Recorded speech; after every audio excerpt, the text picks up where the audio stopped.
we ever played. 2009, Game June, Mexico. We played there? I lost, but you know, it was close. Hey, the first map on train, you don't remember. I don't remember either, but I remember a few rounds.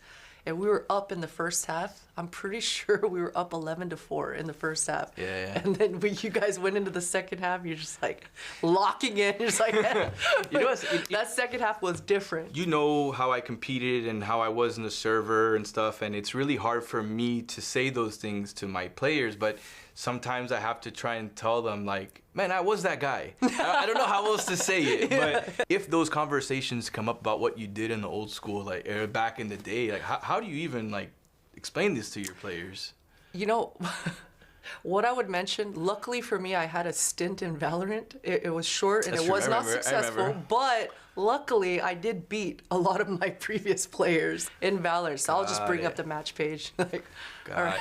What I try and do is I always like when Aspas is playing ranked and stuff and he needs a duo, I always try and play with him. Yeah. I say I probably play like 30, 40 ranked games with Aspas, so at least he knows I know what I'm doing in the game. It's actually like you gotta like earn that respect in the game kind of thing. I can't believe we're both still here. I was actually preparing for this interview. Oh, yeah? I was looking back, rolling back the years, and I was looking back at ESWC 2005 and 2006 on our Wikipedias, and that's the first thing that pops up to my mind when I think back on our relationship. But in 2005, we had both won the event.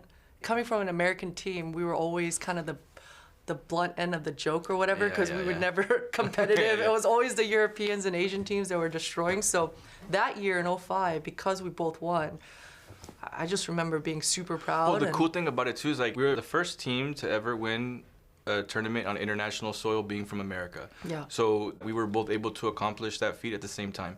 Actually, I wanted to ask you too, like your experience coaching. What's kind of been like the biggest challenge for you dealing with the newer generation?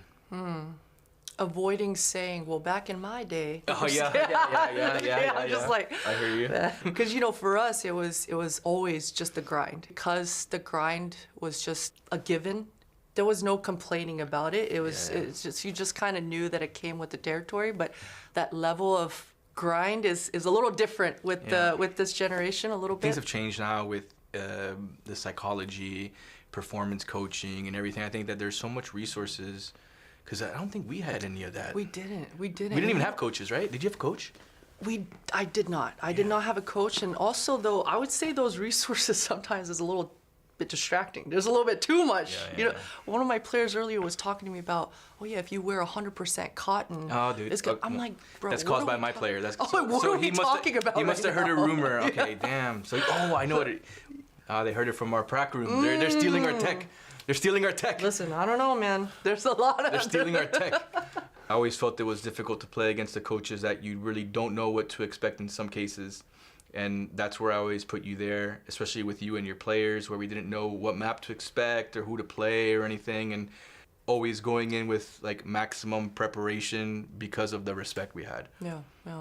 I just remember always being excited every time I knew I was playing up against you. It's a familiar face. It's nice seeing a familiar face. Like there's just a quick flashback of all the memories. Like it's been so many years. So and I told you this last time. I've always been such a huge fan of you, and have watched you for 20 plus years. So it's just excitement for me playing against you.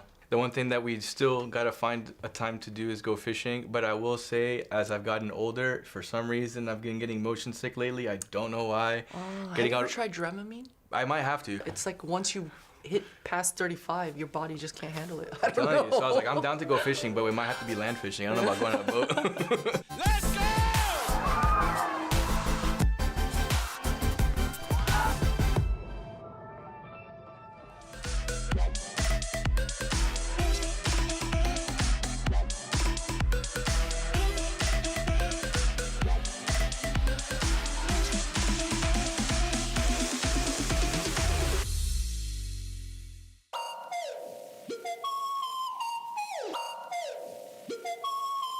Hit the wall, broke the skin, never complain, I just start again, I'll never stop, watch me go, I rise to the top, I let them know. But if I beat you, oh boy, no, I'm in your head, my confidence comes from like Internal. No, Yeah. internal. Like, Okay. it's not coming from the external, you know? Okay, I like if I that. lose, if I win, it's not gonna change anything, bro.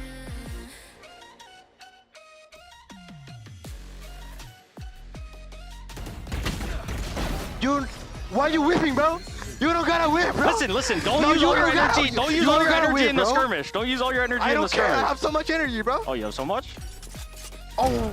See, this is what happens with you young kids, bro. You get antsy.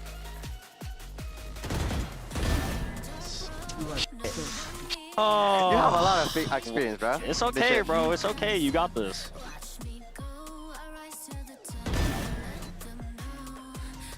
Oh, dude, I can feel your tenseness. You know what I mean? You gotta loosen up a little bit. You know what I mean? You gotta enjoy it. You gotta have a little. Oh, I'm so fast. nice shot. I'm so fast. Are you nervous? Maybe. Don't be nervous. Oh shit. I don't want to stress you out more, but you'll be my first skirmish win all year. Oh! Where are you? 4-4, buddy. 4-4, buddy. Oh! Oh shit. You know, bro. You know, bro.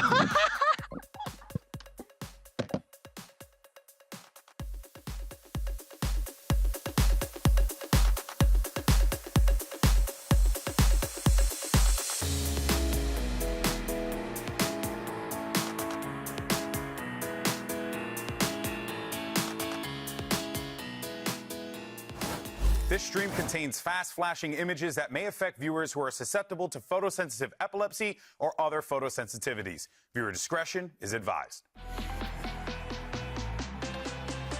Bora pro primeiro mapa aqui no VCT Americas. One more is all it takes.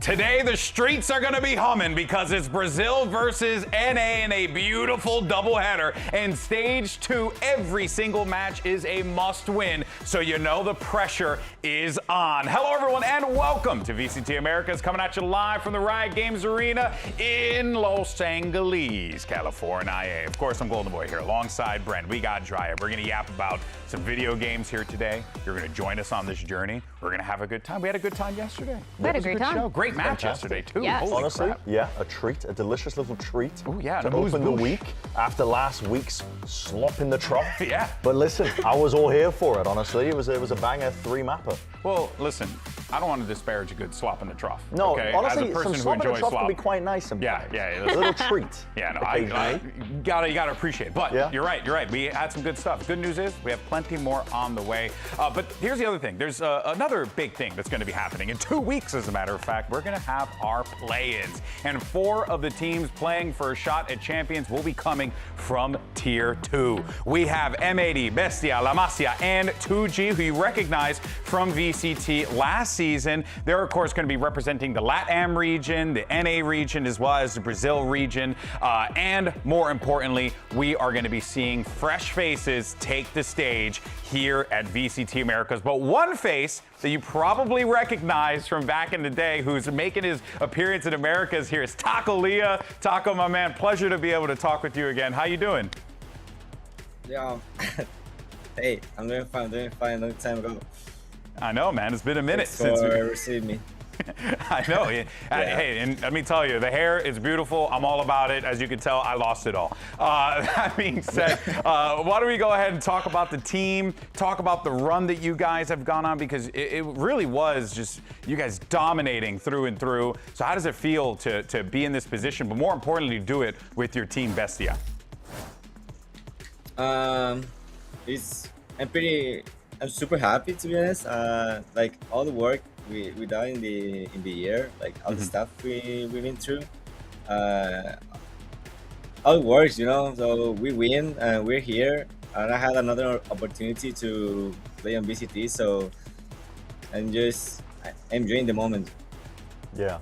Taco, I want to talk about that as well, because it's been such a long time since you as an individual played in in Tier 1, and your last year in Tier 1 as well wasn't exactly, you didn't leave in the best circumstances, right? But what does it mean for you to be able to compete again in this stage? And you've earned it yourself after all these years. Is there a sense of validation, vindication for you getting to play on the stage once more?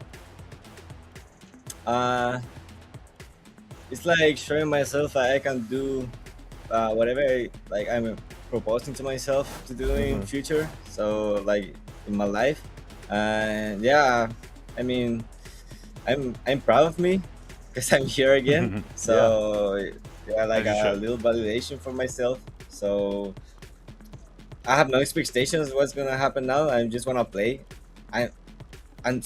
I want to play so hard. Like I want to be there now and play against my Chilean ex-teammates, my Chilean friends. I don't know. I'm pretty excited.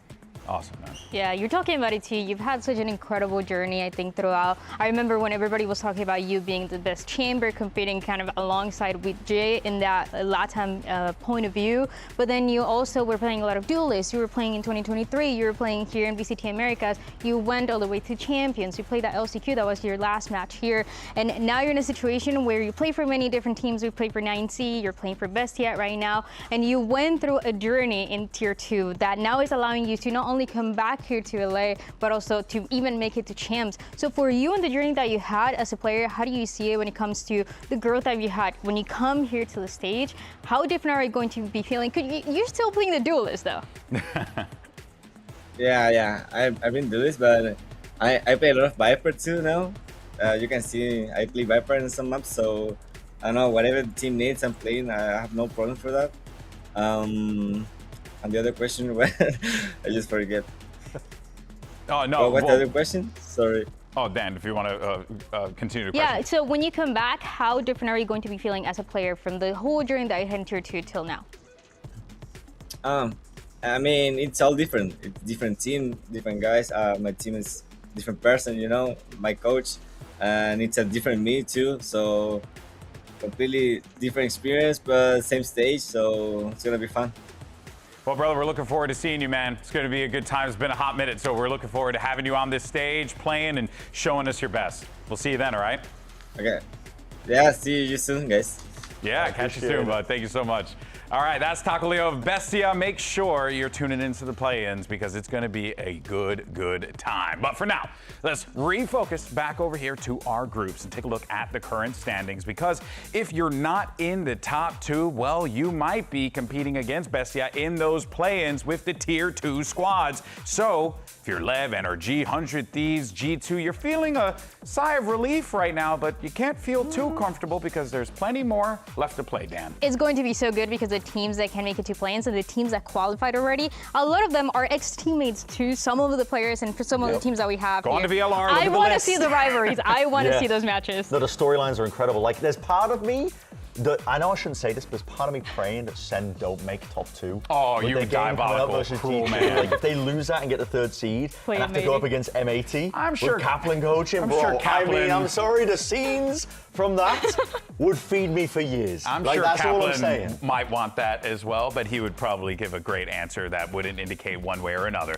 But of course, though, the matches on the docket today, as we talked about at the beginning of the show, we got ourselves an NA Brazil doubleheader. It's going to be C9 versus Loud. EG will take on MIBR. 2 games that are very interesting, and we're going to talk about all this and then some. But here's the thing, Digizin, he is the lone Brazilian on that EG squad, so he's actually going up against his compatriots, and we asked him to give his teammates some language lessons, help them be able to suss out what the opponent's saying. Check this out. Olá, rapaziada, DGzinho aqui e hoje é uma aula de língua portuguesa. Oh no. Mi teammate minha pessoa favorita no mundo. I got like 3 days on Duolingo. Meu teammate minha pessoa favorita no mundo. Meu teammate é minha pessoa favorita no mundo. Oh, I don't know what minha pessoa means. My teammate, I have no idea what that could even mean. My favorite teammate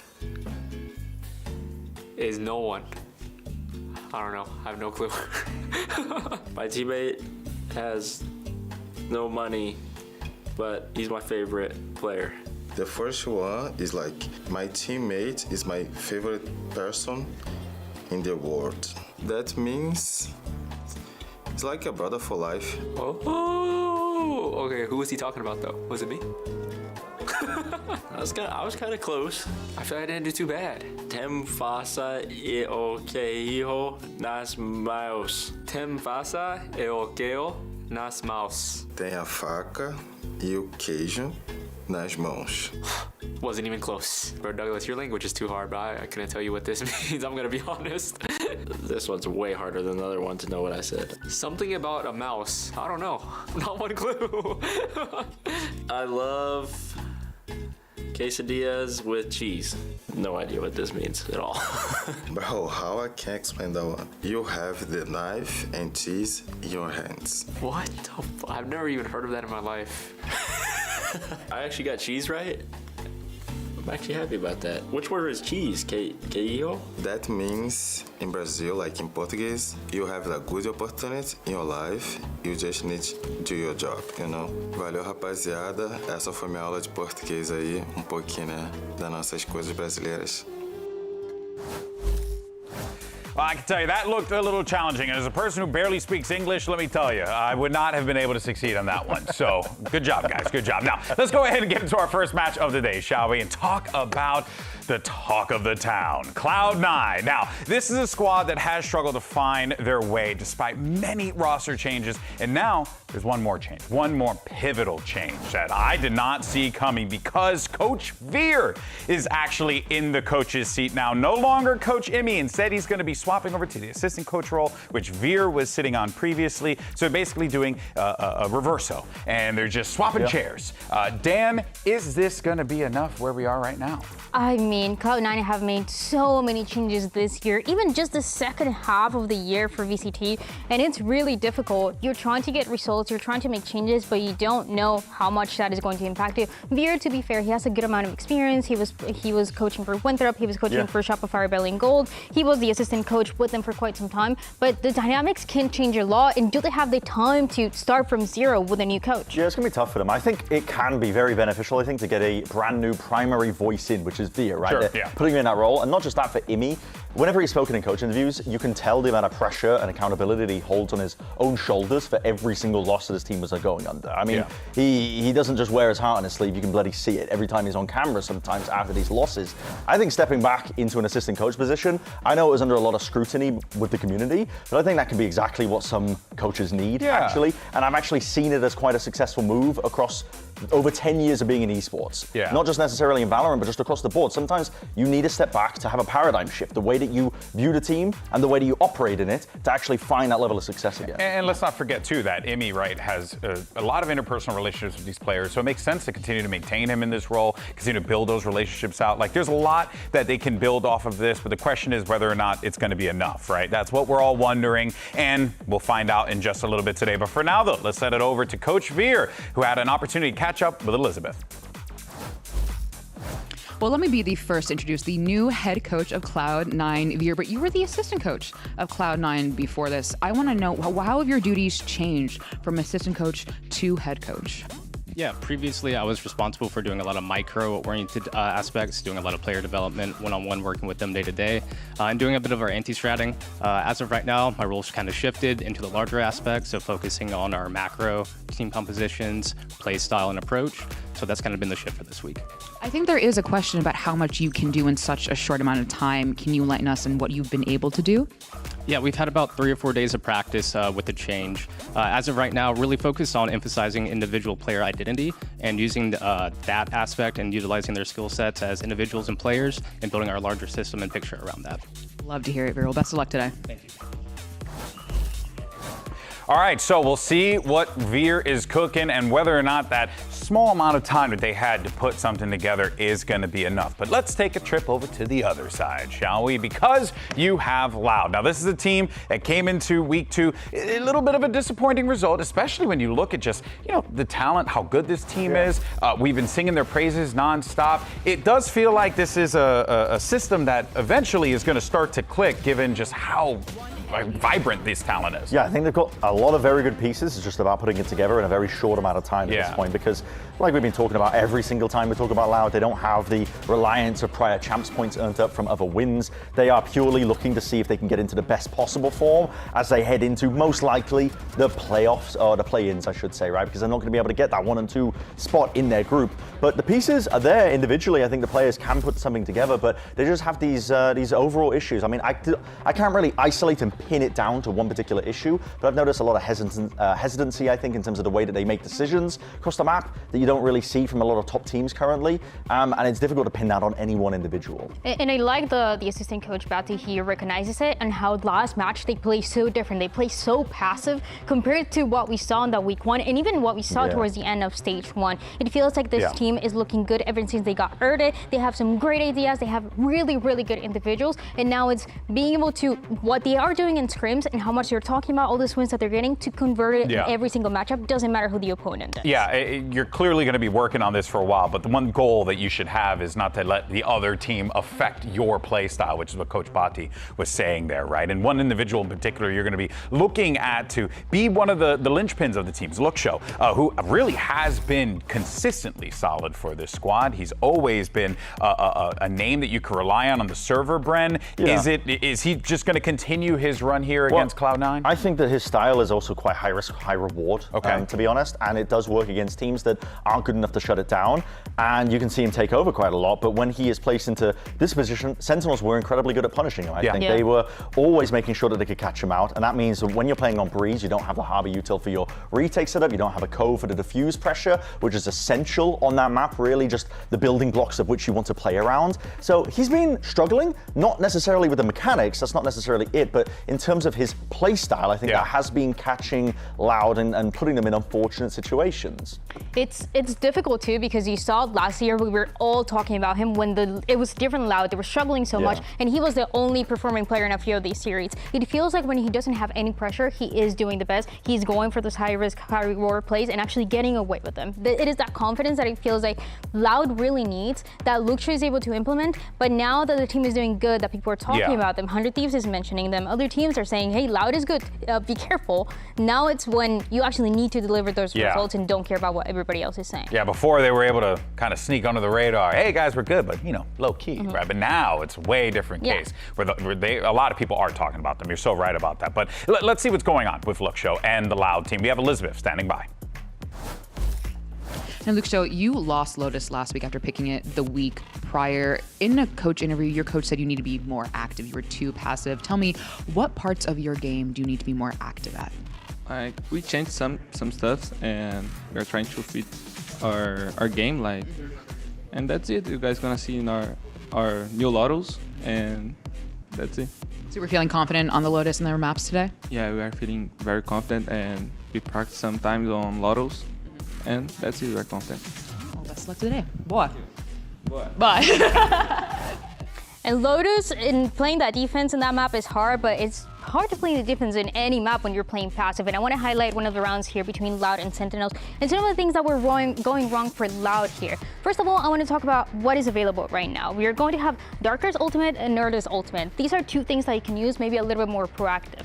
And how is this going to work exactly? Let's take a look at the minimap. They are playing a pretty standard setup that is going to be really, really strong for the anchors. You have a really strong anchor setup on C with the Vice and the Viper, and on the other side you have a little bit more of that proactive setup that is going to be ready to either go for that rumble fight or also to just pay attention and see if Sentinels wants to play a bit faster into this round. But let's see how this is actually going to play out, because part of it also comes from the conditioning that Sentinels is having. They have been playing this 4-1 where John Cutie is immediately going to shoot this eye, and that leaves Loud wondering what is happening. Is it only one player? Is it 5 players? Is somebody going to be holding us if we want to go for the push? You have no information to work with. And on top of that, you have a B side that we need to talk about, because there's nothing there. There's nothing slowing you down. There's nothing stopping you. So if Sentinels wanted to punish this, they honestly could have. Davi's job was to support his teammates towards A side, but also to turn around and just be safe in case Sentinels was trying to find the timing there. Fortunately for them, that doesn't happen, but there's other things that end up going wrong for them. As this plays out, the rest of the squad, as they rejoin with John Cutie, are going to be fighting for this mount control. Darker over here, he's hearing all of this. And that reaction from Loud that you just saw is going to be a Prowler that is going to clear, and there's nobody there. You don't spot anything, so that should have been the call for either the fast rotate to support the teammates on C, or at least to get just a little bit more space, go for that flank, try to catch some timing on the other side. None of that happens though. There's still a lot of hesitation on the side of Loud, exactly trying to figure out what is going on. So they're still going to clear with their bodies, and in the meantime, Sentinels is just going to be taking all of that space. It gets even harder because, yeah, we talked about how strong the anchor setup on C can be, but you add the extra layer of a Sentinels that is willing to wait for that utility to come down, and also them opening the door, as you see right here. So now Loud, they don't know if they're A, they don't know if they're B, and now they're hearing things towards C, but they haven't seen them in, especially because after this, Sentinels will be playing for contact, they will be very quiet, and they will end up catching Darker off guard, who was trying to fight for this position, gets taken down completely, and at the end is a defense that doesn't work out. It's just a reaction to what Sentinels was doing, and it's some of the things that we saw for Loud last series, and that needs to be corrected today if they want to get the win. Yeah, it's very clear, Bren, that what we saw from Loud there was a team that was, you know, like unsure of themselves in that moment, right? And that's the thing that they can't let happen to C9 today, because talent's too good. They're going to take advantage. It's like what Barry pointed out, I think, as well. And this is overwhelmingly in favor of Loud in terms of the predictions. I think this is quite reasonable given how Cloud9 have been looking, and I think as well, it's a lot to turn around in a short amount of time. Now, it's not going to be that one-sided. Let me tell you that much. Cloud9 definitely have the possibility to be able to take it to Loud. I agree. It's not a guarantee, despite what we all think. Yeah. I am #1 Loud supporter. I'm just saying they have been looking good, and they didn't prove it last time. But all right, folks. Well, you heard the desk. Let's go ahead and start the show. VCT America starts right now.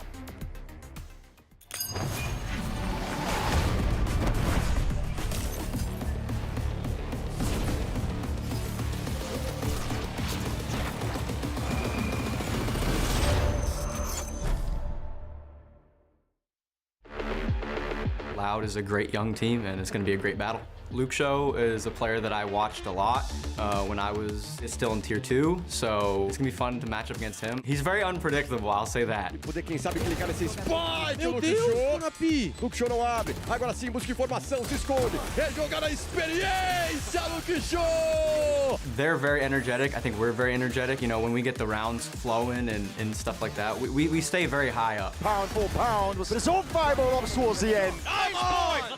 So hopefully we can start off strong and just, you know, continue that momentum and just stay hyped.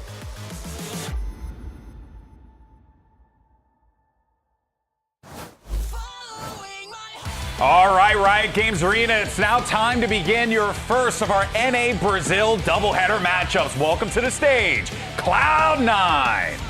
A team that are under a tremendous amount of pressure, I think, to turn results around in a very short amount of time as well. Not days. Yeah, really, barely any time at all, and under an immense amount of scrutiny from the community, which cannot help whatsoever. But you cannot deny this team has talent. The pieces they picked up, it's all about making sure you can get it working at the right time. And luckily for them, there is no missing out on playoffs with this format in Stage 2. They have the luxury of being able to use these matches here and now to build experience, find out how they want to play, look towards play-ins potentially, and make that run. Yeah. It is a tournament at the end of the day. It's a completely different format than what we are used to historically in VCT. Yeah, one can hope that with these changes, this could be the start of something great for Cloud9, a fresh beginning, some new voices to lead the charge. Is that going to be the case here against their opponents? Let's welcome to the stage, it's Loud.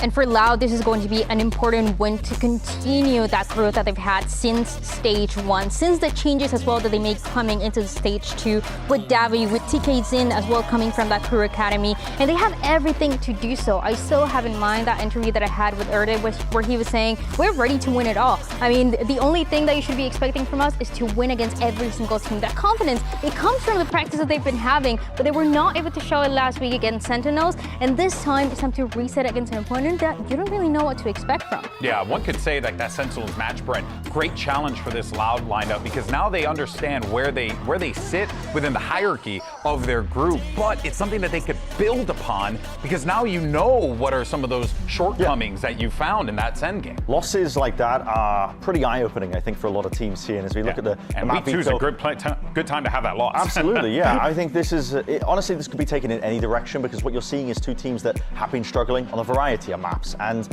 it's pretty important to note as well. Summited as a decider in map 3. I would love for it to get to that point. I'd love to see if Cloud9 have improved. Shocked we didn't get Lotus.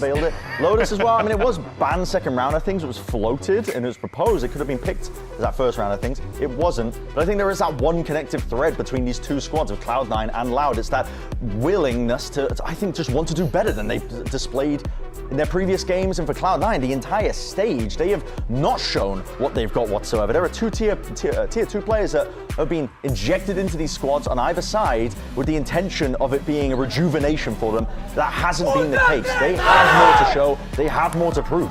The maps are really interesting too, especially starting with Haven. This is one of those maps where we saw Cloud9 play against Sentinel, and it was one of those where Fireball Ops was on that Phoenix, and Oxy was playing a lot with the operator with Waylay. I'm curious on how the dynamics are going to work now with the different coach, if that is going to be something that they still want to rely on, or switch it up a little bit. Do you think, I was wondering, like, do we get like some big changes? Like, surely not. At this point, I think the things you're changing aren't necessarily like compositions, but it's more so just like how you're approaching those comps. And I would really focus on comfort here, whether it is depending on how Oxy felt comfortable on the Waylay or something else, even that Jet, if he wanted to do it, I think that is the best that you can do here. For these two teams, they are incredible. They have really good individuals, but they struggle with confidence depending on who they're facing. So this is one where you need to go all in because you don't know, again, what to expect on the other side. Yeah, all right, well, let's see what we're going to get with the agents here. And okay, so Oxy's going to be rocking that neon. Yeah, the Viper being played in Haven, big 2026. Listen, it's interesting. I think it applies a lot of pressure to the A-hold by default. When you're on the attack side, that Viper Wall causes chaos and you're trying to hold on to A-lobby control. But I think the big thing to watch for, I think, with both of these teams, isn't necessarily really the compositions, but I think it's just having a lack of hesitation. Loud have talked about it. You broke it down, Dan, as well with your telestrator. That hesitation in terms of making a decision to clear up map control. Double Sentinel on Haven 2 is crazy. Big looking like a sunset comp. Yeah, this is some wild stuff from Loud, but I want to see less hesitation from both these teams. I want to see them absolutely going and gearing up for map control, being aggressive at the right moment. Well, I hope you're ready, Bren, because the match is about to begin. So let's go ahead and jump into match 1 of this series. Send it over to your casters. Here's Rivington and Van Silly. We are just about ready to get into match. I love that word that Des used, rejuvenation. It's like the rejuvenation match for these teams. It's only looking ahead for both of them here as they got to just forget everything that's behind. The thing is, for Loud, it already started. For C9, it's almost a clean slate right now with Veer coming into the mix. And already they talked about at the desk, a brand new composition. Well, not necessarily all brand new for Loud, bringing in a Sage this time around, but C9 kind of going in with the old. But I think it kind of makes sense. Veer comes in from the Challenger scene. You have 3 players from the Challenger scene as well. So it's normal to play here, this double controller matchup. So let's head into the Samsung OLED match start and kick off this piss round. And again, focusing on what has been played a lot in Challengers in North America was that double controller. So going into the comfort rules for C9 is a great start, at least for Veer, to veer the ship around. And it'll be comfortable. They start defense on every map, even if we go to the 3rd of Summit here. So just being able to shoot, kind of putting that onus on Loud to make the first move, and that'll be towards B to get that action started. No trades just yet, just a bit of damage. And Tikazine takes it upon himself to get a 3rd now, sliding right into the arms of Jack. How did he even get that 3rd one? Loud is fully in control of B. What a big entry by him as well. Finally gets shut down, but this is going to be a very difficult retake for both Vic and Fireball Ups. Thankfully, they still have a Paranoid to work with right now, but the post plant scenario is just perfect here for Loud. They just have to focus on the right side of the site. They can have a super late lurk by the activation of Luke Show into the garage because the wall's not being broken. They know exactly where the rotate's coming from here from C9. They let him make noise. Oh, can't even get past that just yet, so they have to turn back around. Now Vic's taking damage. Really nice chaos being created by Loud's U-tail and just silent walk around. Fireball, okay. They're able to get a lockdown on that situation, and the pistol goes to Loud. Yeah, great little start again. All thanks to TKZine opening up with 3 beautiful kills. And again, if you're looking at him moving up to the roster here for Loud, he was also owning here regionally in the LATAM. Top ACS here in the region, and the reason why he's being picked up, for Loud. And the last time that Loud also played this Neon here on the map, yeah, they did have a nice victory for against Leviatán, but overall they also had some struggles too, and finding ways to try to activate Verde into these sites. But for TKZ's second time Neon on the VCTs, he's looking pretty good. Quickly broken dart on C. Zelsis just comes over a little bit of util stack here for C9. They're actually looking for a util to come through. You can see Vic's turned around, but gets that call that the dart's already been thrown, maybe? And a smoke towards A. So they're just holding off, seeing if they can set a trap where Loud would walk in as close as they can, and C9 does as much scrappy damage as possible. The Scrap is definitely thinking for a B-side hold here. You already see the position of Vic trying to play, breaking the recon dart, one playing anti. They have also Fireball with his flash to try to fight into this. And so far, it's a pretty decent read. Look at who's coming knocking at the door. It's 4 players from Loud at the start. Well up, well down. They saw people on both sides of this B entrance last time. Tikazine still pushing through. He goes down actually to Oxy. They're picking up a few upgrades, but huge upgrade. It's a Phantom there in his hands. That's pushing now Loud away. And if you're looking at Loud side, they still have a Vandal to work with, but now all of C9 are grouped up. They can maybe pick up a second weapon if it's been dropped there. Left. And as you can see here, there's only just a Phantom, but they're definitely going to rotate that rifle around here to give it to Zelsis at full HP and try to work together for the C side. And he's the last one in line. Just body shields in front of him so they can get it. Wait, they don't even need the Phantom just yet. Can they get the use out of it? Jack with the classic. Uh-oh. 10 seconds left. 10 seconds left. Vic only has a Sheriff, but he can wait here for the plant to go down and try to find his timing. Vic had a lot of these clutches previously. This is nothing new for him.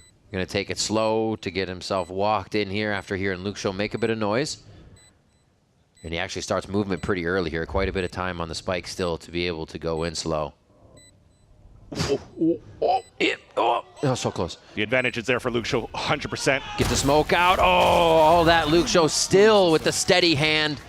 Knows he just has to wait for a quick peek. A second round for Loud. Good damage, though, coming in from C9. It's one of those little things, though, here that C9 and Zelsis has talked about a lot and numerous times with other interviews here is they can't really close out the rounds. They always have the right reads, the good fights, but when it comes down to sealing the round, they can't really do it, and it comes down to that 2 versus 1.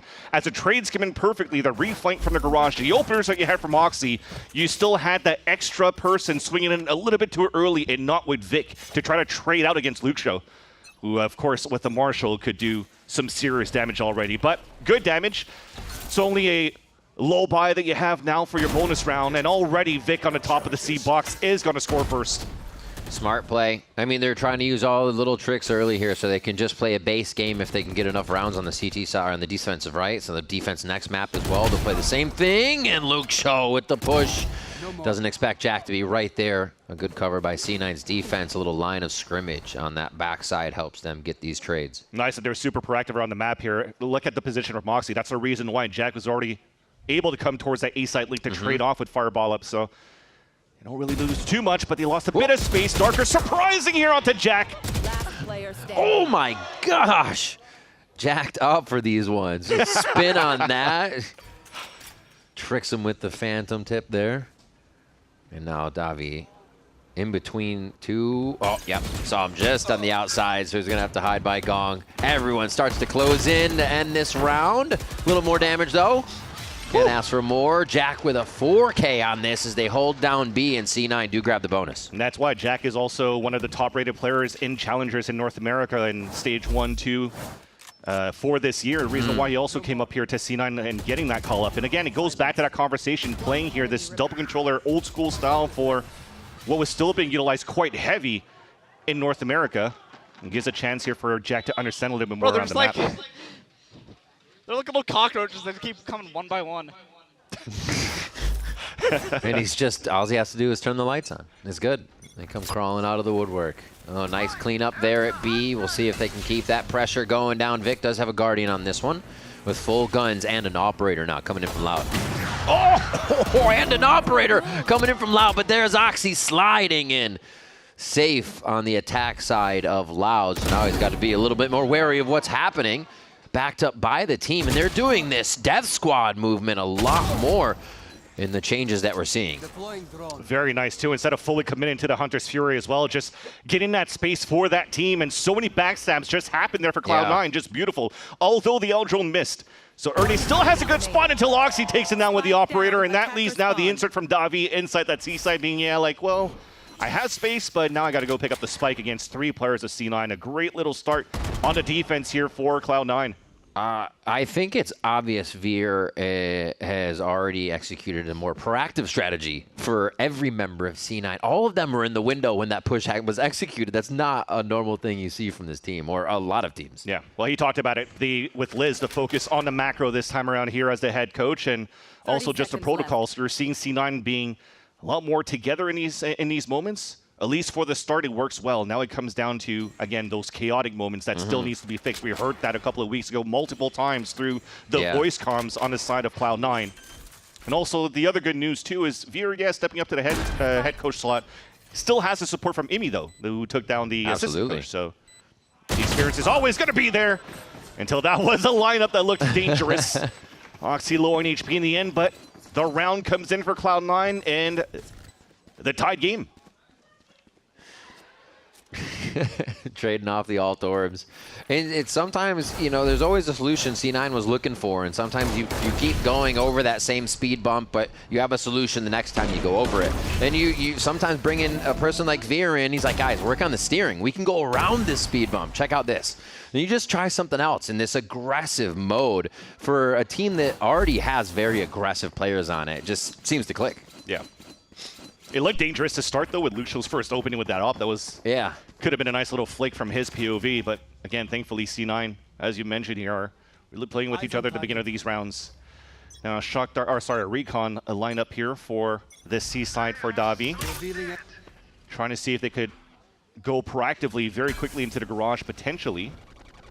And Vic just stays inside that smoke, so he could maintain this element of surprise to anchor up on that C side, and already the rotate comes in towards this C spawn from Jack.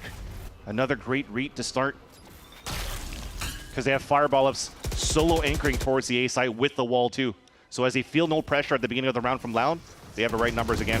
Loud continuously pressuring B. They feel like getting together on this site and guarding the shots is the way to do it. And they do protect each other quite well in the entry, only losing Darker. And it's going to be Vic able to put the smoke up, so they have to make sure they stay in sight. This can't be a protect from outside and guard the spike. It's going to make it messy. The chaos favors who is the question. TK Zine starts with one. Zelsis can't lock down the shot, but he's able to find it. The Vice ultimate rings out. Not too many affected by that as everybody takes a moment and a deep breath.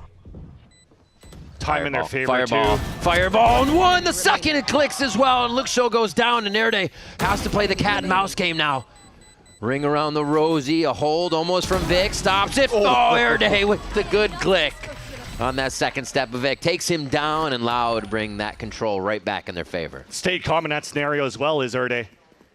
And I like the idea that what Vic was trying to do, going for that tap on that second time, and Erde's not really in an angle to see that meter of the spike going up, so sometimes you expect a much wider swing. But look at him just stalling there. Just read that Vic was tapping as a fake for the second time, because he has the favor of the time for Loud to win. So that's going to force the hand of Vic to swing out. Easy crosshair placement. And it allows Loud to maintain the lead here in this first half. It's a great point about the patience, too. You see multiple teammates going down just feet from you.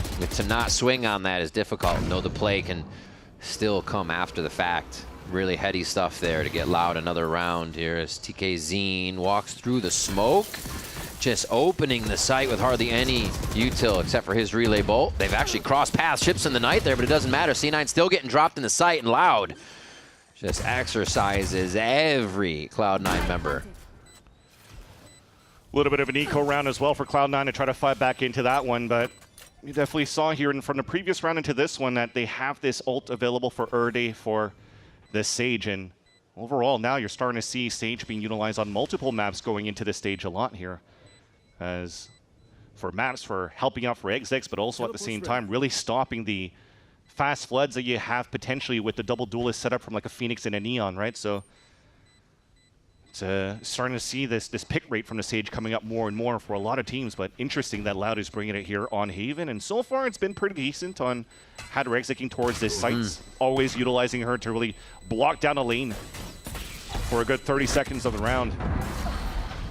At least some good damage before he escapes. Yep. Jack trying to die to Spike, but can't. At least upgrades to an Outlaw. You'll take that at least. Silver lining there. See this one again from Loud, going very fast off the back of TK. There's somebody that's just fearless on these takes. When C9 were playing Sen, it was Sen actually falling prey a little bit when they went fast. Cloud9 was able to organize quick here, but it seems like they cannot figure out what Loud's doing before the fact, and they aren't having the same result. We'll see what they'll have to do to get a read on that early round strat here from Loud so they can get those rounds back in C9's favor. Oh no, we're just gonna go fast again. It isn't stopping because he's going so quick, he doesn't even realize that people could be behind him at this point. Nice by Vic too. So they expected here that disruption from the Omen ult from Darker in. Yeah. The sneak around from Zelsis in the back of the B side makes things a lot more difficult, but it still gives a chance for Luke Show to start entering towards the A side. They'll now call the A side being open for Loud to be able to move in, and they'll make the audible for the plant. I don't think Luke Show should be exploring a little bit more than this. A little bit dangerous here. Next.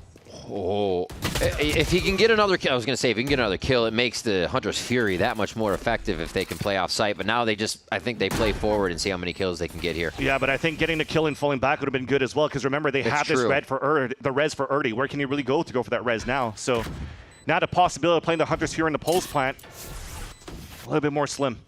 Just wait for Sewers here, or are they going to go for Zelsis? I'd say Zelsis would be saying, wait for me, if anything, since we've heard the comms before. And yeah, they are going to wait fully for that leader to come up and make sure it is just a squeeze on the last few members here. Davi, though, with a chance to create the 1v1s necessary. Oh, that swing, double face from C9 to make it click. And that's going to be a third round for them here in the first half. Yeah, and it worked well. You see that Zelsis was calling for the timing once he's very close. They don't have that recon dart available for Jack, so Oxy has to sacrifice himself by sliding open and trying to figure out where the shots will be coming from. And I like that. Selfless plays from a couple of the players from Cloud9 to allow the 2 versus X to always happen in their favor, which is also something that Zelsis mentioned a couple of days ago in a conversation with guys. Ravishing Okay, Ravish, let's go. the most ravishing man on the internet, saying that, you know, our protocols are a little bit off. I wish we had players a little bit more selfless. And selfless we saw there in that previous round for Cloud9. It's nice, but Loud still has a very strong opening every time here on the attack side. That's true. There's just a lot of confidence behind these strategies that TK will create the space and the rest of the team can follow. Whether it be dangerous or not, they're all in on the same play, and that's the thing that matters. Again, here, they all break that doorway into C. Might lose TK, but now there's 3 in the site. Zelsis doing his basket spam through the wall. And it is actually an insert by Fireball and a few other C9 members to make this a little weird here. Oxy pulls up a kill and gets himself a good dash to get out of the ultimate of Davi. I like the drop smokes too, trying to leverage that in the back of the platform for little one-ways to fight with. Ooh. Double bounce goes right at his feet, so Oxy tried to dodge that, but it didn't work. Paranoia keeps their opponents at bay. You're going to try to pick it up and TP away if you can here. Oh, not anymore. That's perfect here, utility from Cloud9. Just about 30 seconds here. Once they do get the spike, run across the map would almost be suicide if they don't know what's behind them. Could be anything from garage to grass. So the fight goes straight ahead. Davi pulls up 1. 30 seconds An ace on the horizon if he's the one to actually take the shots, but Luke Show, that operator, could be the next pick. And it is good for C9 to just hug the walls right now and let them in as far as possible to try and get that crossfire they have going. Oh no! It gets broken apart! And Loud still find the round, inching their way into C site. Oh, that was a nice little flick, though, not going to lie, from the Headhunter pulling out to the headshot onto Vic. It's understandable here when, again, you're trying to play protocols for the side of Cloud9, but you kind of had no choice to play in that way because you have no information towards Garage. You have no information towards that back of that C site, so they kind of had to cover each other's backs. Until finally the recon dart came out, but it was just a little bit too late for the last 2 players to set up here for both Jack and Vic, and it becomes the 2 players of Loud to clutch it out. Beautiful from Davi and also from Luke Show. And that's Veer's first official timeout as a head coach for C9. And it comes on the round that rears its head of something that Cloud9 knows is plaguing them. Finishing out that round. Yeah, another one of those. Finding the last few kills and how to secure a win that was almost surely theirs. Yep. Now the big question too is as well with the storyline of what's been happening for the past couple of years, and especially this year when Zelsis joined here, the Cloud9 team, was a lot of work put in from both Zelsis and Coach Imi, who's been good friends for the longest of times in tactical FPS. So how much trust do you actually instill here onto Veer taking into this role? But thankfully here, Veer was also a coach for Fireball Ups in the past as well for Nightblood Gaming and Challengers. So when it comes down to understanding the strongest suits for a lot of these players across the board that we currently see here from Fireball Ups, from Vic and also from Jack, having the experience to play a lot against these three guys and with these guys, then of course they know what Veer brings to the table as well. Yeah. So, Fireball, he's feeling it, 9-6. Like, exactly. I remember this, I remember this. We'll see if they can get a few more though.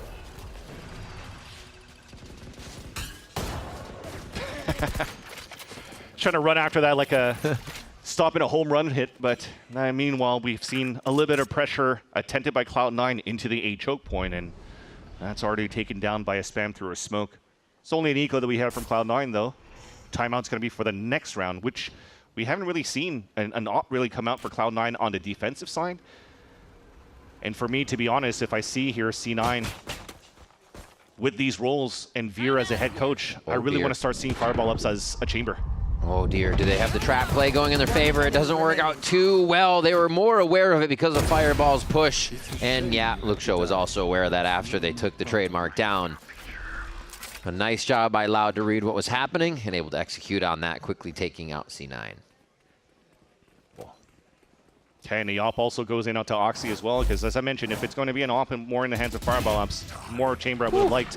But Oxy also steady hands that you definitely trust an operator with. I think they saw us. I saw us. Oopsies. Yeah, it's normal stuff, trying to go for a little bit of a trap play like they did in the front of that B site, but this time to no avail. I was expecting to see maybe a little bit of a change of aggression in terms of the op line that you're trying to hold for Oxy. Maybe try to go for the front line, garage push. He's going to hold the off angle here against Luke Show.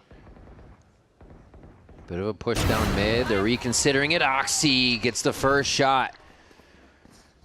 C9 with that defensive start, getting a few more rounds, I'm sure are going to feel pretty comfortable here to execute this new aggressive kind of play style they have on the attack side. So they need these ones to finish out the first half. Beautiful opener from Oxy to start off from brick side to scale back towards the A main to try to get the op kill, because you'll definitely see that first. The TP though, it's a TP. Hits him once. Okay, spread the damage a bit. Yeah, well, at least Lucio's getting it re-healed, but it's Erde that's now down to 70. Too bad it's not the old days where you could have just burned the body off the map. True. The Vice Wall goes up, is Loud again. Tempts their hand at B. Ooh, almost a reset there from Vic, but the clean control from Darker gets the Phantom kill to go for 2. And Oxy slows that play down as the spike gets planted. Still have a stronghold for C9 for the retake. You have a pit. Also a big ult from the Steel Garden that's going to force some players back. Davi, though, is able to hold that for a bit. Backside's hitting behind Gong. I think this is perfect from early right now. Very hard for C9 to know where the last players are going to be at. Actually just playing slide sentry out here, knowing Zelsis would maybe get a play off of that. Very selfless there. And he gets in for the check on the smoke. Wow. Zelsis to clean up the window shot, and C9 will pick up another round here. And I think that's comms that's going to have to come into C9 to say, hey, they actually did go for the Sage Wall towards that ceiling. I'm not too sure if it was already that went for the plant, but if the pip came up, they should know here that maybe somebody's still inside that site. So good on Oxy to re-clear into that one. I thought already had him dead to rights by the reposition that he did inside of that Omen smoke. Should have caught Oxy off guard. But Oxy was very quick into this one. 9 HP remaining after that duel. Good job, guys. Now C9's closing a gap on their defense, but Loud is still in the lead now by 2, and they also have the extra ult for their side. They utilize Darker on the TP in the back of spawn before to try to force some early rotates. It'd be a nice little look if you decide to do that right now, because look at the forward position that you currently have now from Zelsis and Oxy. Walking down, that's what we were talking about here after the timeout. Wanted to see a little bit more of that with the operator as well. And Oxy's doing it. They've been playing off each other quite a bit in these situations. They are close to just over the shoulder for these trades. You can see Vic also approaching here, and Oxy gets one. An operator in the window. They're going to try to probably squeeze on this, but he gets the ult, and yeah, Tikazine's going to be faster. A quick kill there. Not sure if that op gets picked up right away. We do see Luke Show with one, and his ult just on the horizon. Fireball. Oh, just the ears. Oh my God, Iride's able to reset and get that one. The trades they're trying to put on each other are very heavy right now towards Garage. And this little insert by Luke Show is found by Jack. This is a nice little Valorant round. I like what I saw from every single one of these players too, in terms of creating space and also just denying that space from just great shooting. 30 seconds left. That's something I already talked about as well in his interviews, that they have such a good rosters of young fraggers. Yeah. But now so does C9. A lot of proactive movement from everybody, trying to play in the mind of their opponent, and everybody's executing on little plays. It's really fun to watch.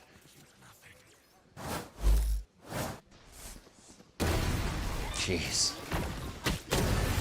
Yeah, that stun was perfect onto Darker as well. That flick from Fireball onto TKZine was very beautiful too. Sage has fallen. Chuck Dart. Becoming the Sova. There's no way I could ever be. I just press that button all day. How do you put someone in a room with a big red button that glows? It's just, it'd be like, you really want one? No, sorry, I just pressed it. But a timeout here does come in for Loud as they, a few rounds towards You only have C9. 2 of those, man. You get instantly fired. You're like, you're still hitting the button? You're out of timeout. But yeah, we're definitely trying to get value out of these ults that I was mentioning before too, especially as Erdi is 1 pip away of getting his. This is another one of those opportunities to disrupt the rotations from Darker's TP earlier on. Try to get the easy plant by breaking out a little bit of the rotation areas or opportunities and openings here by putting a Sage wall up and getting that ult up from Erdi, and they could just really play on site. They have a good advantage right now to do that. But from this time, it also looks like they're trying to punish a little bit of that mid control too. Darker starting things off here at the window side, as well as Luke Show looking to potentially peek the A main line with the Tour de Force. Ooh. Another mid push, maybe? I mean, Oxy has that op, so they're going to go that much further. Is it a drop smoke? Oof. Yeah, it looks like they just try to protect him for a garage peek here. Well, that's the main thing, too. He jumped TP to try to spot for that aggressive push, so a nice little protocol there to understand the early positioning from the side of Cloud9. So they already spotted where the operator was at. And now with the pit going in towards the A site and a drone coming in towards Garage, so that's 3 players kind of accounted for. But they would assume here that you're not going to try to re-peek into the mid line because of that first jump spot from Darker, so they want to explore that for Loud.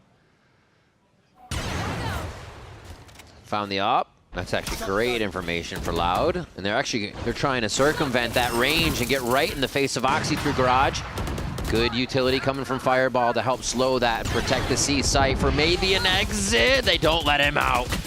Loud is so aggressive on this, and they still find Jack through that. Even in the concussed mode, Tikazine gets another frag for himself. That's just nice. With the help from the Hunter's Fury too, and yeah, that's a great start for Loud in this round. And remember, Erdi went for the plant. They section out one of the rotates, preventing from C9 from flooding back in from 2 different angles. And they also have an ult to work with, so now you could just play pulse plant wherever you want. Fireball trying to draw fights from behind, but nobody is biting on these. Still kind of has squeezed through the rest of the wall. Oh, his close aggression is taken out. They have a chance to get some room in sight now, but the Kingpin Luke Show still coming around from Garage. If anything too scary happens, already gets one for himself, and it's just being such a distraction. Wait, hands, it goes through. They're too worried about the other fights to remember about the spike. 6-6, C9 do grab themselves an even first half. What just happened there? That was a 5 versus 3, if I'm not mistaken, with the res available, and all of them wanted to play off-site to just try to play for spam and res bait, maybe something like that, but that big mistake by Loud in the Pulse plant that keeps now C9 in the fight, in the game. As it's a 6-6 going into the second half. Yes! Come on! Well, all even going into the second half of Haven. Don't go anywhere.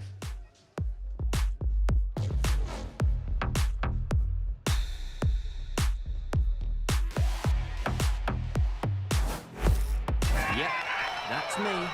You're probably wondering how I ended up here. It all started when I got to the FIFA World Cup.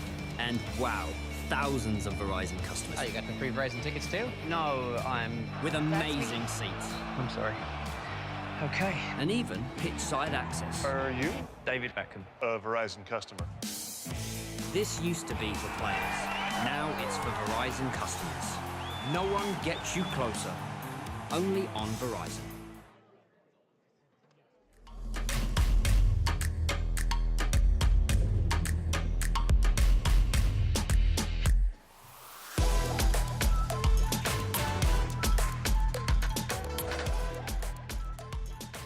Now, Zazas, you are facing Loud this week with some pretty seismic changes to your team. Now, as the leader of this team, can you enlighten us for stuff you have done to help this team out in such a momentous occasion? I went on /r Reddit leadership to learn leadership qualities, taking feedback from the public. So hopefully those changes are implemented very nicely this week. Can you talk about something you learned from r/leadership? No. Okay.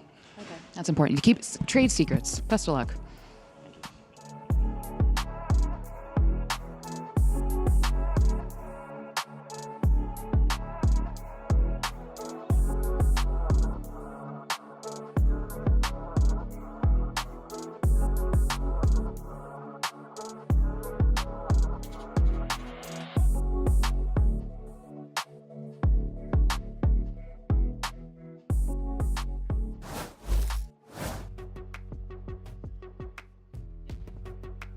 I'm on leadership right now, and there's nothing. Good calls, Elsa. So, what have they been working on is the question as we get into the second half here of VCT Americas. It is C9 versus Loud. And Cloud9 able to grab those last few rounds, even after Loud had that timeout, tried to surge back. Still, C9 finding those last three, as you see on the scoreboard. And a few of them are retakes, so they are able to follow through on the protocols they're coming in with. And now they go to the attack side, though, Vance. Is the Vice going to play out for them as they wish? I think it's more for Loud as well with this Sage pick. So the 4-block wall could be very annoying to deal with at the start. Erde is already holding a close range, and there you go. Once he puts that 4-block, now he hears so many shots. Look at the rotate. Look at the push as well. Ooh. That gets denied by Fireball. That's huge here for C9 to enter towards the C site. Yeah, Fireball starting hot. Looks like the defense setup here from Loud is just going to be a quick line of scrimmage. And no, they are going to gather and spawn. They're not going to actually have any entry through Garage here.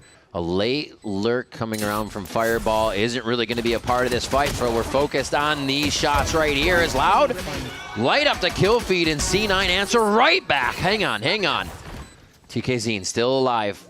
Has to source out the last two players, and that's going to be Fireball on that lurk.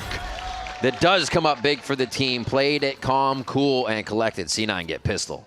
Yeah, as Luke Show had a couple of nice little flicks on the first half. This time it's Fireball ups as well. Luke Show had him dead to rights. Usually rotating back on that side. You don't expect anybody to walk down towards grass, and like that, he was still clearing towards grass on that angle and had to flick for that kill.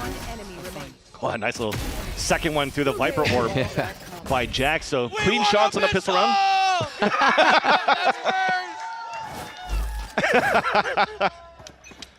What a day.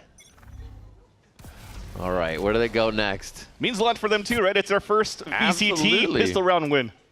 Absolutely. Ooh. And maybe their first VCT eco round. Quickly deflated. Just popped that idea image over his head. They're still slowly moving up, though. They're taking the space, but it's not definitive. Now they're just kind of stuck in this chokehold, hoping to not be peaked. Vic should make it out, though. They're going to reconsider this and head towards the other side. It's a great call. There's only one player towards this A site right now. And he only has a classic to work with. That's Davi. And I like from C9, currently right now, we're just playing super quiet. Mini Bogdan's lost so that Oxy could actually slide in for some information and also a rifle to just go straight up for a duel. But the more time that they take here, this triple flank could do a lot of damage. what a timing to peek him. Sees one more. A little bit of a headshot there. Oh, Zelsis. Oh! Outlaw's given over on that one, but it should be Guardian picked up by Vic here. A safe play.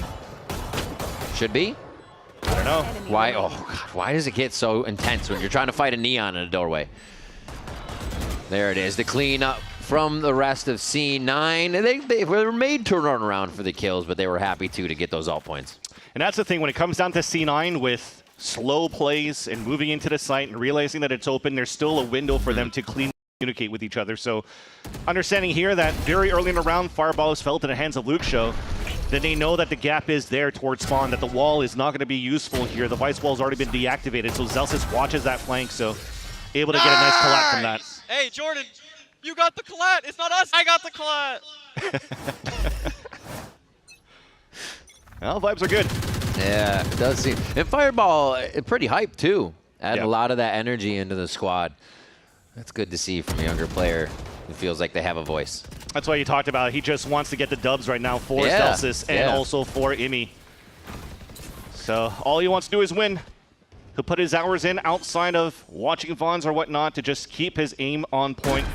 Keep watching Nats as well and how he plays as a Sentry role and affects his own play style. And look at now, Darker setting up for the retake with the rest of the team. A Paranoia that from this angle is only going to hit now one player in the back of the site. Yeah, they chose that left side as they were coming through, but they can't get the high-lows under control just yet, and C9 wreaks havoc with that elevation game inside B. Hello, Fireball. Another lurk here. I mean, if he's trying to focus on the Nats game, he definitely has the timing. Yep. And it is going to wreak havoc here for the rest of the members allowed trying to come in. Nice map control here for C9 to come in and take these rounds. And that's what we wanted to see a little bit more from Fireball Ups as well, right? So that's the trust that Veer has into a player like Fireball Ups, who's had the same type of like lurk timings, same type of style that he has in Challengers, and now brings a little bit more into this matchup. Also able to call the bingo call, so even if he only gets one pick, enough information for the rest of the team to turn around for the fight. The mini-map just lights up. Which is why it's also surprising too that Loud, when we're looking at the Paranoia thrown by Darker, focusing more on the A side link, the rest of the team was actually rotating towards the C side to flood with, so I guess they were expecting maybe those guys to be blinded, use the... If I had a gun, that's a triple spray down.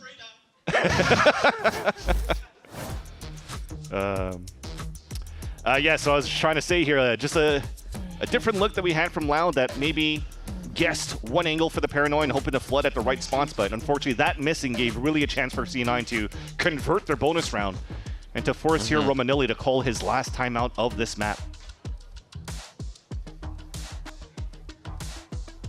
That pistol round really helping here. And the fact that they got 6 on the defensive side. Remember I mentioned before, they start defense on every map here. C9 coming in with that, not brand new leadership, but a swap of leadership from assistant to coach role for Veer. So it's nice to almost be able to sit back and really see, kind of in a baseball term, the first few pitches of the other team. What's the style they want to play? How will you receive them? And then Cloud9 actually executed the aggression we are not normally seeing from them. So that was really cool that they also had a plan in this defensive start. Yeah. The plan now for Loud as well with this double Senti comp is really to try to figure out how they could start funneling the players towards Luke Show. Because right now, early with the Sage, yeah, you're walling up towards the C side. You can maybe wall up towards sewers, anything here to just really try to funnel towards where the stack could be. Right now, let's stay a little bit quiet because it's an eco round that we have. Luke Show has that rifle to work with that he saved from the previous round. It allows for them to score the first blood, but C9's already activating inside the A site. Zelsis knows there's aggression there. Great cleanup as they quickly insert themselves very deep. Looks like Loud thought they had a moment to reset there on defense. They already lost their residence. And now it looks like it's going to be Air Day. Maybe a sheriff shot. But nobody's going to give him a peek until he gets all the way in. Might have a chance to do some damage to Fireball Ups. Favor him. Ooh. Oh, okay. That's some damage indeed. Yeah, that is some damage. Pretty flashy too. Even under pressure, you love to see those shots from anybody. Cloud9 still clean it up, 10-6. And that timeout fizzles out. Yeah, and we just saw here, A nice little entry for the side of C9, but what will be interesting is what is the setup now for Loud after the timeout? I'm sure they have enough money for the operator, so how do you set up here Luke Show for success? It's also with an Odin. So now you're blocking out a lane, you're going to wall through Garage potentially, and then trying to funnel towards the op. For C9, they're just looking to 5-man hit early into the A choke control. Back to the old death ball. Let's see how they're calming it as Cloud9 goes into this round.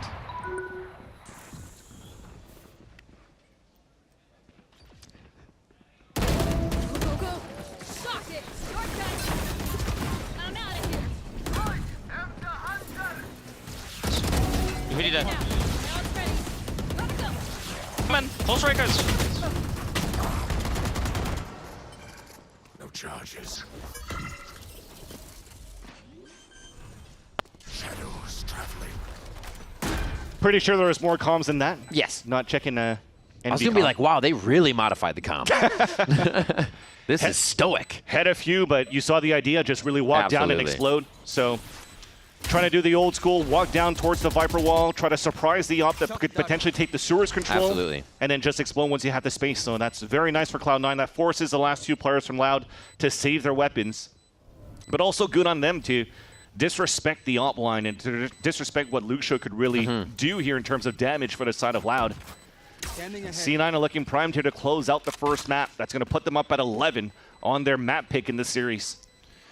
There just seems to be so much more confidence going into this, and with confidence comes trust. And it's one of the biggest things when you're playing FPS at the highest level, that you're really going in knowing everybody's going to be watching the angle they need to, hitting their shots. That util, if you're looking for space, is coming over your shoulder, and C9 have a different level of that today. Whether or not it continuously stays, that's tough when you play from team to team. But they're definitely showing us that there is a different level they can unlock.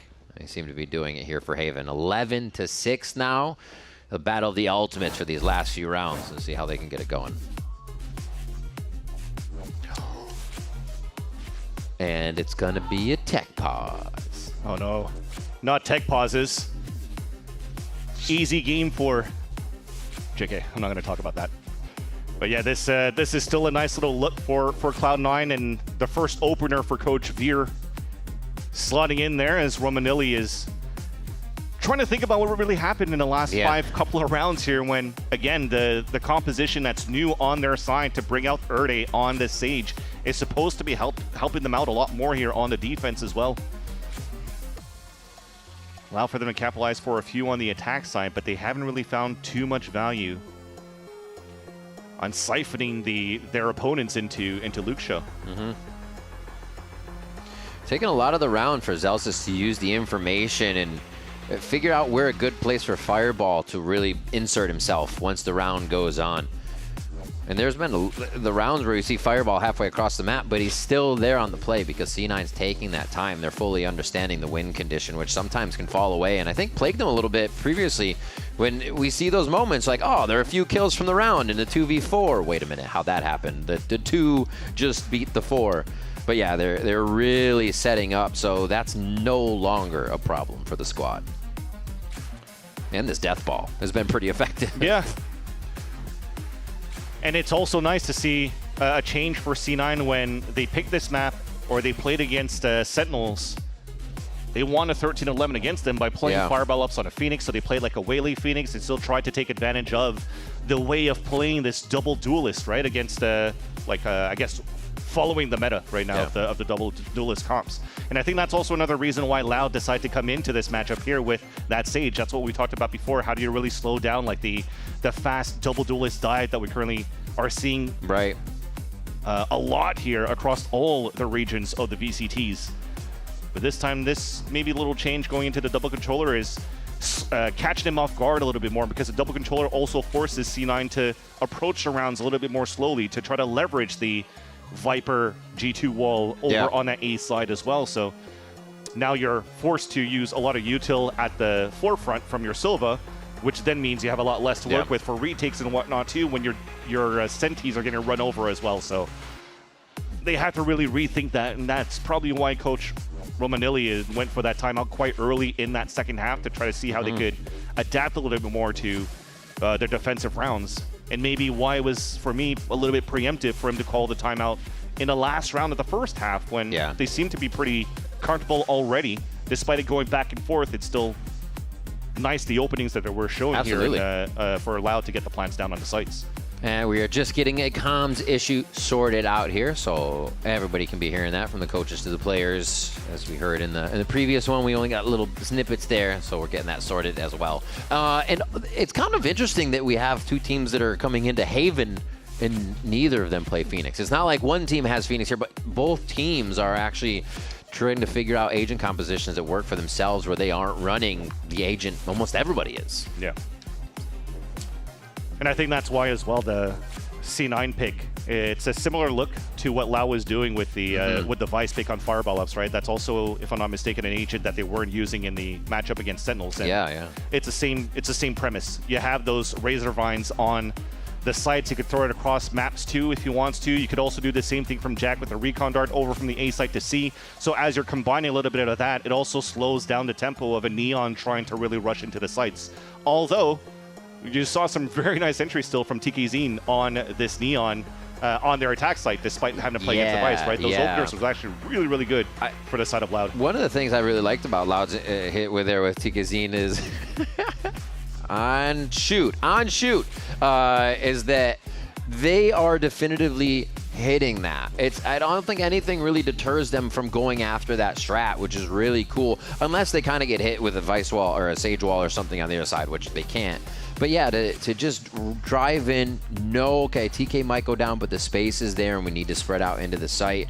There's confidence in that strat for them. And a lot of teams would just be kind of dumbfounded if you were strong enough to just keep doing that. And I love it for Loud because they're so good at following up on what TKZ does. And he usually is getting the opening kill anyway, so why stop doing it? That's definitely a change of pace as well in terms of, I don't think necessarily firepower when you're listening to what earlier was mentioned before into the changes of Davi and TKZ coming into the mix here, replacing Verdi and Kawatzin going into stage 2. He always commended how those two players are always very good for Loud, but he kind of needed the team rather needed a breath of fresh air here by bringing in somebody like TKZ, who's been on the top of the charts from the LATAM region in the first place, but also Davi that comes in from Portugal. Played ENC with Team Portugal at the same time, so now you have a different experience from LATAM challengers to also the EMEA challengers to bring in new looks as well to help the calling and the preparation from Erde to Bati and to Romanilli to really set things up right now for Loud into the stage. And don't do that. So far, no, don't do that. Oh no.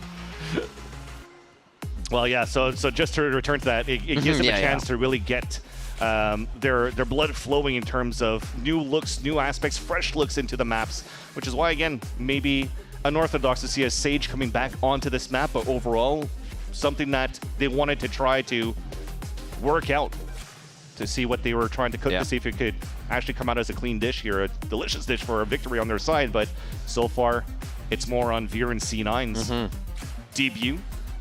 That should instill a lot of confidence for his side too if C9's able to close out this first map. For him to take the role as a head coach for the first time and to finally get one map out of one under the belt, I think that's a lot of confidence for a coach as well to be like, okay, well, I have what it takes here to play on this stage.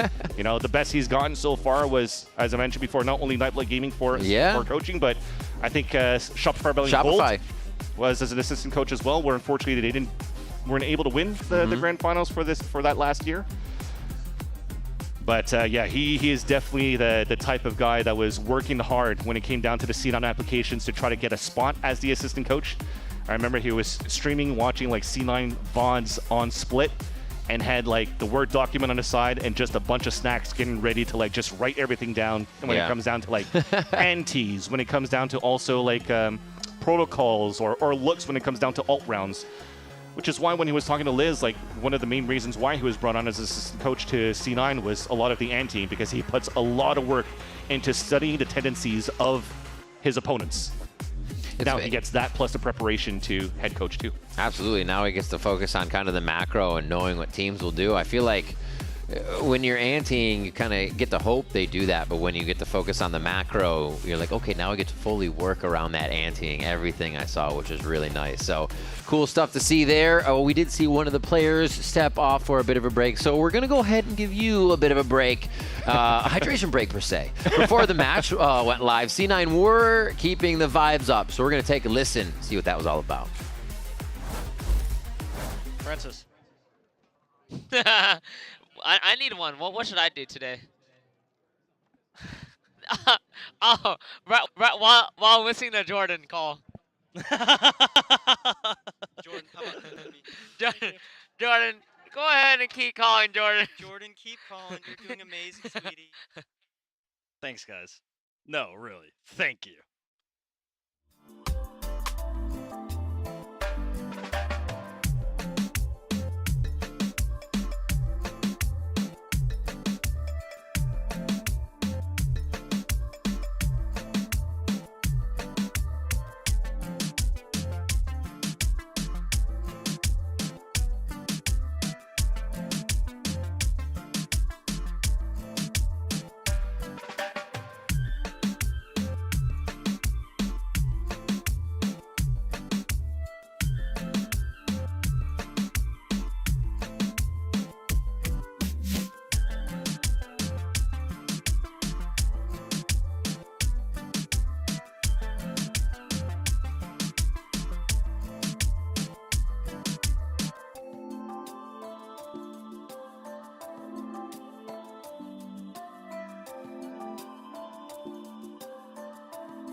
Drop.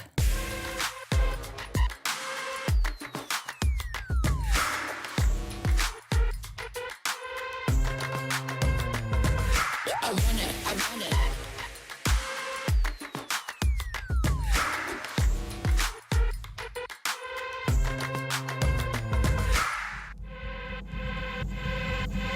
Ice cold. Cold.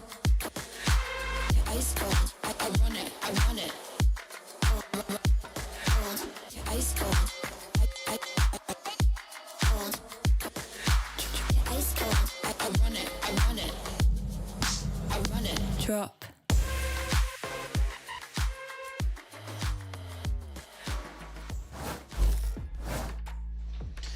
We are back here, VCT Americas, to jump back into game shortly. Currently have a patty cake tech pause going on here between Fireball and Zelsis. Very cute. Love it. Great. That's team camaraderie right there. Bringing back the old school. Feels good to have all the smiles across from Cloud9 as well, who has been desperately searching for a victory here. Yeah. Since the call up from Jack, since the plus minuses of players to players, most recently being Vic. I know a lot of people are talking about like maybe Mitch and Vanity, but a lot of players also forgot about Rooney, the plus and minus Roonies that we had for those IGLs in the past for Cloud9. Not Jack, but Jake. Yeah. So many. Sounds like ready checks are going in for this. Right now, it's been 5 rounds in the second half for Cloud9 as they got onto the attack side. I think one of the things that Loud kind of suffered was holding those sites in their previous match and being able to control it. Silent Cloud9 definitely taking control of it right now. Yeah, and you need your big guys to really land some good shots because your rounds are getting expensive, right? The second time now that you're bringing out an Odin. Thankfully, you have a free throw that falls from the ult from Luxo, but you really need to get value out of the investment that you're putting in, because if not, C9 is going to be in a comfortable spot to close out the first map with a broken bind for the last for Loud. And a nice timing by Oxy to open things up and catching Ernie off guard. Absolutely. Oh, but not catching Luxo off guard. What a snapback to grab 2 and slow the strategy right down. The Fireball still on the lurk. You can see how much they're still considering that as well as the spike gets planted here. His timing could be impeccable. Here we go. The Sixth Sense. Oh, he didn't catch the eye. Oh, that's huge, What though. a great look for the flash there. Gets one still inside the site. Almost gets another turn. Man, it's a pleasure to watch Luxo, but they still get the best of him on this round. 12-6 now as C9 go for match point here on Haven. Yeah, great heads-up play by Fireball Ups to throw that Bloom onto the ground, but also trying to waste his time a little in there. I love the heads-up reaction from Luxo to go back into the site to support the team there instead. But good here as well, as despite a tech pause, there was no really indication that C9 were looking to slow things down as how dominant they were in this first half, already fast gearing Oxy into a C line to catch that early positioning. As I've mentioned here, a difficult look here for the last round potentially. A lot of them on half armor, but this is going to do some value. That's a ping on 2, ping on 4, actually killing one of them. And that's the go button, Vans. On the other side of the site, they're able to disperse Darker right out. In the plant again here. Fireball again on the lurk. They'll be looking for that, but they don't know that Luxo's actually got the long C look this time, and somebody's going to back up into that. Oh no, they're actually going to hold the right side of the site. Erday finds Fireball on this. Luxo still quiet as a mouse, trying to get in. Another one almost gets the back of Oxy, but we know it's the toughest shot to hit. They got res too, though, for Erday, so this could be a quick 3 versus 1. The wall is going to be annoying to deal with. Not enough ammo, didn't clear it right away. Solidifies. Sight on the spike. Fast lane's there. It looks like Loud's going to be able to keep themselves alive for just one more round. That's going to be the spike, but that's going to be the kill. Taken to half, the defuse comes through, and Loud stays alive. Good on Loud, too, on the post plan, too. Identify the late lurk again from Fireball Up, so they kept one person at bay towards that B line to just fight him at that spot. And then for the rest, yeah, they had to go for the res. They used some big ults too to convert for that round. Utilizing 2 big ones here. That's the res and the Hunter's Fury on top of that.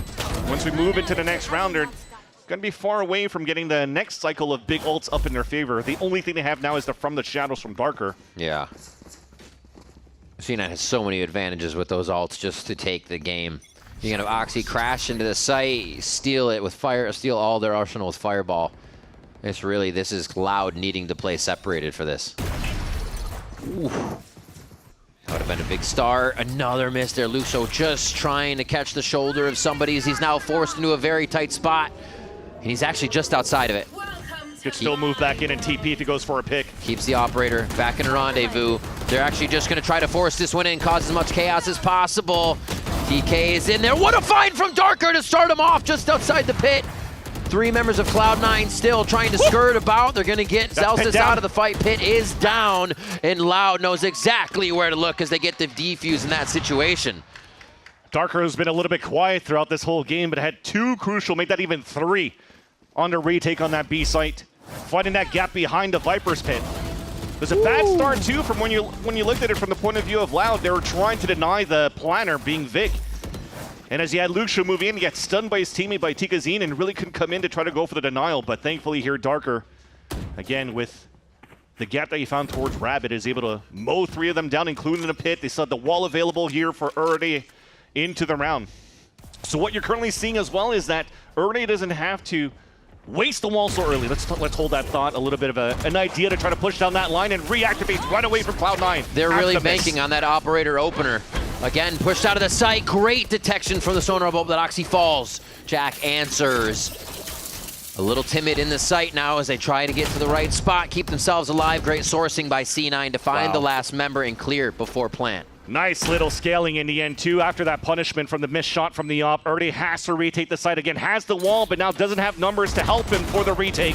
Tough. That's one, that's two, and all they have to do is take down Davi here. That's going to be the shot. Jack with the hat trick to end the first map of Haven. Cloud9's pick. And C9 looking good towards the end as well, especially on the attack side. Looked a lot more clean in the protocols in the Pulse plant too. And this is looking to be maybe that resurgence of Cloud9. Not only a breath of fresh air that we talked about on the side of Loud, but maybe now again, the new head coach coming in. Instilling a little bit of an experience towards challengers is helping out the veterans like Oxy and Zelsis right now to be more comfortable because they don't have to maybe dictate the challengers players that moved up too much, that they can just focus on their game. I think one of the big things is here, if you came in today asking if C9 would look different, you got a definitive answer. As soon as they all pushed window in mid to follow up on Oxy, we knew there was something new. And it worked for map 1. Loud's going to be able to reset and come back on their pick of Sunset after the break. Don't go anywhere.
Sick from Vic getting that ace.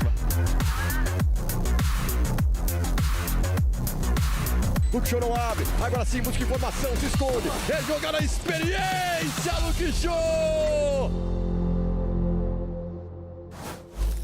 Here with the head coach of Cloud9, VR, now a 100% win rate as the head coach of Cloud9. But we're talking about your Haven, right? You were 1-for-1 before going into today with a different comp. You changed the comp for today's match. Why? Really just trying to go back to prioritizing player identity and comfort. Really like Fireball and Vice. It's something that we worked together on MVG. And Challengers, he was a very good Vice for us as well. Getting Jordan on the Viper. And it kind of just fits our play style. We've had it for about a week at this point, but I've really gone back in and made sure to prioritize being very drilled, deepening our playbook, adding a lot of protocols, and it's really making the game like simple for them to play and not have to overthink about anything. I mean, I have to ask you, how do you feel? You have your first one under your belt as we go into map 2. It feels good, but job's not done. A win will feel good, but one map win really doesn't mean anything. So we just got to keep it going. All right, well, best of luck on map 2. That's one hell of an interview, baby. That's how you do it. Take notes, kids. All right, that's how you answer questions. Yep. Of course, always a pleasure to hear from Coach Veer after a successful win on Haven, 13-8, of course. And as we talked about before, and what we saw before too, vibes were feeling pretty good for C9 going into the map. And it's safe to say, Bren, that they kept that energy throughout the game, even when it looked like things could have gone a little out of hand. Yeah. No, they managed to pull it back. I think it makes a lot of sense as well, because this is a squad that honestly everything's gone wrong for you. You hit rock bottom already. Only place to go is up. Yeah, or potentially down a little bit more, but to be honest, there's not much of a difference between where they're at now and even further. We have much different perspectives on how hikes work. But here's the point, right? The point is that genuinely, this is a team that should be just focusing on trying to get it together in time for play-ins. They have, it's a fresh start for them. Via coming in as a head coach clearly has breathed a new lease on life for them, and I think it shows in their play. They were constantly proactive with these deep pushes. Oxy into this A main fight didn't actually kill anybody, but he gave C9 enough information that they could heavy stack towards C, towards B. That, I think proactivity was what was missing, and that hesitation in the step of Cloud9. I was hating to see it constantly because they were never on the same page, but now you're starting to see them, I think. As Via was saying, the game's been simplified for them. You can see it in the way that they're playing. I really like what Via was saying, because it's exactly what we talked about, making sure that you can take a step back, the players are comfortable, and this is exactly what we see in the way that Oxy's playing, how aggressive he was willing to get on this defensive side, and also in general, what the team is capable of doing. This is something that we've always talked about, and there's a point right now where Cloud9 needs to show these kind of results, whether it's a composition that they change from one day to another, or something that they can continue to build upon on.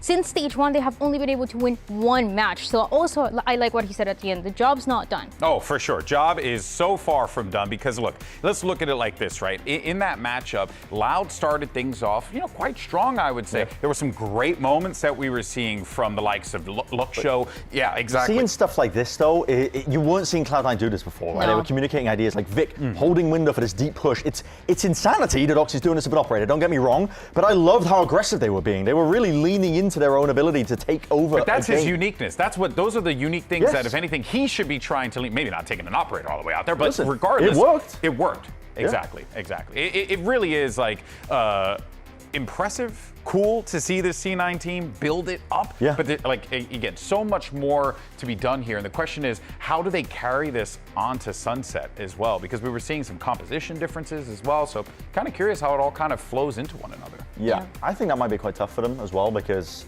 for Loud, I'm willing to give them a bit of a grain of salt with that one. It seems like Sunset's a good map for them. They just copied the comp over. I think that was really probably where the barest amounts of thought was being placed into them playing on Haven. Sunset is a much better map for Loud, and I think that's going to be another test really for Cloud9. Yeah, no, of course. All right, well, let's go ahead and see what's going on over on the Loud camp. We have Romanilli standing by with Liz. Here, the coach of Loud, Romanilli. Now that could have been close. We had a little bit of a comeback at the end, but it couldn't quite be your map. Such an interesting comp, because that's your Sunset comp.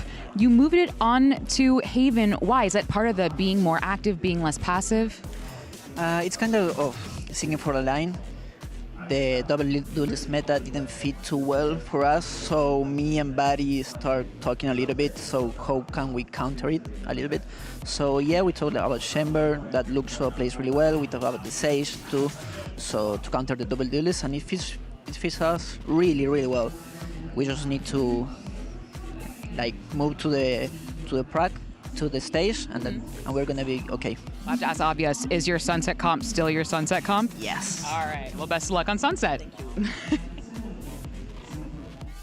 I understand what Romanelli is saying there, and we got to see in that first half when they were playing attack, but keep in mind, this composition that we just saw and the one that we're going to be seeing on Sunset is a double Sentinel composition. They were playing on the defense, barely getting any value, barely being able to take advantage of that utility that the Sentinels have against Cloud9. So yeah, you're trying to work on countering the duelists and the double duelists, potentially on the other side, but it didn't happen in the first map, and it needs to change now for the second map if the composition is going to be the same. Yeah, I think they were late in terms of making the right adjustments that they needed to make on Haven, because Cloud9 were pretty, I was talking about it. I mean, the Viper just gives you so much pressure over towards A lobby passively with the wall going up and down when you're on the attack side. And you need to be able to plug up either the gaps in A long, A short. They did that pretty late. They ended up moving Lucio over to that at some point.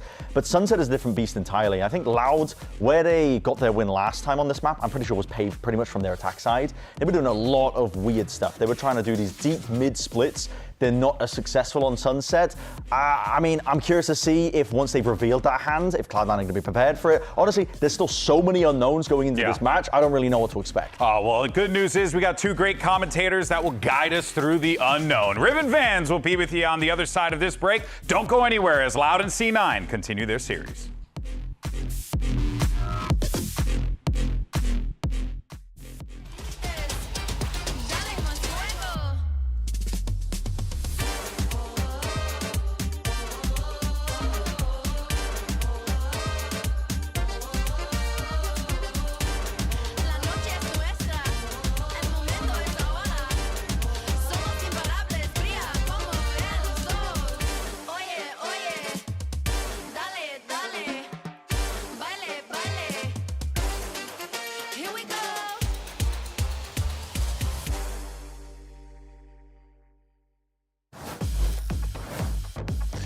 Welcome back to VCT Americas. We are about to head on to Sunset between Cloud9 and Loud. Loud, I think, having a lot of answers there just at the last moment. The aggression worked much more on that attack side, and as you said, the Sage really didn't pay off for them, I think, as much as they wanted to, but they still believe in it. Yeah. I think what's interesting from the conversations of both Coach Veer and Coach Romanelli with Liz here before we got into this second map pick is the fact that both of them kind of had, and I'm paraphrasing here, ways that the double duelist meta doesn't really work out for them, and you want to play more to your comfort picks. So as Wyatt, or sorry, Coach Veer, I know Coach Veer like that, so I call him Wyatt. He's my boy. Coach Stack, you know? Gosh, yeah, Coach Stack represent. But no, he was mentioning we wanted to go back to what makes the players comfortable. So I would, again, hope to see Fireball Ups to see potentially as a chamber here. But the same thing right now for Ernie and company of Loud, as we currently see Ernie on the screen. It's about the double duelist meta not really working for them, but also finding ways to counter it. It's like Energy playing a lot of double initiator right now back into the old ways. Yeah. And you're starting to see as well from, at the end of the day, I think the coaches and the players are also realizing that you don't have to force yourself to push into a double duelist meta to win some maps. You play to your strength, you identify what the gaps are, and then you play through that. That's what we mentioned yesterday during the broadcast on how G2 is currently playing as well. So I'm liking that the meta is not fully defined going to the second stage, even with the changes of the initiators back into a 40-second cooldown. It doesn't change anything at all as well, so, or 50 rather, it doesn't change anything as well in terms of shaking up that meta, but they're still trying to identify every single one of these teams' identities from roster to roster. We'll see what identity Loud has. He said our Sunset comp is still our Sunset comp, so we'll see that coming out of them. Yeah, and a great point actually from what Manila was mentioning too. Yes, they had a very strong game on Sunset against Crew, but it's also because Crew was playing a double duelist with the Rays as well, and they were like pushing every single time, trying to find timings against Loud when they were playing their defense. So Loud could just stay towards spawn and fight. And now that we have the agent select, there you go. Fireball is playing as his chamber. I'm super excited for this. This is basically what made him in Challengers, why a lot of players and fans were looking at this guy as Fireball as a chamber. So keep an eye on him. Another one, like an up-and-comer as well as a chamber player for me is Son of Car, for example, as well. So a lot of those players to the MBG rosters are you have to keep them under the microscope. Well, if you're going to have a test of chambers, I'd say Luke Show is a pretty good one to that'll test be up fun. against. That'll be super fun to watch. A pretty good test on that side. They do keep the Sage, as we were hearing. It's something they do trust in.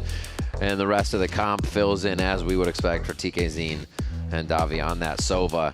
I'm excited to get started on this. Remember, C9 starting on defensive side. Summit if we go all the way here, but now we're on Loud Sunset to see if they can get themselves a win from that attack side start. They're very aggressive off TK Zin every round. I don't think you get that ability as much on Sunset. You have to set up a little bit more on your entry to the site, but we'll see if they can keep that pace starting off here with just about 30 seconds before we get in.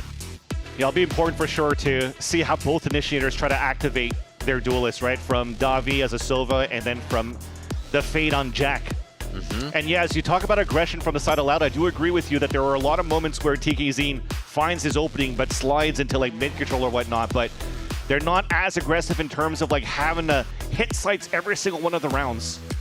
Again, because just of the different play style that Crew brought against them. I think with C9 though, you might force the hand of Loud to be a little bit more proactive around the map because they're playing their old double senti, which means they don't mind running the clock down and slowing you down in the same process.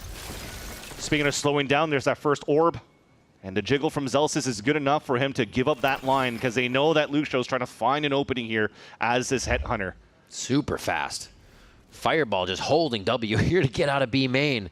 And now very informed decision by Cloud9 to collapse on the A site. Zelsis is going to get a second look, so he knows it's a confirm. And both from Zelsis here as Tikazine enters into the site. Vic is just going to try to hold slant now. Oh, it does not work. Confident as ever. Loud just start to waltz into the site knowing they have power in numbers here. Yeah, and you can see here the reaction from C9. They didn't fight as a team as they were trying to flood back into the site. Fireball up says he has the whole timing. It was perfect for them to stack up, but it didn't look good into the fights against Loud. So Loud, perfect positioning on the post plant. Lots of crossfire setups, and 2 of them on that spike. Could potentially seal the pistol for the Brazilian squad. Jack? Oh, beautiful over the shoulder, giving out pies to the face of Loud for a moment there as they still have a hold on elbow. And that's going to be Luxio. A tough shot here, finalizing the last one with the rendezvous up to get a quick shot on Zelsis. The fake in the hold. Zelsis not fully on it yet, but he's got a bit of an angle. Man, this is actually so awkward with the Sage Wall. And it actually is so much time bought by Luxio. Enough, and Zelsis cannot get the defuse. Loud get themselves another pistol. And Zelsis is not going to like that because that was his wall that he placed towards the elbow as well. Jeez. Doesn't give him a chance here to fight that 1v1 to go for the defuse. And again, you have to look at what just happened here for them to flood back towards the dumpster. There's only Vic sliding out solo from slant, but the other 2 were still trying to use util from the top of shops to try to clear out with Fade, util or whatnot.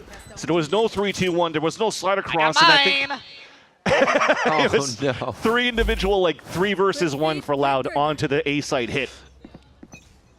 So again, some of those problems still linger for a bit, but mistakes are prone to happen when it comes down to redressing your macro here for a team. It's like a week of practice that Veer just mentioned earlier on. So to try to be playing as perfect as possible is asking for too much in my eyes. Really neat angle here. They're actually going to dash out on it and quickly activate for a weapon. Seeing that a Phantom is guarding towards mid. Wait, they just gave that Phantom up. Just Erde. Yeah, Erde's going to try to deny a little bit of this, but it might cost him his life. He just, okay, we have to wall this off. Already broken. Is it going to start pushing through? And Cloud9 may have an answer to this. No, Luxio. Beautiful Marshall shots down mid to control the round. Another one of those, right? Player advantage that they had. It almost looks like the eco round that they had on Haven. Dropping 4 players when it comes down to a 2 versus 1. We're just a little bit off in terms of the comms on that swing. They swung 1 by 1 right into the Marshall Luxio. The same scenario there. Difference is this time around, Erde is also up with Luxio, and Fireball has a rifle to work with. Rendezvous 2 Headhunter, but he's actually approaching the situation straight up. 3K for Luxio there. So you're going to see Tour de Force pretty fast here. But another round for Loud, and they're going to go into the bonus. Still ends up being good damage being set up by C9 here. True. They didn't really try to go for some sort of contact play. They just tried to go for a timing. Gambled, let's just flash down and see what we get. And it went right into the pack of Loud, made it expensive. And you saw those picks from Luxio. Being able to do the same thing from the defensive side of Haven, they left 1 member of Loud up on that second round and actually were able to take the bonus and see if that is something C9 can do here on Sunset.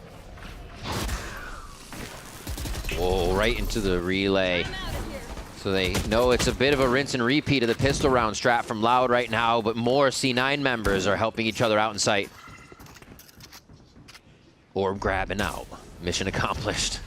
Still, look at Fireball-ups. He pushes forward behind the Sage wall as well over on this B side. So that's the protocol that you currently have from Cloud9 is, okay, we got a lot of pressure on this A side. Just activate here on mid. Oh, control, Fireball, another, my God, he gets it, plays the edge of the wall. Told you. And plays darker. I told you. It's a perfect push. It's almost flawless and faultless because he can rendezvous out if he does see somebody. If he doesn't, he keeps walking and gets plays like this from out of B main. And now the pressure's on Loud here in the middle round. Luke Show loves that pressure and performs at A for a moment. At least both players are accounted for. Oxy, though, overcommitted, was trying to get that pick towards that spawn. Yeah, they're doing too much alone, doing way too much alone here.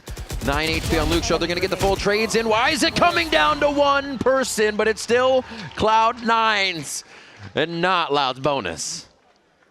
That was a 5v2. That was dangerous. That was dangerous. I respect the Oxy walkout still because he felt like he could have maybe cut the rotation at least one player from the spawn, which is Davi, because again, they knew where he was coming from. Nice! Hey, Jack, do ace, baby! Warm up. More diligent. More diligent. Build them out.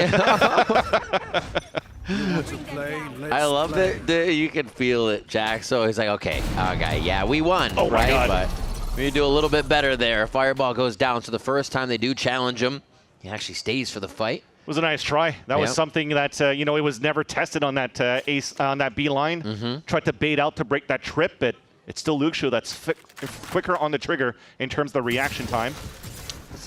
Ooh, Avengers up and over. They still can get darker over as well. Oxy says slow right down and he clothesline with one, but dashes in. It feels like they thought they had a bit of a control without hearing the wall go down there, but all of the members of Loud were presenting themselves in sight. Easy plant. It was a good seize that was thrown by Jack too, and slowed down the entry a bit to allow for Oxy to try to get his 1v1, but again, all of that just faltered as soon as they took down Fireball ups in the front of that B main. Loud went for what they like to do here, just self-boost across the Sage wall in fight. And this will be a save for Vic. Another eco round will go down for C9 in the next.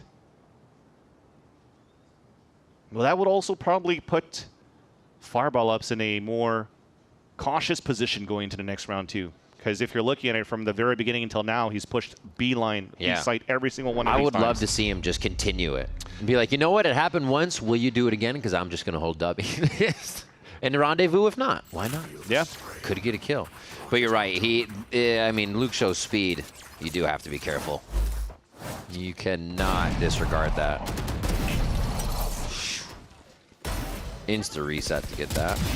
And to be at the end of the day, I think it's fine as well, because you look at the scenario of the rounds in the past here for C9. Fireballs was getting a lot of picks with the rifle first, and they lost 4 players in the process, and the money wasn't perfect for them to get the operator in the next round, but they'll have it now.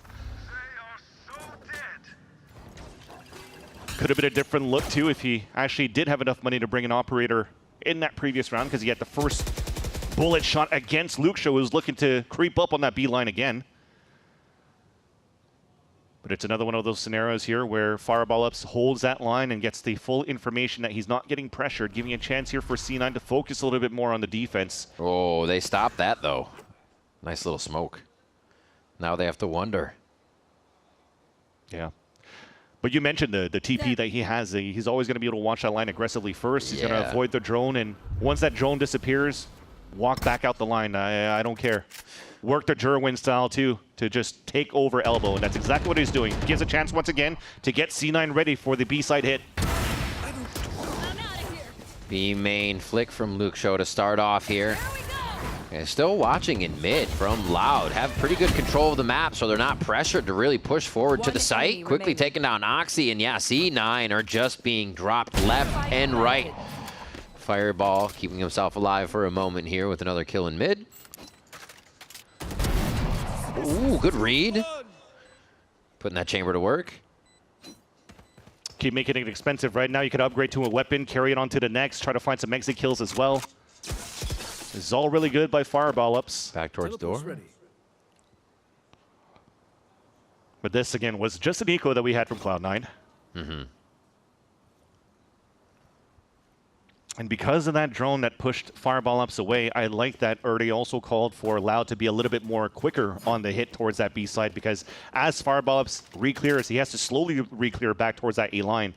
So as he's still trying to relay and find the confident call to say, okay, they're not re-hitting towards the A site. C9 were sort of ready for a B hit, but didn't have the right stack inside that B site. They still had 2 players watching the crossfire on the top of the middle, which is why you can see here that TKZ had just easy entries. My ult is ready. Yeah, as soon as Loud are ready to hit the site, it's full activation. And they're doing a really good job of even doing damage or sourcing some util from Cloud9 as they get into position to do that. And going mid, figuring out where a few people are, grabbing audio, and then just making those hits so much more effective. Again, I wish that was enough money for an operator. And I don't know, with Vic currently at 25.5, they have enough here to buy Fireball ups and op. But he tries to find the spot here in the kill with a Vandal only. He gets information, but unfortunately, no surprise for the first blood. Loud looking for a split on the top of middle into the B site. Nice read towards spawn here from C9 to instantly thwart that. Now the play is going to go towards Zelsis. He gives a good wall there. Oh, he gets the slide in from TKZ. Cleared out through market, and they're going to make their way into sight. Boba's held by Oxy, but it's going to be a tough fight. Gets one, can't get the second one as Erde uses the teammate effectively for that kill. Still doable. 2v2. Right now with Vic's rotate, he's going to break that trip just to make them think that he's re-clearing that B line. And it's nice that he regroups with Jack, because now they could paranoia and haunt for information at the same time. Yeah, you got to get around Erde's operator Luke Show's operator somehow in the situation. B main smoke default there. Oh! And behind the util. Beautiful little use of the trickery of the eye there. And now it's a ring around the rosy. For Davi, util there, but not enough time to use any of it. It comes down to the aim, the shot, to step into the smoke, but it's cleared. Vic there, playing defense, and knows which wire to cut. Another round for C9 as they get to defuse, retake that site. Yeah, and they were assertive, too, on what C9 was trying to do in terms of protocol. I was talking about a flash haunt to maybe try to ping both of them, but instead they just group up, try to use the haunt to break crosshair placement. A perfect pick that you had from Vic. And then also just the way that you rescale towards that site. Throw that tether towards that front of the site. You see no lines coming through the center of that circle, so you know here that the last player is elsewhere across probably B main or towards those boxes. They played inside that smoke, covered the diffuser, and had a clean retake.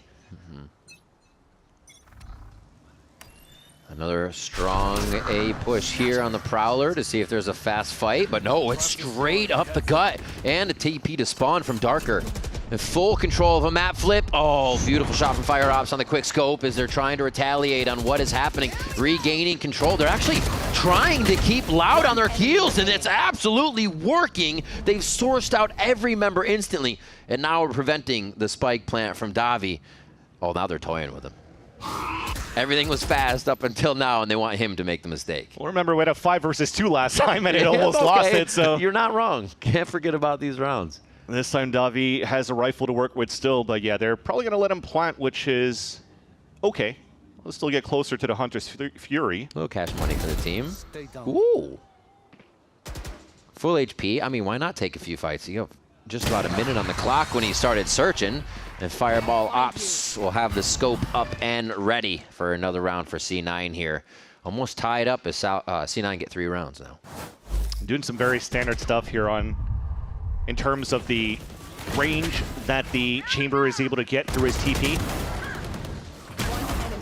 And the protocol that they currently have at the beginning of these rounds stays fairly similar, right? Instead of having a stage wall to cover his tracks, they have the door literally towards that market. If not, if it's a sage wall towards B main and it misses the off shot, if they're going to keep spamming towards that wall in the B site, then C9 could be aware that, yeah, Loud's trying to up the tempo. So they're trying to leverage the util around the Sage Wall and also the doors to get themselves a little bit more proactive and moving at the right spots around the map. Oh. Nice little 1-2 with a util from both teams there to try to execute. A reset for something else with the drone now.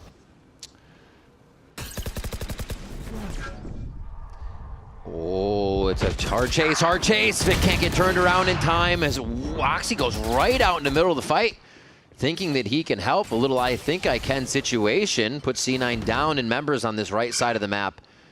And now, an orb grab, ult ready. So if they get the spike plant and they can disperse on site, they may not even need to use the ults. Luke Show can creep up with the op here. Fireball is feeling fairly confident with how he's playing so far. This time didn't have a chamber TP to work with, yet they're still creeping to get kills. Understandable. They've been one man behind this whole time, so you're trying to make a play. You're still trying to find information of where the hit's going to be coming from. Now from Zelsis' position, he hears the full run back into middle, and it forces to re-peek, and it almost works. But Luxo misses a shot. Love the mind games that they're trying to play. Oh, he answers on another one. Oh, the headhunter strikes true onto Jack as well, and just like that, C9 disappear from the site and Loud grab around. I didn't like actually the fact that Zelsis decided to give up his line. You know, after Davi runs down towards middle and you still spot a player into elbow, you should expect here that it's a cut noise and re-hit potentially for Loud. So he gambles to go back for the res and gives up that space, and Erdy just walks up for 2 free kills.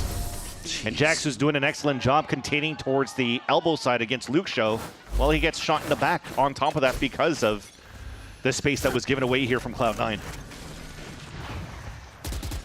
Always different angles that we're trying to find here for Fireball Ups, but this time cannot go for the flick kill and low on HP.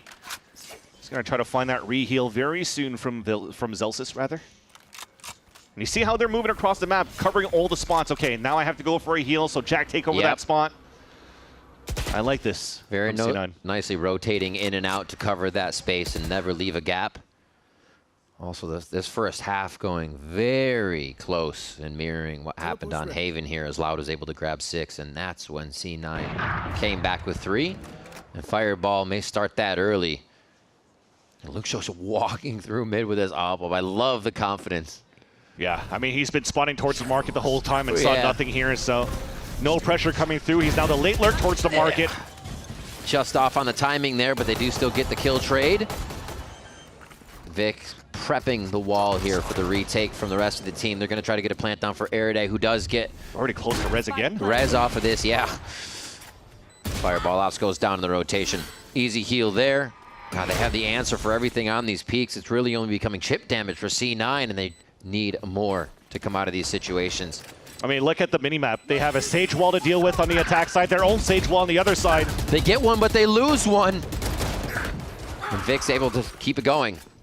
Erday still down very low here after the fights. The defuse starts to go down, but Luke Show finds the lineup after all that. He's brought back to life to be the one to secure the round for Loud. So C9 blocks their own way to filter back into the B site, falling themselves down to the staircase, and just gets blocked by Erday's util as well with his own Sage Wall. But that's what we were talking about before in terms of Loud. When it came down to how dominant they were on their attack side was because their opponents kept going towards them. They wanted to play more slowly, back towards that spawn. You see how their openings are also very slow, leveraging a lot of the Luke Show and Davi's utility. So one body to be the human drone, the second one being the actual droner, just to figure out where C9 could be setting up. But every single time you're only seeing Fireball Ups really trying to find some aggressive lines, and as soon as he gives it up, they kind of force themselves to turtle back a little bit more and give up a little more of that space for Loud to take. I like that, because Loud usually comes back to look for that line. They want to see if you're still peeking. So yeah, if Fireball could, or anybody that's there, Zelsis had a line one, they could finally get the secondary kill there and keep pushing forward.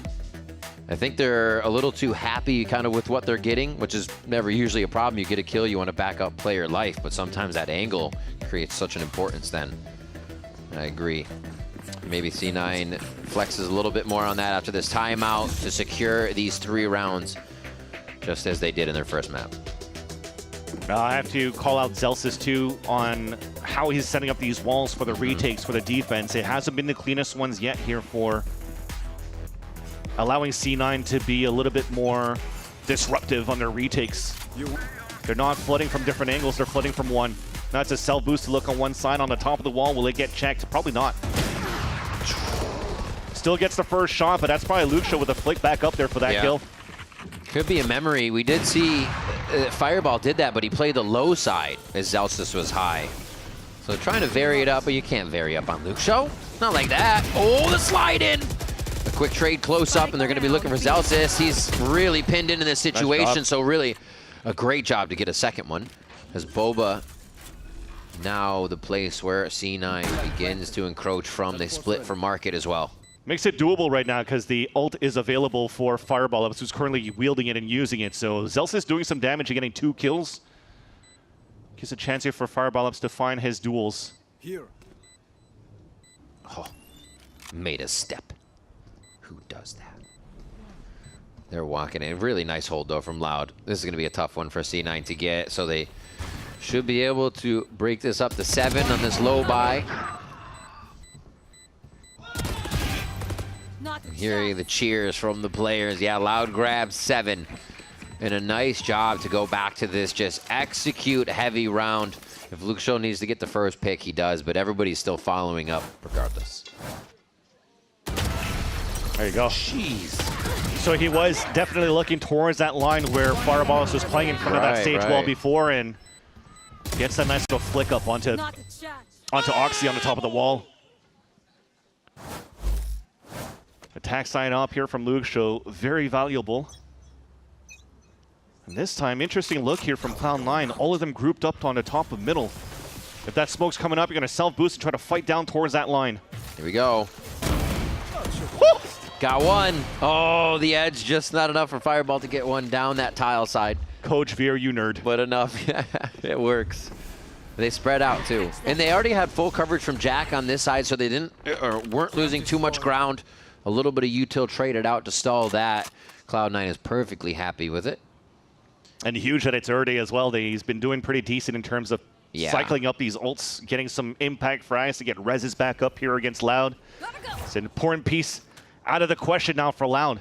One less wall to deal with once C9 will have to go for the retake. If they're giving up sites here, which looks to be the case. A site fully open right now for Loud to take if they start smoking at the right spots. Just too much swarm. That fast lane they create with a sonar bolt, not really something you could hide around because they're going to find you. They're double executing just to make sure they can get that left side cleared out from Pawn. And now Tikazine. He's going to stay here. Kind of love the confidence in this play, obviously. Oh, the paranoia timing with Oxy's slide. Very nice, but it couldn't cover Luxio out towards elbow. Squeezes himself in through the smoke, but C9 is still trying to swarm the site. The timing here from Pawn as well from Fireball. He's got really good just end of the round. The last thing is happening from the opponent timing, and he's executed on it quite a few times today. Yeah, definitely a small look that has changed here from C9 the last time around they played on this map, and that's Fireball switching away from a Cypher, and that allows for them to get a little bit more proactive around the map too. Instead of playing trap kills with the Cypher, all that usually gets broken just by the util of Davi. And look at that. You see, he's crouching too. He's still trying to find some space to go into the market and just gets instantly owned. Meanwhile, a nice little haunt coming in here from Jack to start engaging on that flood. You got to have the little tricks up your sleeve, right? I mean, not seeing that, I'd say from C9 we've seen standard Valorant, right? Let's see what Loud's producing for this round from their comms. Bora? Bora, vamos entrar. Abre você. 3, 2, 1. Vamos caçar você, o que é isso? Eu vou passar. Tá. Parede mercado. Puxou meio. Tá. Ganha Maxi. Eu vou comer base. Tá. Come base vocês dois. Come base vocês dois. Tá. Pica como fake também. Eu vou dar um mercado e como um base. Você fake também ou você pica, ok? Vai. 1, 2. Nada. Não vi nada. Tamo aí ainda. Ainda mercado. Ganhei mercado. Tá. Eu tô pegando aí base. Então você tem? Não, eu peguei esse lá. Eu vou também, Faz também. Olha, põe mais CT com ele. Eu vou tacar outro logo, É só abrir CT, galera. Eu vou ficar backside agora. Tá. Manga CT? Fecha a mira, eu tenho... Fecha uma CT. Manga, Smoke, tá close.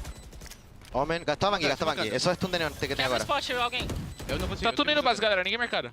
Smokando smoke todo o tempo. Jogando na frente de smoke. Bird. Boa. Mais um base. Tem que tá base. Ó, deu que se liga aqui. Ou tá beitando o mercado. Tá Esse é meu time, caralho. É você, porra. Vamos, caralho. Pra cima, irmão. Linda. Bora. This half has been all about the chambers between Luke Show and Fireball Ups, right? So Luke Show holding that market side, playing a very similar look, play behind the stage while anchor up that site, not give a chance for C9 to rotate back towards that spawn, or sorry, to split from the market and the spawn. It just allowed all the rest of the players in the back of that Boba to just mow everybody down from C9 on that attempt of a retake. A strong hold for Loud moving into the second half. Loud making a good move for a third break. Don't go anywhere. We'll rendezvous right back here after the break.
Man, I think that keep that song going. That had some bump to it. Nah, get me in the game. Get me in the game. No, I mean, keep it going in the game.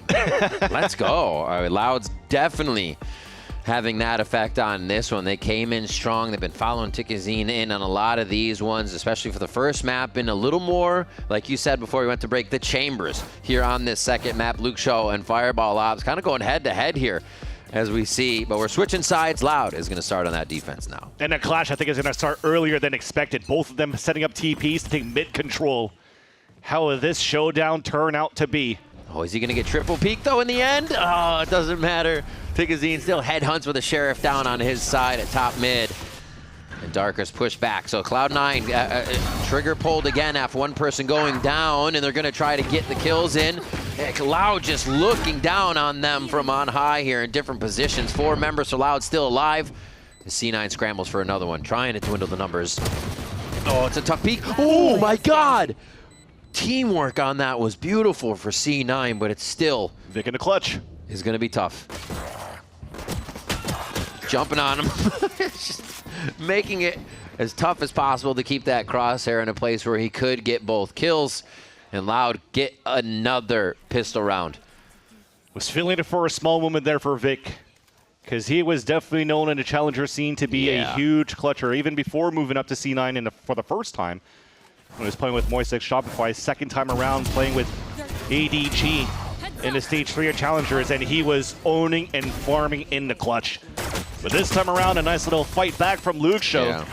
And a protocol that's clean from Loud on the defense to just nullify that look that Fireball Ups continues to try to do here for C9. And yeah, after this plant, because it went on a 2 versus 1, it's Headhunter and Stingers to go for a rush hit. But still, open season for Luke Show's Outlaw. They're trying to slow everything. Even the first bit of noise, they went with a very early slow. And the wall, just so they can set up. Leaning towards the left side of the map. Here comes Luke Show. They reconsider, though. They say, wait. We're moving too They quick. need the spiker, yeah. You don't want to fall into that same type of mistake here previously. Everybody's using the Avenger play today. And C9 goes over the wall this time into the site. Grab one, great C's. No follow-up, though. They're not trying to push too far into sight. Fireball guarding the backside. And market is closed for now. And with their position on Pulse Plant with Stingers, this will be dangerous and difficult for Loud to retake with. They're going to try, though. 1, 2. Can't reset on that. Too quick to load. Wait a minute. Oh, no, the lineup. Bulldog. Just do a classic. Oh, he thought he had the time. Maybe he was getting wrapped. Maybe they weren't going to peek until the defuse, but no, they swing together. And there's the clutch. They needed a second round for C9. They were so low on HP for the last two players of Cloud9, and just thank the Valorant gods if you're a C9 fan that Darker also ran out of bullets. Yes. Yeah, look at that play. They tried to stall early with the relay bolt onto the ground, but it's nice that C9 just stayed on top of the wall. Everything just worked out in their favor to make sure that they traded with each other to the best of the capabilities. And one single gap, though, you see how much space, or what little space is given to Luke Show, how much he could take. Prime Sage plays this game from Celsius and Erede for the teams. Oh, that is a, oh, okay. Trademark was there. I was going to say, that is a clean walk all day. They paranoid and tried to find the timing through there, but unfortunately missed it. Already still had quite a bit of move up. Vic answers, gets the turnaround. My ultimate is ready. They're set up for another one, too. Everybody is kind of oddly pinched here, so C9 does have to choose to go into the site. Zels is quickly cleaning up everything that could scare them from a timing situation. And there's the last kill that they needed. Spike should go down for a little extra cash here. C9 pick up another round. So now see what Loud can bring to the table. Yeah, Vic's the one moving down that A ramp to get that pick on that flank from Tikazine, just so that they build the ult orbs for Cloud9. Zealous has already had his ult after picking up the orb. This puts them in a comfortable spot now for their bonus round. Well, I like to call this bonus round because it was a forced buy second round that they've gone on to Loud, so. Right. Still have a lot of money to work with. Outlaw into the next round, or into this round. Yeah, Fireball playing it very smart. Can get value on 3 of the members here, Loud. Where to go? He hasn't really changed his position. So they might be looking to find him in the same spot. As C9 starts to hit that left side of the map, they are going to meet 3 members. Oh, nice wall. Great little bits of delay here to see what members they might have to fight with on their way in. This is going to be a weird angle. They don't realize this created by the wall, though. Have to be aware of that situation. You're the one making the play, and Loud punish. Not too sure what happened there, because I'm pretty sure Tikazine was spamming that wall as soon as it was put up. And on top of that, when Zelsos was running up to put that wall up, he saw him. Yet, as they're scaling back towards Boba, nobody's paying attention to look back towards the wall that's being broken on their side. And they just get backstabbed. Again, you see a little bit of those moments when it comes down to be hectic that the comms kind of just slip through. And yeah. It felt a lot like I thought somebody else had that. And everybody was confidently in that train of thought. Yeah. And then in the end, nobody has that. Luke Show has it. There it is, a kill on the Fireball. In that Chamber v Chamber matchup, he went hunting and found and buried. 10-6 now for Loud as we push closer and closer to Summit. See, the actual person that was breaking that wall was Tikazine alone. The other 2 players that was back there with them went back to turtle into that B site to set up their crossfire towards Boba instead. Again, to lack of sounding like a broken record, you can't play as perfect for C9, who has had to do a quick turnaround with a new head coach in, and those same type of lingering issues for C9 cannot be fixed overnight. Ooh. Elbow wall frag there. You can see Darker actually up top for the elevation, so they get their own little boost game frag in the beginning of the round. Oh, gonna try to get the spray down. Jack Dancing gets out alive. It's info for the boost as well, so they know the Sage is being posted up on A, but the wall's already been used. And C9 could start slowing down the round and try to create different type of angles here. Playing very quick on two different fronts. Trying to feign towards mid, but now they go back towards market. Actually going to be into the site. They are scrambling loud, but still finding safety. Oxy just draws Luke Show on the wall instead of getting the kill, and he's somehow still alive. Unhurt. What? Did he get a heal there?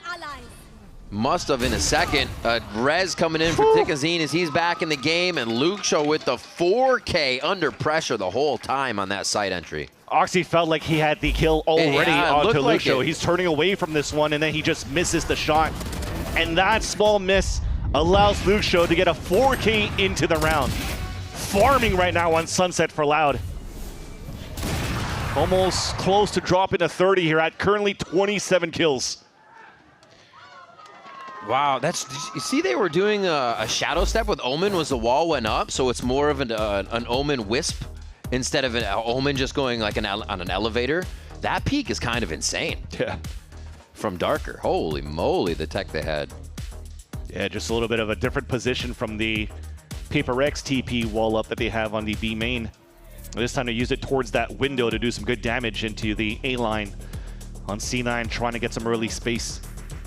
Love it. Timeout is important now for Cloud9. They really never had a strong hold on towards this map. I think with the exception of a couple of nice little flash in the pan from Fireballers with the openers that they had on the defensive side, but overall their holds and anchorings on either extremity hasn't always worked out in their favor. And this time on the attack side though, Luke Show's making them give a taste of their own medicine by having so many good aggro peaks, so many little off positioning as well, and even as he TPs, still gets value from his positioning at the TP backline. Okay. C9 need to find a way to break that Loud defense. I think Luke Show's been doing an amazing job of making sure they only have 4 members to do that quite often, right off the rip.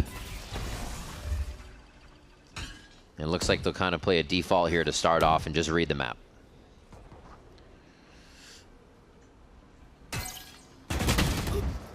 Not playing together here.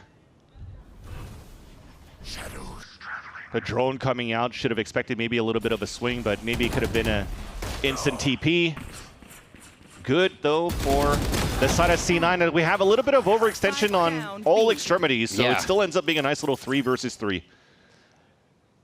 Everybody finding a fight at the same time, and I think that's going to keep Loud as well strewn across the map. No committal to a site here as they play 1-1-1. We're also close here to a bloodbath at the end of this round. Some big ults across the board. And right now, C9 looking to just play the contact.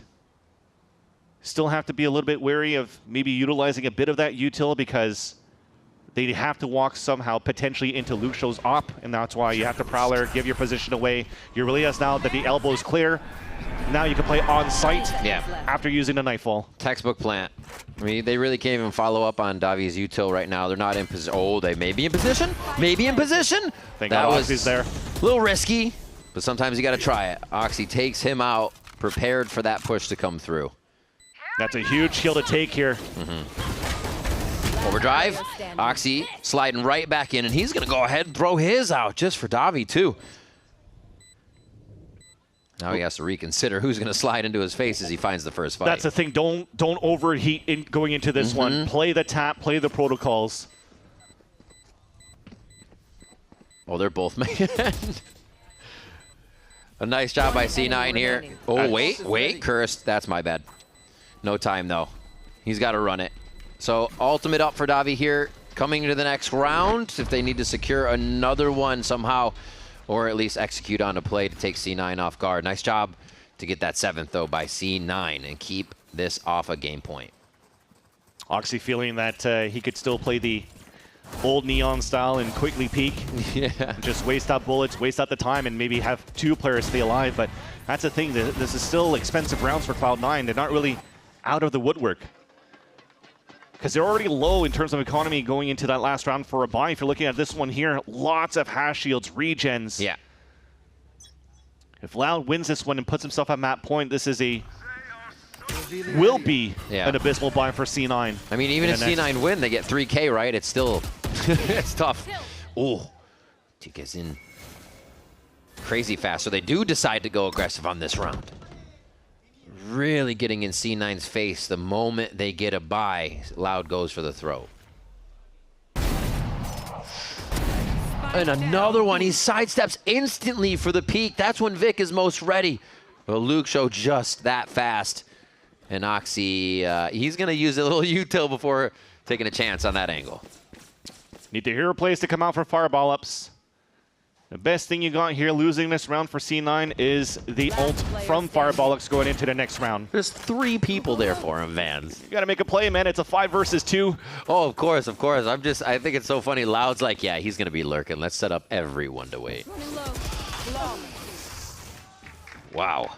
A very clean round. Super, yeah. I was gonna say, what a lockdown from Loud on that one. No point of damage taken from the side of Loud as well, so they could continue to build a very strong economy while they set themselves up at map point on their map pick. Luke Show getting close to dropping that 30 bomb. 1 kill away from it. 1 enemy remaining. TKZine also hitting the 20 bomb as well as this Neon. Yeah, like I said, going into this next round, there's only really the strongest weapon being the Tour de Force for Fireball Ups, who's staying grouped up with the team this time around. Cover going out. Are they going to try to go for a Hunter's Fury? Yeah. Little protocol there. I like it. Especially with TKZine sliding out, you want to be able to fight that Neon, and then you get a Hunter's Fury in the face. So you're kind of committing in the wrong way to start the playoff. Really cool stuff from Loud. Luke Show doing a little bit of a fireball ups there. Yeah. Get the full timing onto C9. And I think he's got it. The trademark. It'll be... I think he's still got the angle on Zalstis when he gets there. Oh, hello. Oh! Goes for the quick ADS, throws him off just a bit.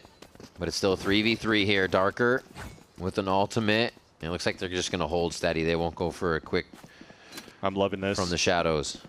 They already understood how aggressive the push came out here from Luke Show. And because Fireball has been doing that the whole time, it's the same protocol. They kind of have the stronghold back towards the A side. So they could just full knife out into B for the plant. Spike planted. Should be a reset time that you get Fireball to turn around. There it is. And they're going to hold for the front of that site with just Jack watching the back here. Util decently low, but Davi still has a bolt to shoot through when they start to enter the site. Eride is going to try to get to market to get back in, but he's going to have to rush it.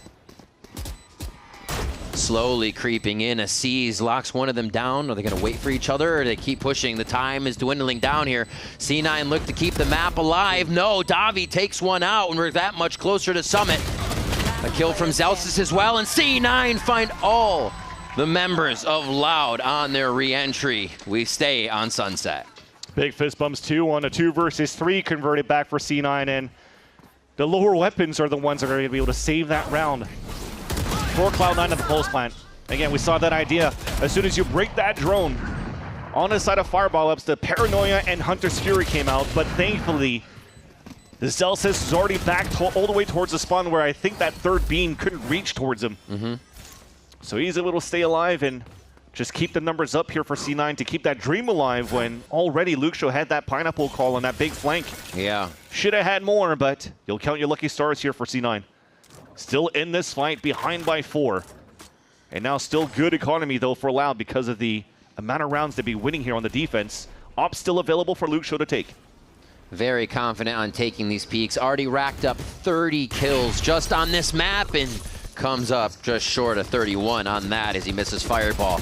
It's the rush from C9. These are the strats that they were executing on Haven that worked for them. Everybody all in one through to the site, and it drops Luke Show where he stands.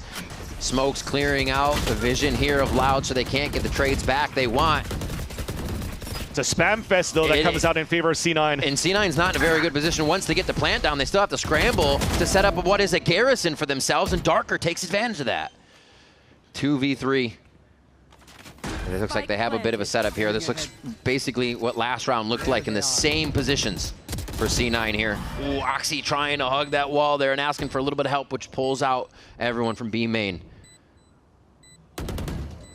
Oh, Darker takes one. It's just going to be up to Jack here. One of the newest members. Holds it true. He's been saying he got his. Can he get one more for the round, though, to keep C9 alive versus Darker? And it's not going to happen. Darker gets the kill, gets the defuse, and we're going all the way to Summit. A nice close in on a 2 versus 3 for Loud to take away their map pick against Haven. A 13-8 for Cloud9 on Haven, a 13-8 for Loud on Sunset, and it will be decided on Summit as a third map tiebreaker. Some great looks, though, from Luke Show and TKZ on the Loud camp, and this is looking to continue to build that confidence for them into the third map. And for C9 to be like, oh crap, maybe we really didn't have this in the bag. After the first map victory that we had. Man, Luke Show really turning up on this map and making it hard for C9 to do anything with all 5 members. And they just couldn't find the result on the rounds to bring it out in 2. We're going to Summit. Don't go anywhere. VCT Americas returns right after this with Cloud9 and Loud.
Sick from Vic hitting that ace.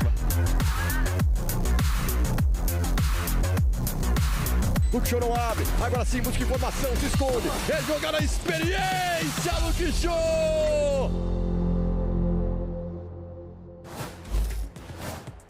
Welcome back, everyone. We're all knotted up as we take a trip over to the new map of Sunset. More on that in a little bit. But for Sunset, or sorry, Summit, Sunset. Similar. Yeah, you know, these maps, they all work. They all flow together. But look at this. Sunset was beautiful for Loud. They managed to fight back after what was looking like very... Holy crap. Oh, I mean, you know. I mean, is it going Not to even be dropped lying? a 30 bomb. They ain't you know? lying. They ain't lying. He dropped a 30 bomb, so it kind of makes sense. Luxio, of course, is your MVP for that map because he absolutely dominated on the chamber. And look, let's just call a spade for what it is, man. This kid came out here at a point to prove, and he proved it. What a showing. He was incredible, and this is something that we talked about with this composition, something that looked good for them last time when they were playing here. On the attack side, he had a lot of great ideas around the operator, and I remember seeing very recently a video from Mel where he's talking about how awkward the dynamics for the defense get when somebody on the other side is playing with the operator, and that was Luxio that was farming those opening kills, and also it was a Cloud9 that was trying to fight some space, trying to catch him off guard, but they were unable to do so every single time. He was getting away with anything that he wanted. And we talked about him, Bren, in the setup to this matchup on what we were hoping to see from him, a guy who was being proactive, who was getting in the face of his opponent, which is what he was doing here, but he was doing it with great success. Yeah, I mean, the chamber gives him that agency, I think, to be able to take a fight if he wins it, pull back out if he ends up feeling like he's not favored in it. He was just taking over, though. I mean, he was essential to them being able to dominate the attack side to such a degree. Damn. The difference in statistics, I mean, listen, he dropped we the all 30 saw bomb. it, bro. He dropped 30 kills. So Like, we all good. saw it. This kid was unbelievable, We got and he eyes. always usually is if you put that operator into his hands. But it is a core part of the reason why their attack side is so good is that they can just rely on one player, Luxio, to dominate up B main control, A main control, hold on to that space. And as much as Cloud9 were trying to punish him, they had some cheeky setups. They had some great ideas, in fact, even, I think, to try and fight back. Yeah. Still wasn't enough. He was still taking them out. You know, I've been enjoying the hell out of this series. It's been good. This has been a great series. It's fun. Honestly, like, we were unsure of what we were going to get. What version of Cloud9 were we going to see? How's Loud going to be dealing with some of these setbacks? But Dan, it feels like we got two teams that are hungry to make those improvements here and now. Yeah, we talked about it in that first map for Cloud9. Massive difference in that already, with the differences not only in the composition, but just in the way that they were playing a little bit more the confident. tone, everything. And for this one, we knew that it was a Loud that looked really good in this map that could have, and we're exactly doing that, dominating with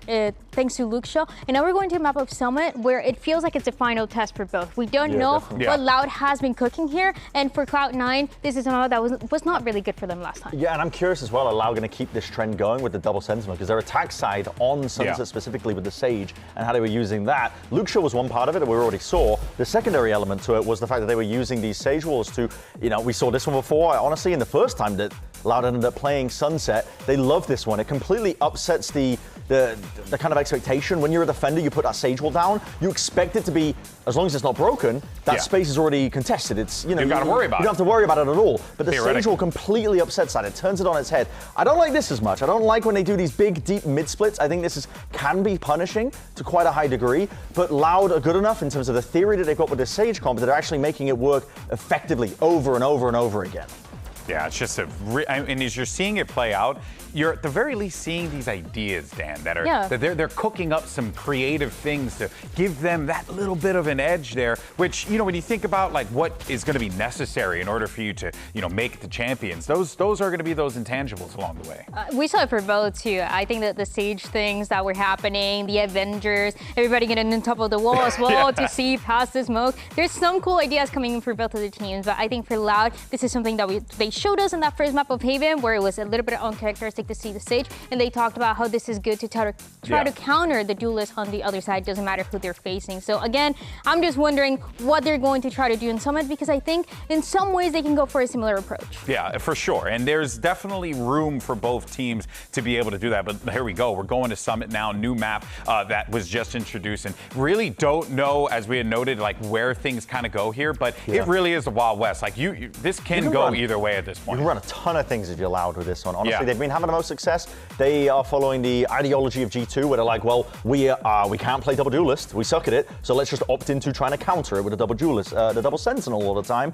They could go for that as well. But I have even more questions as well about Cloud9's Summit in general. I mean, it was a while ago that we saw it, but you remember all the way back to week 1 when they played against Sentinels, they were really struggling in the post plants. They would get the spike down in these situations, and they wouldn't know where to position at all. I need to see a much much cleaner game from Cloud9 on Summit this time around if they want a chance to go toe-to-toe with this Loud team that are firing and popping off on every single cylinder.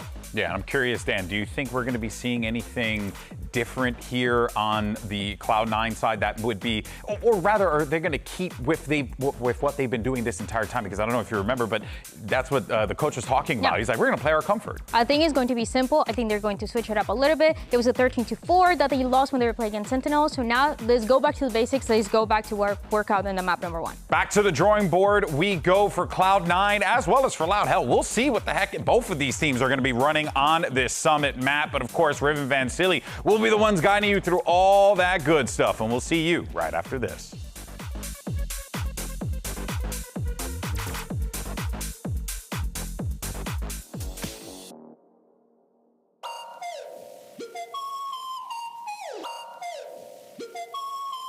Hit the wall, broke the skin, never complain, I just start again. I'll never stop, watch me go, I rise to the top, I let them know I'm built for this. Every time I fall, I get up. All the weight that made me bend turns these shaking hands to strength again.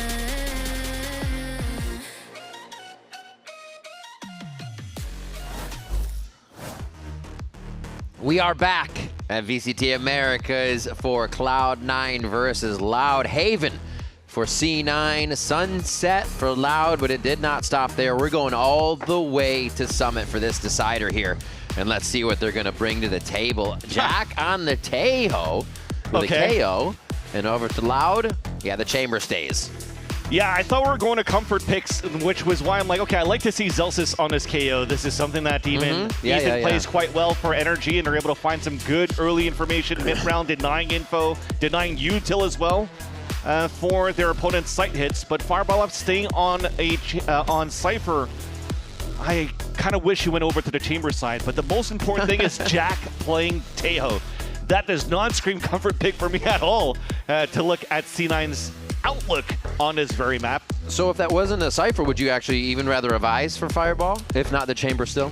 I like the Vice pick. I think Cortesia plays it very well on Sentinels in terms of just denying like the fast hits from like a Neon, for example, in Phoenix in a double duelist meta, right? So I think that agent is perfect for that. We'll keep an eye on that Cypher then. But that's why on the other side for Loud, I like that there's also Chamber, which again, we saw some great stuff from Fireball Ups on the previous map, and Luxio's still using that to their strength for Loud on this very map. So for Loud, they haven't really stepped away from their identity from the last 2 maps. They're still playing the double Senti and just sticking to the double Senti identity, which is 2 great Sentinel players as well to use on this map. Trap play set up though. Contact off the camera to Paranoia and do Tejo util. Trap indeed, that little triangle formation out there by Cloud9. Boxing in Loud as they try to get into the B site. Still towards the middle. Luxio has a bit of a timing, but Zelsis is aware of something, trying to check these angles. Oh man. Okay, well you can't do these trap plays on anything else but the Cypher, so there's Elise Veer proving me wrong on the outlook that they had for the pistol round dressed up for C9. They still have a great player advantage against Loud, but it's still Luxio who's super dangerous to deal against. And this is where in the last 2 maps C9 has somehow gotten this down to a 2v2 or maybe even a 1v2. They need to just live with 4 here. Find Darker and Luxio and be done with it. I think that's the step up. So they're staying as a ball. There's 1. There's 2. Easy peasy. Cloud9 grabs it. A second pistol round. On Summit, let's go. Things are looking up.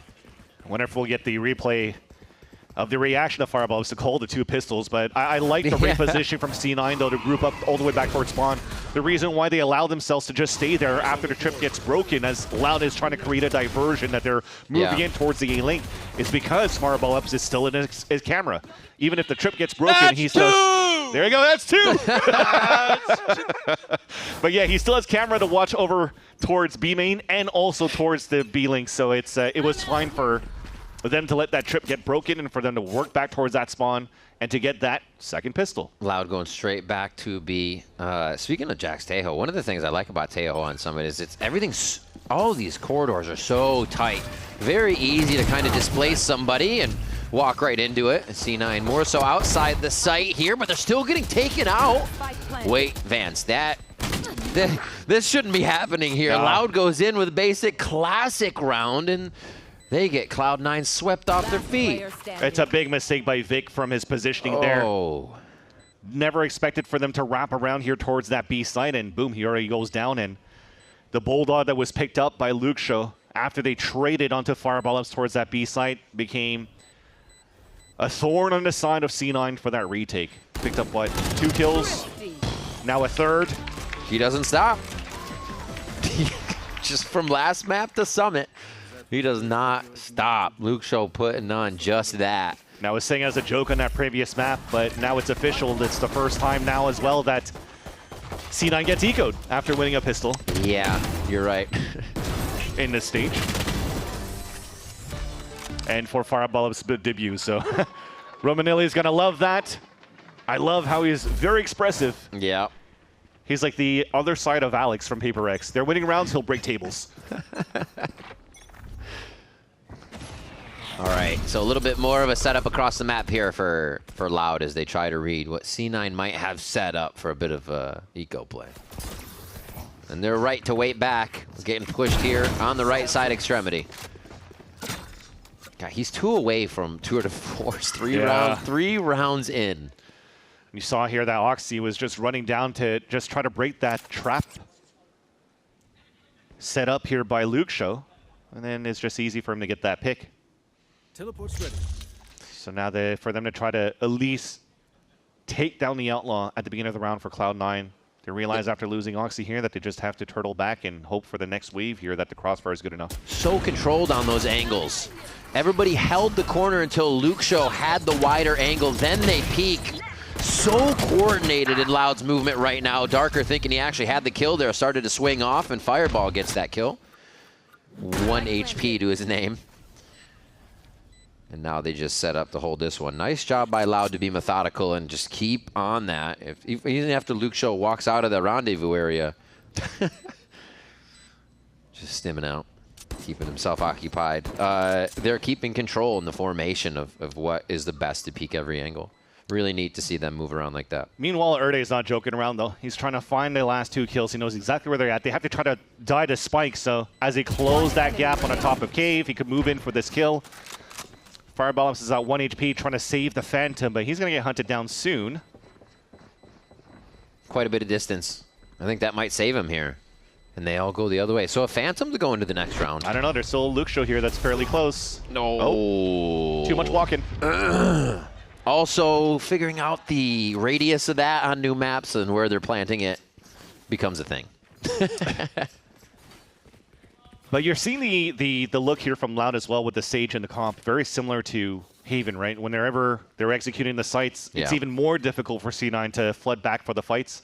As they block off and section the A-site link, they break the door on the top, and then they could take full control of Cave 2. Yeah. And then they have full information of C9 attempting to retake or not.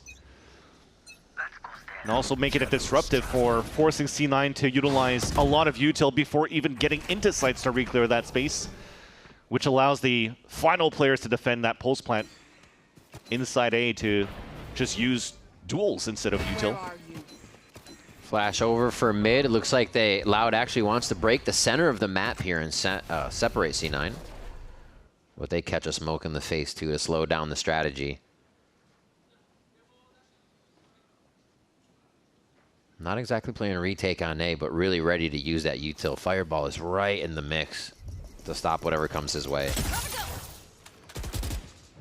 This little mid-round grab that's going to spawn here, the Neon. And by spawning the Neon, you would expect the split to be happening towards the A site because they need them to dive in.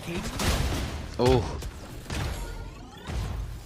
Honestly, I really favor these little situations where you try to play into util, but Tickasing comes out shoulder clear on that for Fireball, and he can't even use all the util he threw down. The team's in safe, and now a Cave retake becomes the possibility C9 has to use. That's just so smart from TKZ to slide right into the eyes of Fireball Ups. He was set up to think that the Neon's just trying to create some space. Good clear. They've broken that first choke point. C9 trying to move together here, and Tikazine is still ready to shake everyone's hand on the way in. Just so on the ball. One more. They're going to let him get it. It's going to be the ace for Tikazine. A huge one for TKZine. I think his first one as well on the VCT stage. Look at that slide right in. You never expect it. It's like playing on the edges of a smoke when you're thinking the players are going to walk forward. You're trying to hold the angle on the side, yet he runs right into them. Chases them all down in individual fights, and that was a C9 fully taken down, forced to go into a half buy with small shields. And to rethink how they want to hold the defensive side, because they've been very, very passive down these lines. And you're seeing them trying to explore a little bit more, but as they explore, well, they're running now into a lot of crosshairs, just holding the angles. I think after this round, it's a veer timeout, because it's looking desperate this round here, and it's punished in every single lane. I feel like they're much harder fights to take, especially with the distance. The ability to double swing and double face these angles really lies with Loud. And there again, I mean, you get a trade, but they gain more space. And at these numbers, it's always favoring Loud if you go trade for trade. So they've already done the work, but they continue to go for the firefights. We know them to love that. And it seems to be working out so far. They stay as a death ball as they head towards the right side of the map and should be able to pick up a fourth on this one. So a lot of respect given here for this side of Loud, despite them having a very strong, comfortable finish on that second map because of the domination of Luxo on that previous round. This time around, it's TKZine creating all that space again, like Haven all over. But they still wanted to walk contact into the A site, guarantee the round in their favor with the power numbers, and also forcing now C9 to have the last two players rotate back and save their weapons. I think this is so in such like a favorable position now onto Summit for Loud. They've had such a crash into the site activation once they've gotten to the front here behind TKZine. These pathways up to each site really allow them to funnel each other together before they're even seeing C9. So C9's reactive play has to be either back up or perfect and instant. And that's so hard to play against when you got people like Luke Show hitting shots and TKZine causing that much chaos. Yeah. Not crossing out C9 yet in this matchup, No though, way, as no way. a lot of these matches on Summit have been favoring a lot of attack science. But so far, when it comes to their defense, though, the protocols that they're trying to build up, I don't think is really there yet. Hey boys, I'm gonna give us a little speech here. This is how we wanted to play, so we need to be talking to each other. Like, we need to listen to each other, we need to talk to each other, we need to go for peaks together. If your teammate need to help him, like, this is it. That's what I wanted to talk about a little bit as well, because you're playing a Senti with a camera. It looked really good for their pistol round, right? When you have Fireball up still having this camera, or it's watching actively towards that B main, or if he sets up towards A, it still covers up a good portion of that map. It locks down like 33% of it, while the rest, I'd like to see a little bit more of util coming out from Zelsis. Early knife, what information to get out of that? If there's nothing, can you take control of that space? Can you start moving forward? If not, do you want to try to challenge a different spot where Loud could be at, and you continue to set up trap plays because you have a Teo with you to fight in those angles? Don't give up that space for Loud to take, because if you are giving that up, you see how difficult it is for them to retake the site, because one, they lose their anchors because they're getting run down. Secondly, they have a Sage Wall to deal with on the retakes. And then third, as they're doing all of that, you still have so many good lurks coming out from Loud because you're not contesting on the different lanes on your defensive side. So you have to clear so many different angles, and you're just getting backstabbed or crossfired every single time. So yeah, be more proactive around the map, just like Zelsis is talking about here, and just try to challenge and lock down a little bit more than just a portion of the map from the Cypher camp. See if they can strengthen that mental come into the next few rounds here, get those comms going. All right, Knife sees a couple. How do you react out of that? Are they going to start to push forward a little bit more? The jiggles are coming out a little bit here from the top middle from Oxy, but unfortunately it still stays pretty static. It's going to be all playing their life. Using the weapons they have once they can get behind each other here. The Stingers, Phantoms. And everybody towards that top side as the camera is grabbed from Fireball and he heads over as well. Oh my gosh, they're just setting traps everywhere on the side of Loud. A nice relay bolt. They're going to try to keep one in. He slides right home on that one. Oxy picks up the first kill. C9 looking good to start off the retake, and now they have some time to set up the smokes in the protocol, so they take that time. Shots ring out. Oxy tries to beat the distraction to pull the crosshairs, but Loud is just knocking them down left and right. Fireball in a 1v2. Has to move quick. Got so far to go. One more, and it's just going to be a cat and mouse game. A quick peek. Oh, the shot from Fireball! Cleans up the round, and it is very much a round that Cloud9 needed for the mental and to surge back in here on Summit. A big clutch coming out here from Fireball Ups. Even salvages the off in the next round. C9 were just running into the meat grinder, trying to retake towards that B site. I respect here getting an all command up, because as they drop the first kill onto Darker, you upgrade into another weapon. You have now a null command and so many rifles to work with, but none of the flashes work. Nobody was affected on the side of Loud. They still had the crossfire set up, so you needed this man to step up. Dang. The Red Bull clutch just in time for C9 here. Veer getting a good success rate out of the timeouts, too. I mean, grain of salt there. It's all thanks to Fireball of the hero of that round. Yep. I don't think you're addressing up anything there in terms of, yeah, let's just lose everybody. Now, one guy backstab everyone and clutch it here, but no, now the focus is on this round here. The timeout was for this round where they have the operator that they salvaged from the previous round and also the rifle round for the rest of C9. Are they going to be proactive around the map? Let's see what happens here. Nice little delay timing. Little bits of utility happening around 1 minute, pretty common. As they get a clear towards the right side. No noise following that. Might indicate the left side lean here to Cloud9, and they're ready for it. I think that false Prowler alerted C9 even more to what Loud might be doing, rather. As the noise starts to come back towards the A side, it's going to be a hard anchor this time from C9, not the retake. Fireball's kind of stuck in sight right now. But who's going to be stuck in sight with who? C9 able to get a good few trades in there, but they get rezzed up. And a reset from Loud. That's just unlucky, too, because Davi had the Nightfall to work with. But we'll talk about that in a second. He attempted the retake for Cloud9. Numbers are dropping down. Fink also takes down Davi. And another one. It's 2v2 now. Very quick. Spike's not been planted. And now Loud haul ass to the other side of the map here. Coast to coast twice on this one. And they should be able to get it down. The thing is, it's going to be tough now for C9 to retake. They used all of their util to try to stall towards the A site. Now you have a low HP Vic. You still have a Paranoia available for Darker. So they're hoping here that the full rotate back to spawn is going to catch some players off guard, and they could potentially still maintain a 2 versus 1 on different fights for the retake on this B site. Is Vic the sentry, or is he the follow-up at 1 HP? Right? Be the sentry. He'd be the sentry, the first one in to figure out where they are. Oxy still got the slide, the fast lane to create the angles that they want, at least for one side of the site if they try to split it here. Straight through the spike. There's one for Oxy. Goes for the slide. He looks to the right. And it's Darker that comes up big with that one to keep Loud. Yeah, pretty much a full angle rotate that he had to look through, hit both of his fast lanes.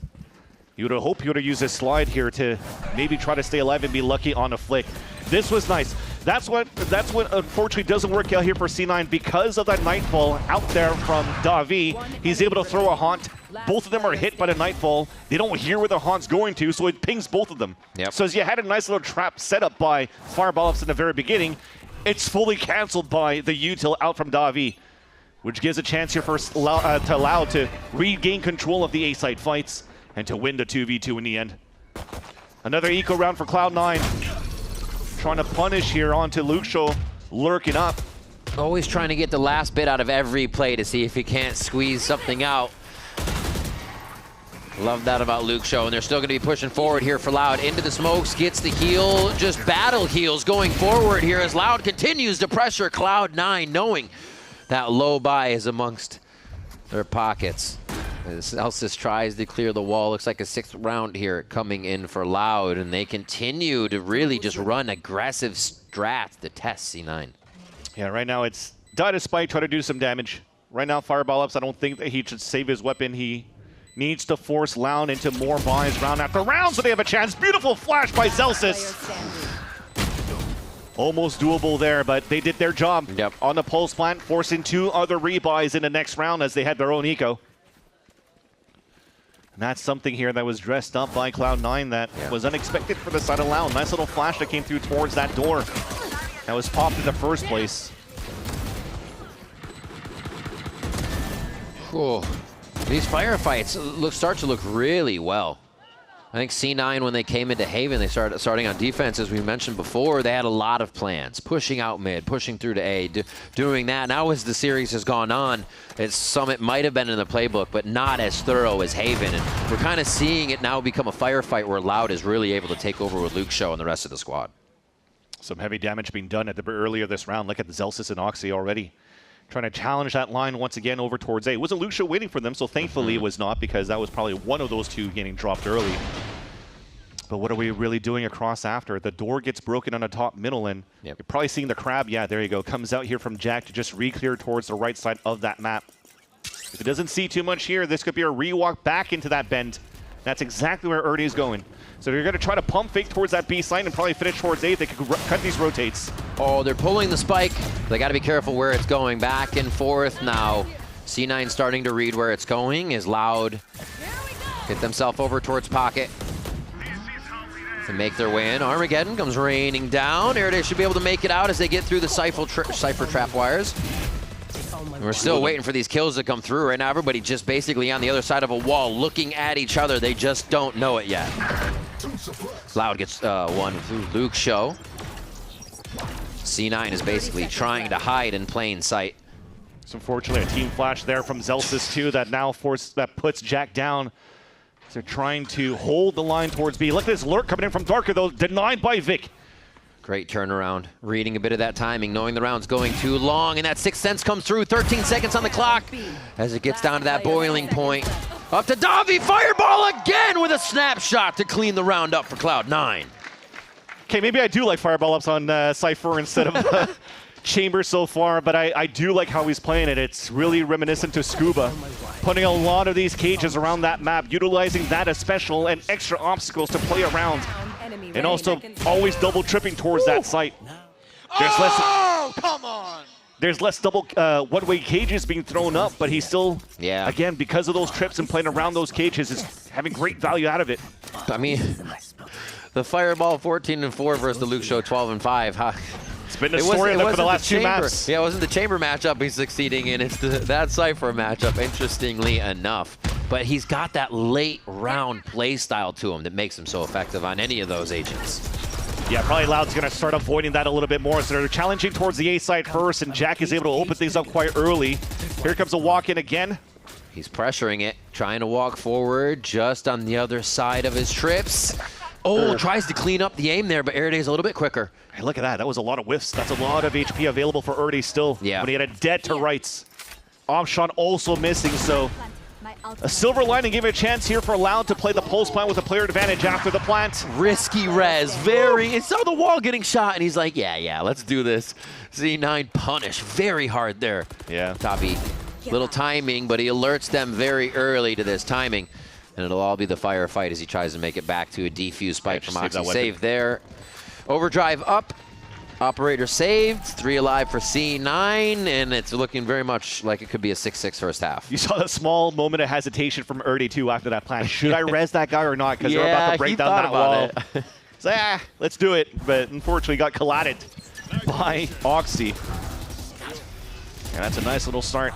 And that's why, again, to talk about the Senti you posed before, do you like to see a Vines on that map? That position that Jack just got a kill from was such a good position for Cortezia when it was playing that Vice. Because now you're placing Razor Vines at that spot, you're spamming with an Odin, and it's just such a small choke point for players to run through that it's easy to get a lot of smoke kills. Now a combination, a little bit of all of that, is a chance here for C9 to stay back in this game. A timeout forced from Romanilli. And talk with the rest of his team, and not too sure what they could look into for the last 2 rounds of the half of their attack side. Fireball has definitely been a pain point a little bit more, but at least when we talked about the conversation from Zelsis after he's like, hey, this is the comp. I was just going to bring that up. Yeah, right? The comp we wanted to play, this is how it should look like. At least the proactiveness that they have is just being a little bit more assertive on rotates instead of reacting on the information that they're getting and not getting, right? They're just making sure that they're with each other when it comes down to retaking sites as a team. So I think that's what was talked about during the protocols from Veer to the rest of Cloud9. Absolutely. More than trying to take early space here for their defense. I think that's the big one too, is that they are going for those fights. I mean, the round after that was Zelsis backing up so they could get the play they wanted, but it's been more aggression, been more taking those fights, and the confidence level does seem to be rising for C9 in those engagements. Just about back into round 11 now after that timeout from Loud. And they will, I was going to say put all their eggs in one basket, but they do split to go towards mid and that A side. The hunt missing here is going to make it more difficult for Loud to get some early space down towards that A line, but thankfully for the C9 setup, it's a 4-1. All of them focusing on information on a B side, and look at it, now proactiveness is coming. We have an early TP over on the A side because the Crab already puts Oxy down towards his B line. Now here comes the fight for the A denial. Cave is held by C9 right now. They're actually going to plant deep on their side for Loud. Is Oxy going to ask for a smoke as well just so he could get through, or is he going to use a fast lane? Yeah, fast lane to get across. Scoots right by that. Nobody's heard it, and C9's gonna wait a little bit for Oxy to make that noise. Luke Show's already thinking about it. He always does. And Loud's now able to focus on the front of the site. That makes it so much more effective for them. A little bit of a look towards Link, but the rest of the members are holding down that choke point that makes it so tough to get back in. They'll even present themselves knowing the time's already gone, and they're just gonna make it tougher for C9 to keep these guns. The 6 cents from Luke Show was huge. Crazy. I think it was also C9 stalling a little bit too much towards that cave. They didn't make enough noise here to give a chance for Oxy to really find his timing on that flank. So in the end, it becomes all members of C9 even not able to save their weapons, because look at the positioning also that Loud had on the post plan. 2 players back towards that B link, watching the cave flood back from C9, and they have 4 players pretty much on the crossfire setup. Haunt once again getting a lot of value from Davi. Last player standing. C9 missing a little bit more util to really fight back into the A choke. Man, Luke Show being the lurker, he tenfold knows when the lurker is going to be there on the other side. Like, so many times this series has that made Loud so confident in sight to continue protecting. So we'll see what happens now. Last round of the first half here on our 3rd map, and Oxy starts off C9 on the right foot. A huge kill as well. But is there no res available for Erde? But they're actually going to try to go very quickly on reaction towards this B site. Screaming through here. Zelsis just trying to drop breadcrumbs of utility to keep himself alive. He does make it to spawn. And now they wait. Still walking in. Loud feels confident this is the site that they want to hit. And all the way around, Fireball is making his flank. And this time with Luke Show being down, maybe it's not going to be looked at. Fireball has a chance to really flank across here. They're thinking that they have to rotate because of TKZ's position on the top middle. It's Darker that knows. And he resets right after a smoke there too to get a bit of a swing for himself. Oxy, one of the first ones in. They're going to tap on the spike. That draws the eyes of Loud as well as the firefight. Zelsis on 1. This has happened before. Vic was the one to get the defuse down, and it looks like they're going to be able to stick it one more time. Here in the first half, C9 get up to 5 rounds. Haven all over again. A flood retake. Null command available to stop the post-plant util on top of defusing into the smoke.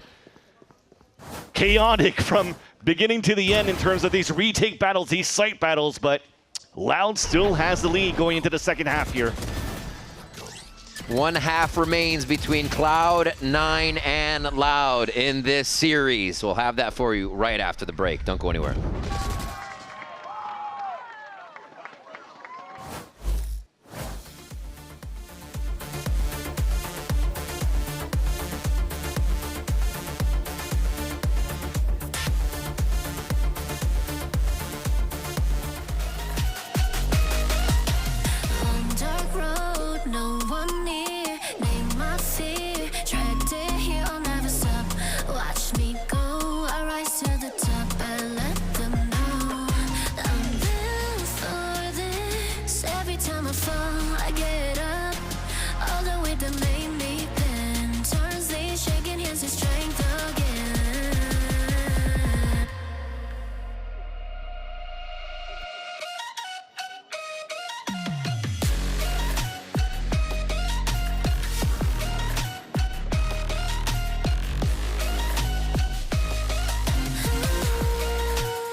Thank you for joining us and returning, if you are, for the last half of Summit here in this series between Cloud9 and Loud. If you are just joining us, Haven first map for Cloud9 on their pick. Sunset, then to Loud, as they take the map that they chose to bring into competition today. And now we have Summit Decider, which is a 7-5 first half, and C9 look to strike back here. Maybe a third pistol round, if they will. We'll see.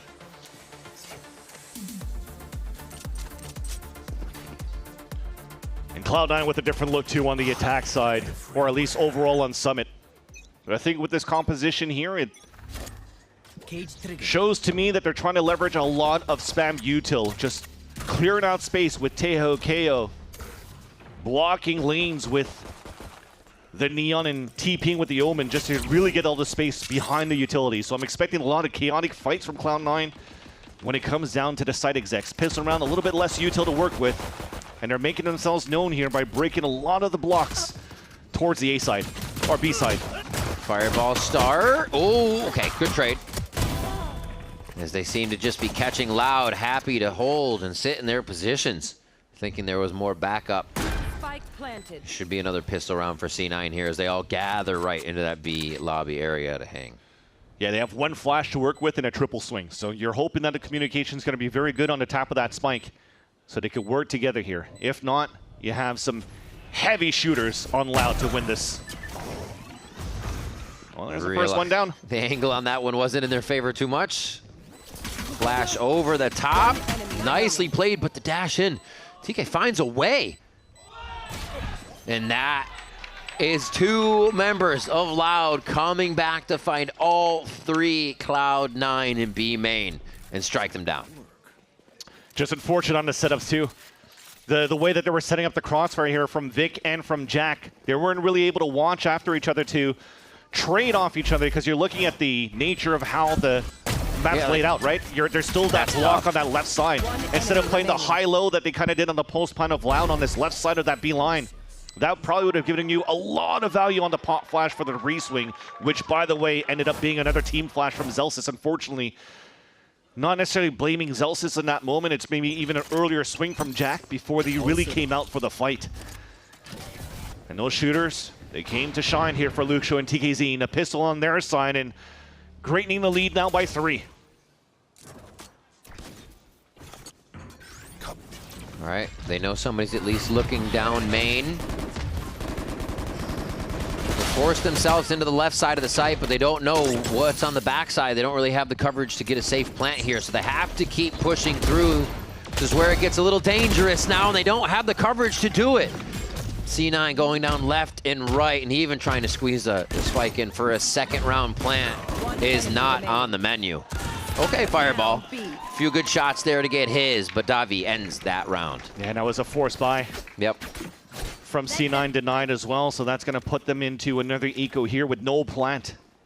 Less money to work with, and if you're looking right now at the current investment as we move in here to the next round, seems to be a little bit more of a buy coming in still for C9. Last player standing. I think because of the nature of how it ended that round, it was a 2 versus 1 in the end, so the guns that they carry into the next round shouldn't be technically as strong for Loud, but they have the Outlaw to work with.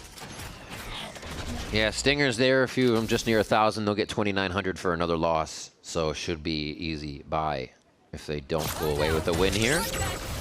Yeah, but that means C9's using the theory of the half armor buy a lot. That's true. You get punished here. Oh, By it exactly is that punished weapon. there.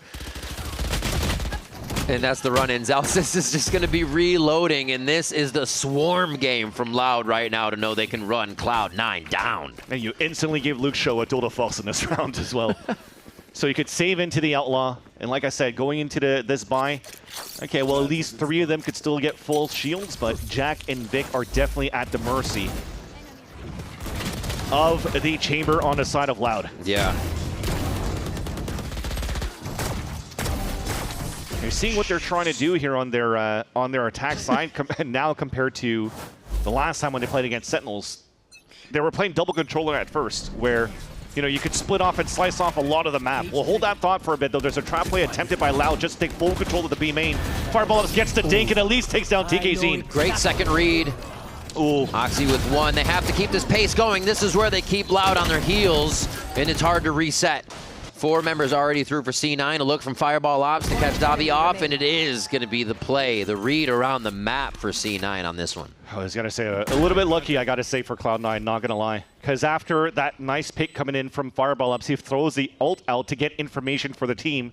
Yet they're like, oh, let's just rush into the site towards A.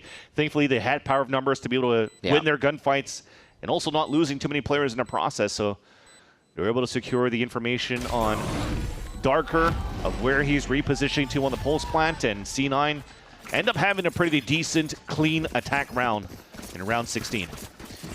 But they got to do it again and again and again here when Loud has just been so aggressive. The Fireball has had a fantastic game. Him and Luke Shaw going back and forth. I just wanted to point out on that replay that we saw here, so we had salvos being thrown by the side of C9 Jack, and also the molly by Zelsis at the same time. So there's a lack of coordination of what type of util, who's using what yet. So there is still, I'd like to say, a lot of commotion, should I say, in the comms potentially here from just looking at the util that's redundant in terms of how they're scaling towards these sites. Expect to get that wall out around where they actually don't have a lurk for C9. Everybody's on board with just getting into the site. A second slow from Erede. Oxy's gonna try and walk right past that, cleans up the site and is ready for more as they start to gain a lot of space for this plant here. But again, not getting to the back. Still feels safe now that they have the angles though. That's just C9 playing with good disrespect. Yeah. I mean, he just ran through the slow ward. Here comes the fight retake from Loud though. Good. Big Oh hunt. my God, that was huge. Still have to execute on the attack, and C9's gonna have the aim to do just that. 7-10 now as they creep ever closer to that scoreline of 10. Yeah. So they have little pieces of utility that first lane covers up that front B site, and like I said, disrespecting the slow orb, running through and catching opponents off guard because now you're flashing from Vic to give that space for Oxy to take. Great round. Nice try from them. Wow. The vibes are still up here, and Fireball Ops currently at 21 kills. Yeah, crazy stuff. Feeling very confident this game, and we'll probably see more from him as C9 continue to go with that death ball. Well, Armageddon to create some space, but the fight's going to be on the other side of that. Yeah. Jack gets darker, and it is going to be Loud trying to present themselves right up front on this. C9 continue to lock him down. Nobody went into the site though. Zelsis was the first one to find TKZ. They're still clean enough to clean it up. Vic as well on the last frag. Team Ace on that one, as C9 is definitely playing more together on these rounds. Yeah, and Darker couldn't even play a game in that previous round, having to avoid the Armageddon, but on top of that, I'm pretty sure in the cages, he had to avoid more util, like a molly, I think, from Zelsis at the entrance of the A main. He got exploded. Yeah, let's see over here. It's a stun. Bonk. Salvo's on top of that. Where can you go? Let me TP right into the Armageddon.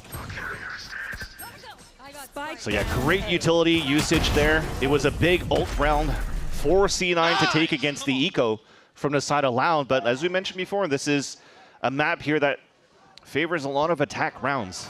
We're starting to see here that Cloud9 are also having their own similar death ball style that Loud has, just with different looks because of the util, because of the composition, but it's working out.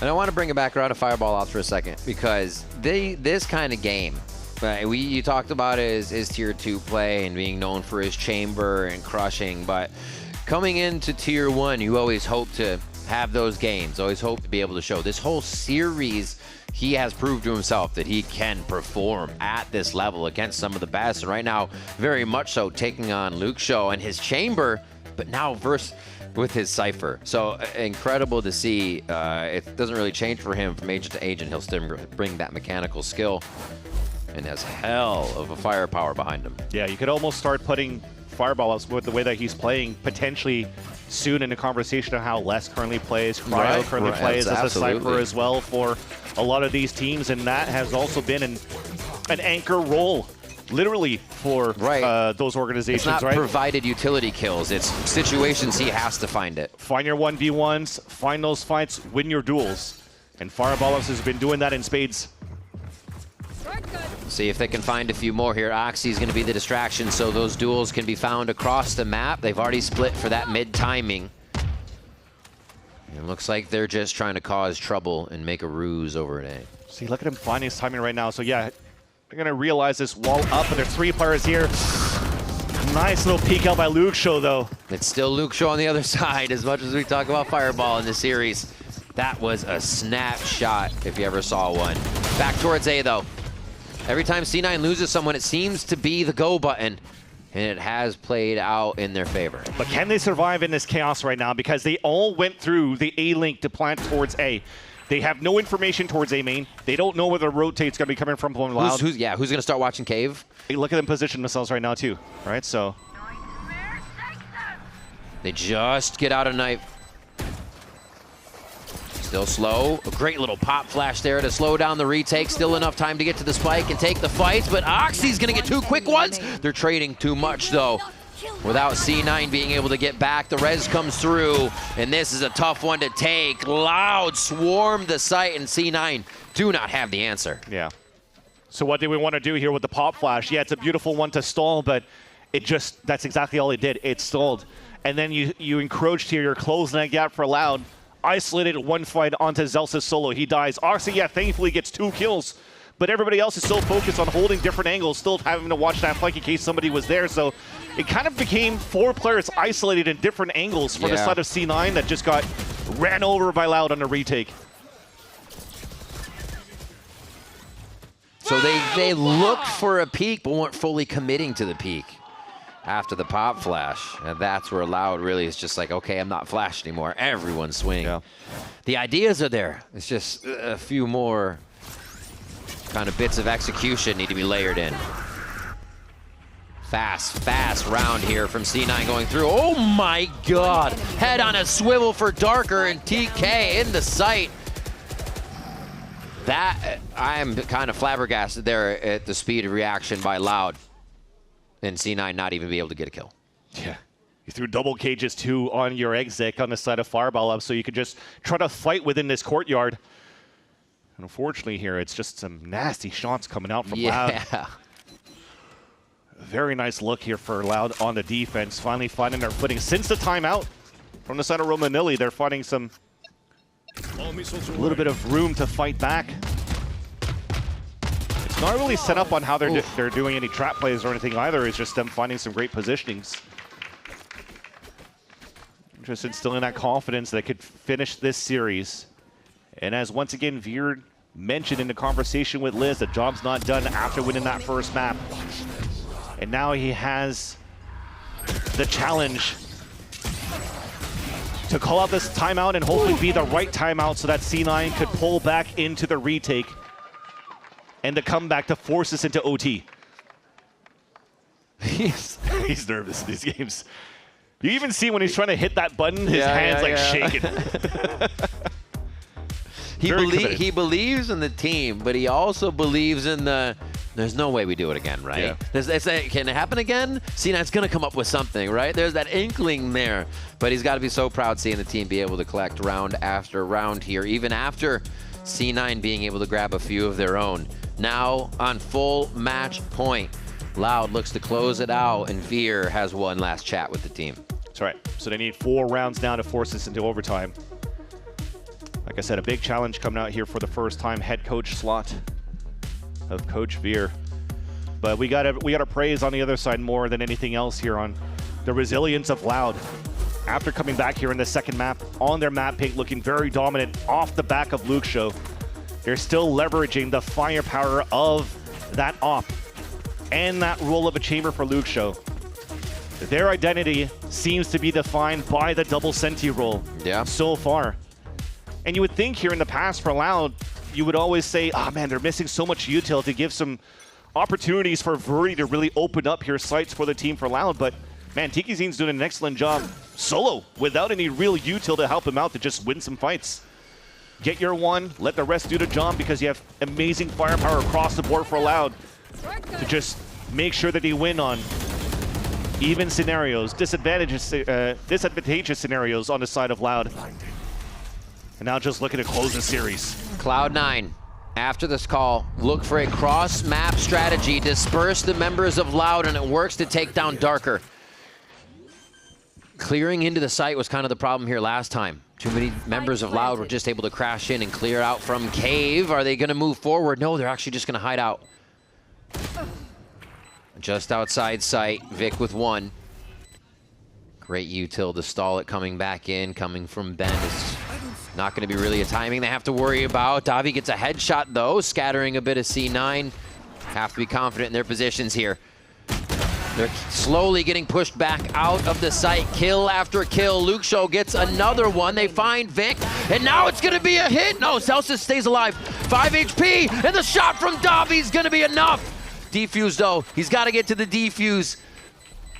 Celsius is praying right now. You see him he's going to be .0 something if he's got it. And it's going to be 2-5. No, he's got enough time. Not even close, baby. Loud take Summit. Loud take the series. Heartbreaking loss there for Cloud9. They looked so good on their first map in the opener.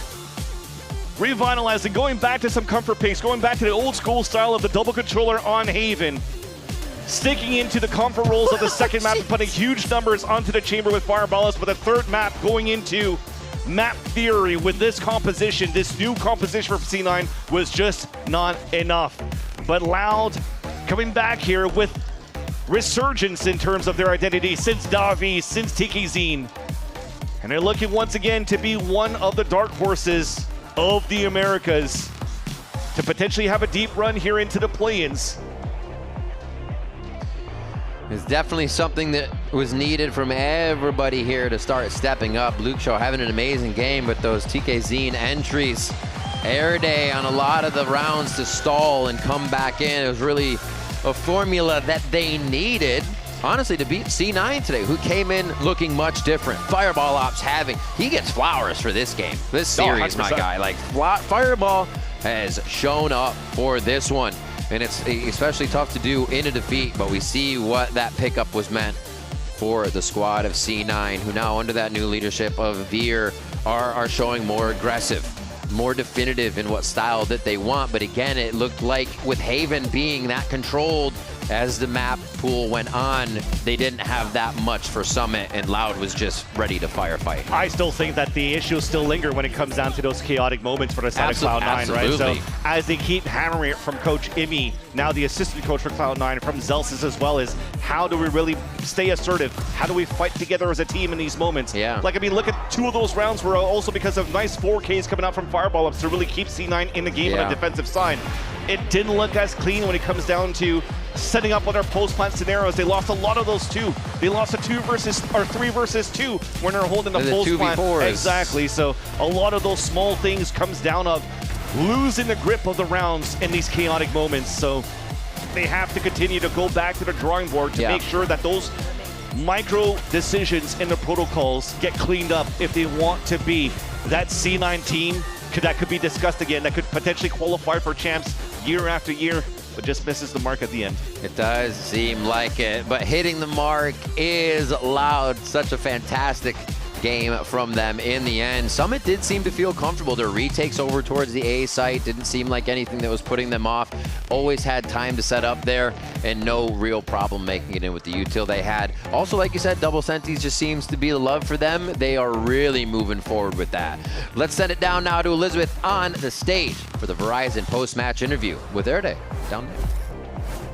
Thank you so much, Rivington and Vansili. And yes, I'm here with Erde from Loud. An incredible performance from you, winning the skirmish into here. Incredible job. I mean, you just said to me, that was stressful, but that was fun. I mean, we can hear you screaming, shouting. Talk to me about the energy and the communication with the team. Like in the first game, when we started losing, our comms were like pretty low, and our energy too. So like going to the second map and third map, we were like, okay, we have to hype us up. We have to like get more energy and like play our game. Like we know how to play. We just doubting a lot, and that's it. And we did that. We did that correctly. I think the game that we showed today was pretty consistent. When you have to, you know, we have to be more excited, we have to be more hype, whose job is it on the team? Is it your job? Is it, you know, the Lamine Yamal of Chamber, according to the internet, Luke Show? I think it's more of like everyone. When we're losing, like it's like everyone is like low comms, low confidence, not giving like any plans. So it's like kind of like when we like lock in, everyone is like up, you know? Yeah, I mean, talk about just kind of you're kind of reinventing the formula, if you will, for the comps that we're seeing. You know, you're bringing your Sunset comp to Haven, keeping the Sunset comp, etc.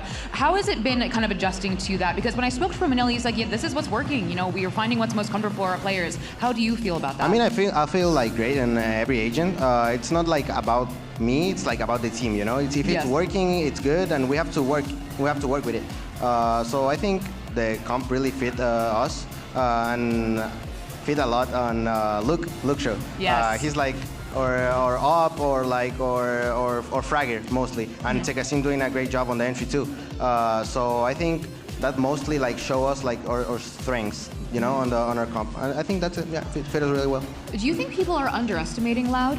Oh yeah, a lot. Sometimes we troll some rounds. Like it's understandable that we get underestimated. Yeah. But I think we getting stronger and stronger. Like every time. As time gets on, it's gonna be even better. Yeah. Do you have any doubts or fears with your opponents you'll be facing the next 2 weeks? No, not doubts. Not doubts, to be honest. I think they are really good, but I think we can beat them like not easily, but like we can beat him like on a good day, you know. Well, this was a great day for you, Erde. Yeah, I think it was like a normal day. A normal day. Yeah. It was a normal day. Yeah. If that's your normal day, I would love to see yeah. what your great day looks like. Yeah. Well, congratulations on that win. We're gonna go to a break, but stay right there because the battle of North America and Brazil continues with Evil Geniuses versus MIBR.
Don't pick Jet.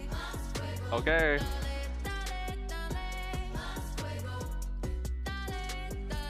My hands are a little cold. Just me?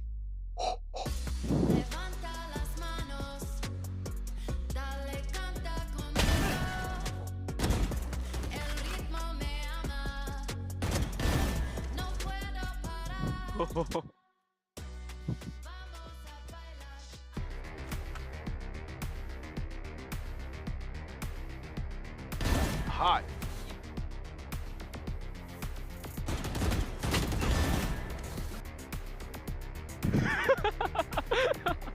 Don't look at me like that, bro. Oh my god, I'm whipping so hard. Oh my god, I tried to cheese you.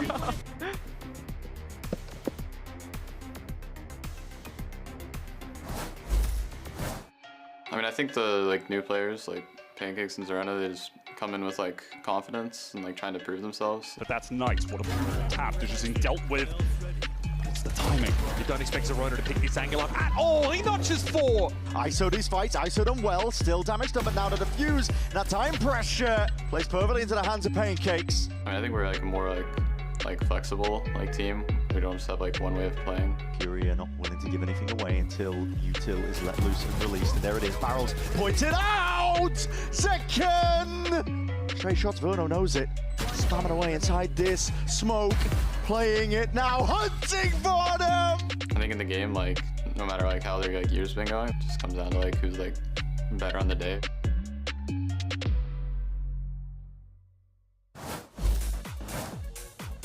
Welcome back, everyone, to VCT Americas and our second match on this Friday. We got Evil Geniuses taking on MIBR, of course. Golden Boy here alongside with Dryad and Bren as we're going to break it all down. Also, do want to give a special shout out to Fraud for holding it down for us olds. You could have at least gotten one, Papa. At least gotten one. It's okay, though. It's okay. It is what it is. Now, of course, let's go ahead and move on, though, because for stage 2, MIBR made a big change. They moved Mazzino into the IGL role, and they ended up swapping things out. You didn't have Verno in this seat anymore, and there was a lot of conversation about whether or not this is going to work out in their favor, so on and so forth, but so far, it's been great, and Verno has been slaying. Yeah, MIBR have been able to get the wins that they wanted to, and yeah, it was a little bit of hesitation. We were kind of questioning how it was going to play out because something that they constantly talked about is how they didn't have a leader. So if they didn't have a leader before, what would change for Mazzino to be that leader, to be that IGL, and he's slowly proving it, not only with the results, the support that he's giving his team, but also some of the calls when things get a little bit challenging. I think that is something that didn't really happen in that first series that they had. And last week when they had 2 series, it looked so much better for them. Yeah, I definitely agree. I think this is a squad as well that have been making resounding improvements with every single match they play. I've been looking at them and thinking that they are probably one of the highlights in terms of teams that have improved the most, I think, because the identity switch to their double duelist, the fact that they're now all on the same page, I feel like a broken record, the amount that I speak about it with this MIBR team. But genuinely, it is working so damn well. And a core part of it, I think, is the way that they are using the Phoenix, because they are one of the best teams outside of maybe like 100 Thieves, I think, in terms of min-maxing the ability they get out of that Phoenix in terms of generating ults. And I mean, this is going to be a package full of Zekken putting his body on the line, leaping through, getting these kills. But what you don't see in a lot of this too is that they are always prioritizing his ultimate. They're always trying to get the orbs online into him, prioritizing, giving him the plant, the defuse, whatever it may be, and let him hunt kills too when he gets close to it, swapping around to some of the guns so he doesn't mess up the economy too much. But it is powering this MIBR squad forward constantly. The way that they play around the Phoenix ults perfectly to ping pong off, whether it's going to be Aspas hard entering and then alternating whenever Zekken has that ult in his back pocket. I think this identity is looking real nice currently for MIBR. They have hit upon something that really works for them currently. It's pretty much playing the same composition in every map, and part of it is because of that. The success that they found stage 1 with Zekken is something that Fraud has been talking about. We changed the IGL, we changed a lot of the compositions from stage 1. We obviously recognize the mistakes that we made and the reasons why we didn't make it after the chances that we had in kickoff in stage 1, but now it looks so much better. They're going back to what works for them individually. They have improved some things in the ways that they're opening up the skills, and they're also improving in the way that they want to see the game overall. I like how they're taking it one step at a time while also figuring out who they are as a team. Yeah, because I feel like a lot of teams oftentimes put that pressure on themselves, figure out that meta, fit every player into a special little box and do exactly what you need to do. But sometimes it just doesn't work out that way, and you just don't have the resources to be able to do that, or the time, right? So you got to be able to put that best foot forward. And you like what we're seeing here from MIBR so far. So let's go ahead and keep the conversation going. We got Tex standing by with Liz, I believe. Now, Tex, first of all, happy early birthday. Your birthday is on Sunday. Thank you for spending part of your birthday celebration here with us. But talking about the game today, it's been a bit since Mazzino has taken over the IGL role. Tell me, how has the team been adjusting to that? How does the team feel? It's been a good adjustment. It's definitely way different. Even just swapping an IGL on your team, even though you have the same players, it's still like a lot different system, a lot different how the calls are going to be, how the leadership works. So honestly, Mazzino's been a pretty good leader, a pretty good IGL so far. instills confidence in us, which is really important. And for me specifically, I'd say he gives me a lot of freedom to kind of like do what I want and kind of like, you know, make the plays I want. So overall, pretty good. Would you say that's a change from Verno, that freedom aspect for you? A little bit. I would say Verno also gave me a lot of freedom, but Verno has like a lot of like concrete ideas that he likes executing, and he has great ideas, of course, as well. But yeah, Muzino gives me the freedom. All right, well, best of luck today, and happy early birthday.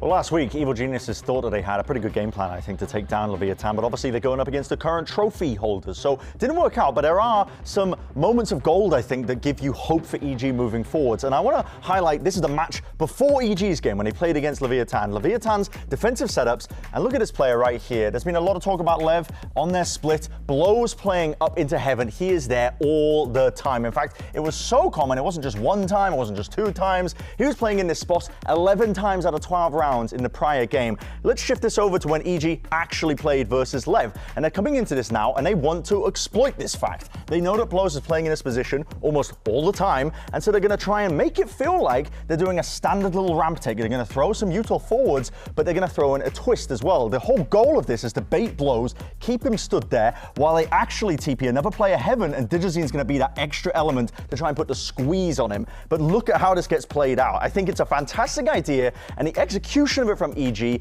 is actually pretty good. It's clean. This would work against a lot of teams, but unfortunately, Lev are not just another team. This is a team that are currently holding a trophy. Blows immediately retreats all the way back, and this lovely play, this lovely idea where they were trying to collapse onto Blows falls apart because the rotations, there's no hesitancy whatsoever. But I wanted to point it out anyway. Even though it didn't work out in this situation, even though EG have been struggling as a team, I think this is signs of life for them. I think this is something to be proud of, I think, as a squad, because they are starting from really, you know, they haven't been able to get wins together whatsoever, but they are thinking about the game in the right way. With moments like that, I think it's evidence. The thing I took away from Evil Geniuses week in and week out, and even talking to some of the players as well, there's like this feeling of like, no, EG actually is a pretty solid team. They're just in a similar boat, still trying to figure out what that identity is. Because, you know, you got Pancakes, Zerona being brought into this. How does Digizin flow into this? I mean, what a weird hodgepodge of players you put together here. And the identity is going to look very different to, for example, what we just talked about MIBR, where they're running a lot of the same things in every map. For the other side, for Evil Geniuses, is Potter, who is liking to always experiment, to try different things, to watch the veto and see how that is going to play out.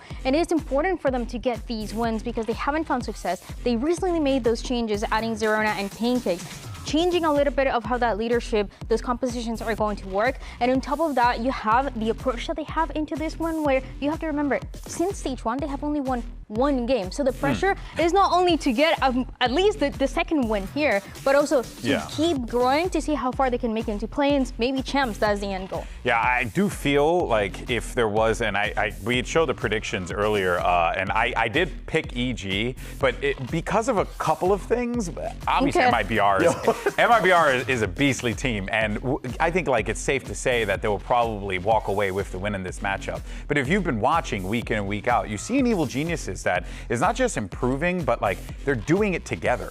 And that's the thing that really stood out to me. And while MIBR is doing the exact same thing, Bren, they're actually growing and becoming better together.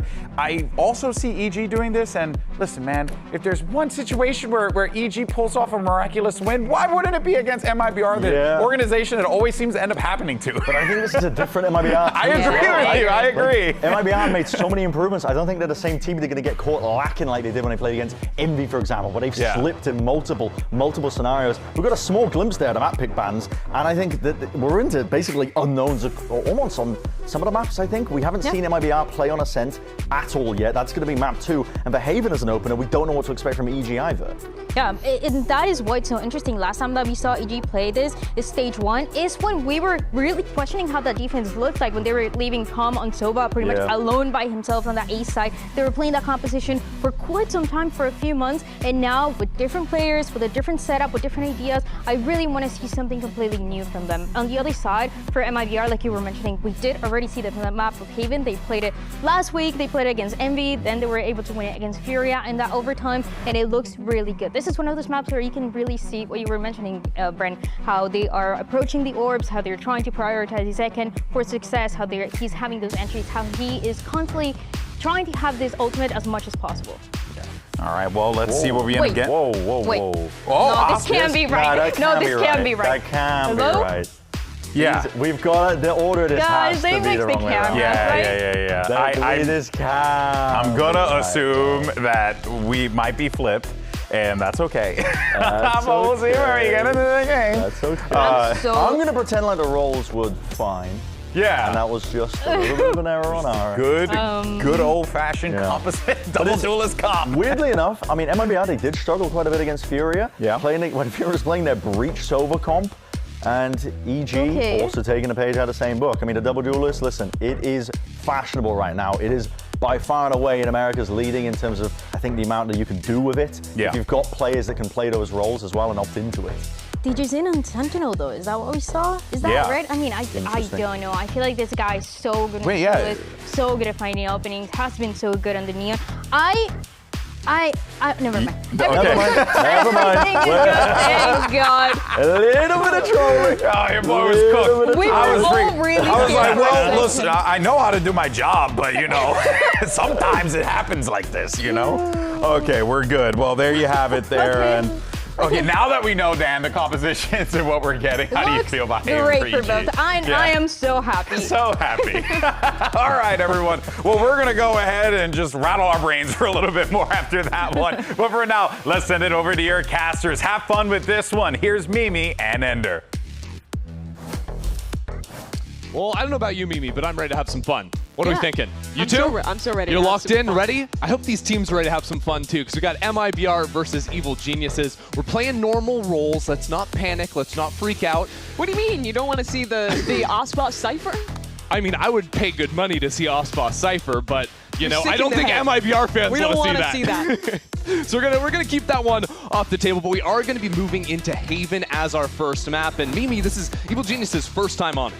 Yeah, it absolutely is. EG, a team who I don't think we know them yet. They've lost to the best team in the league, and they've beaten the worst team in the league. So now, a match that might be closer to even an opportunity to see if they can upset an MIBR, who have found themselves, who have gotten 2 wins on the board after that opening loss to NRG, and in a game that has big implications for MIBR's group. Both teams want to get out of the gate running. And it's about to be a brawl. EG, we're all looking the wrong way, but they turn around, playing anti-flash quick up into the site. Zeno trying to jump away, but DG's in on fire to lead off this pistol. So nice from him. Real parallels between these teams where I think both Digizin and Osboss have found themselves on the Neon this stage.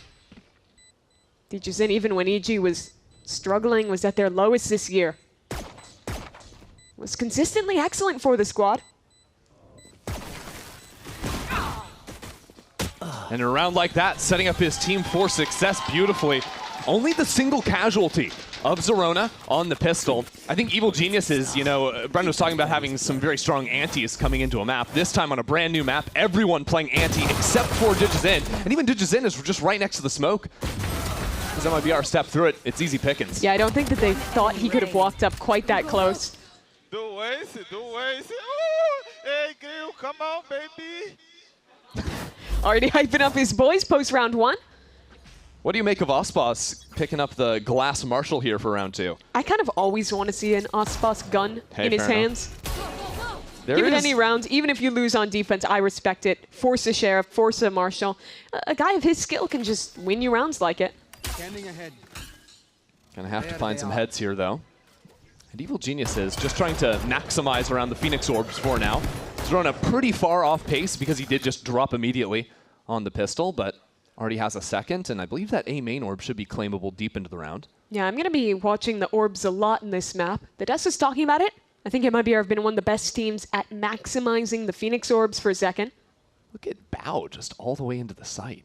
I feel like the way EG is playing this right now leaves them a little bit exploitable.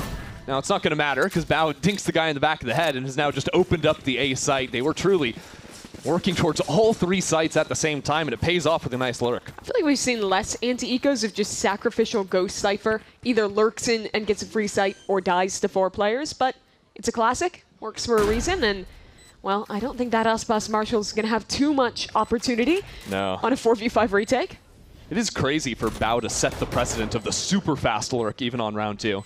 That'll be something MIBR need to respect from here on out. Well, they got to respect him after what he did to Fraud. The 5-0 skirmish was brutal for MIBR's coach. I know what you're thinking, sending your coach up against Bao in the skirmish. That was a beast on that.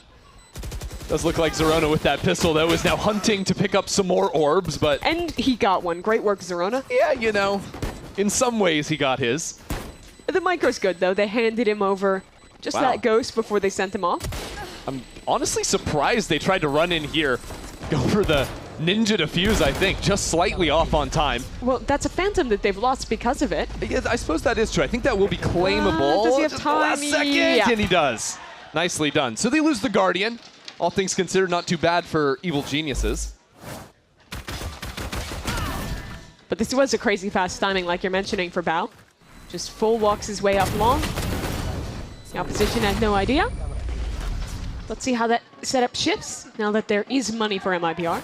Like one of the things we were just hoping to see from EG is a little bit of confidence in their ability to step in and take some fights, and that's exactly what we had from Bao there. Yeah, the analysts were bigging up some of the strategy, how they prepped against Lev. Really what I want to see from EG is just play together, play aggressive, show that individuality, and this is a chance towards B. Well, this is together. This is aggressive, and Tex is down too. Nice in and out, not even choosing to plant the spike. It was a fake out to pivot back into Garage, where Pancakes lays out Tex. That'll be an open C site. And this lurk from our Neon on B site. There's a little opening. Nearly punishes off it. Mazzino has the timing onto Digizin. He'll pick up that kill. And now, only a man up in the post plant for EG. This is very doable for the Brazilian side. Suddenly an idea of how to come back in, but still Cypher utility to work past. This camera and a trip. And EG all playing up here on site. Great positions to fight off one another. Curveball ready for Zerona to send back at these players. It sets it up, but MIBR into the site cleanly. All of a sudden, EG scattered. With Bao sitting back on long, Zerona doesn't stand a chance. This guy just has a Sheriff. What a retake, led by Mazzino. First that lurk kill, and then the retake. The setup fundamentally was solid there for EG, but I think they popped that curveball a little bit early. It goes around the corner, and people are swinging into a fight before MIBR is even out of this choke point. It's because Zerona gets hit by a paranoia and doesn't know what else to do. He just throws it, trying to help. A little early. But this early round was super nice from EG regardless. Having that fast bait into mid, opening up the opportunity to get a kill Garage because of it. You just can't be losing 3-on-5 retakes though, even if it is a bonus round. Evil Geniuses looking to bounce back though. Zerona just one away from the run it back. He's been playing down C for that. And it looks like MIBR maybe have that read. They're triple stacking over on C. Playing both lanes, as a matter of fact, giving up the B site to make sure Phoenix can't unlock ult. Look at the high angle from Mazzino. Doesn't quite have that window. Spam doesn't connect. That's the ult for Zerona. Shooting the floor right next to Zerona's toes. They're set up for a good split, but look at this refight from MIBR. Zekin just walking into it. No util to support the fight, but still two players bunkered in on the back. Tex gets the first, and him and Mazzino are just a force to be reckoned with here. EG slammed the brakes. Try to figure out if there's a way to retreat, if they can fight forward here. There's no fight forward as the spike drops out of Zerona's hands. Tex hasn't even taken a point of damage back there. Untouchable, this duo for MIBR. Some footsteps are heard. Bao tries to make the most of it, but we're all tied up. So impressed with Tex this round. When you talk about the kind of redemption for MIBR in this stage, they start off looking like the choker narrative is true. Have an amazing map and a half against NRG. Up 10-2 on Breeze, only for it to go so wrong. And them to get kind of dominated on map 3 of Summit. But since then, and even in the first part of that game, I think that Tex, the player that was... I'm actually shocked right now. I cannot believe that. What can't she believe? No, but Tex we need some like, journalists to get on top of it. Yeah, we don't have time look. to think over here. Because Digizin ripping out the lightning. And still fighting forward. MIBR do not want any bit of this. Second, the only one to try and stay alive. And this is an eco round for Evil Geniuses. While Superman catches the player flooding into the site, MIBR have been completely routed off of one ultimate. Christy, this is what she couldn't believe. That they were going to win this eco round with 4 people alive. She can just see the future. That's crazy. Now just Tex in a 1-on-4. Ponders deep into the spice. Let's see what Tex has got. Such a good crossfire. I was just about to praise MIBR for having the perfect read against Evil Geniuses, knowing they'd want to just pick up the Phoenix ult and rip an exec, either A or C, and immediately Evil Geniuses, just through fearless aggression, dominate the site. And I think we've seen that now a couple of times, right? Whether that was that A main fight right off the rip in the pistol, or the bonus round, even though they ended up losing it, that fight onto the B site, when they are just working together and charging at you, MIBR haven't really had answers. I like how decisive they've been in those rounds.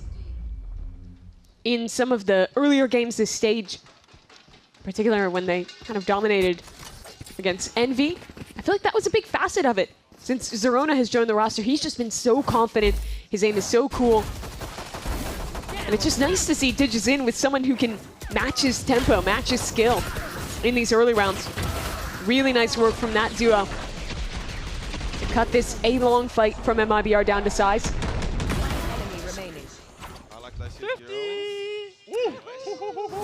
Well, the quick pops have been working for Evil Geniuses, so MIBR tries something a little bit different. The operator in the hands of Ospas, perched up on back plat over towards C, and Evil Geniuses, again, quick through garage. Finding some gaps in the defense, a teleport up into window. Superman is just full on sending it.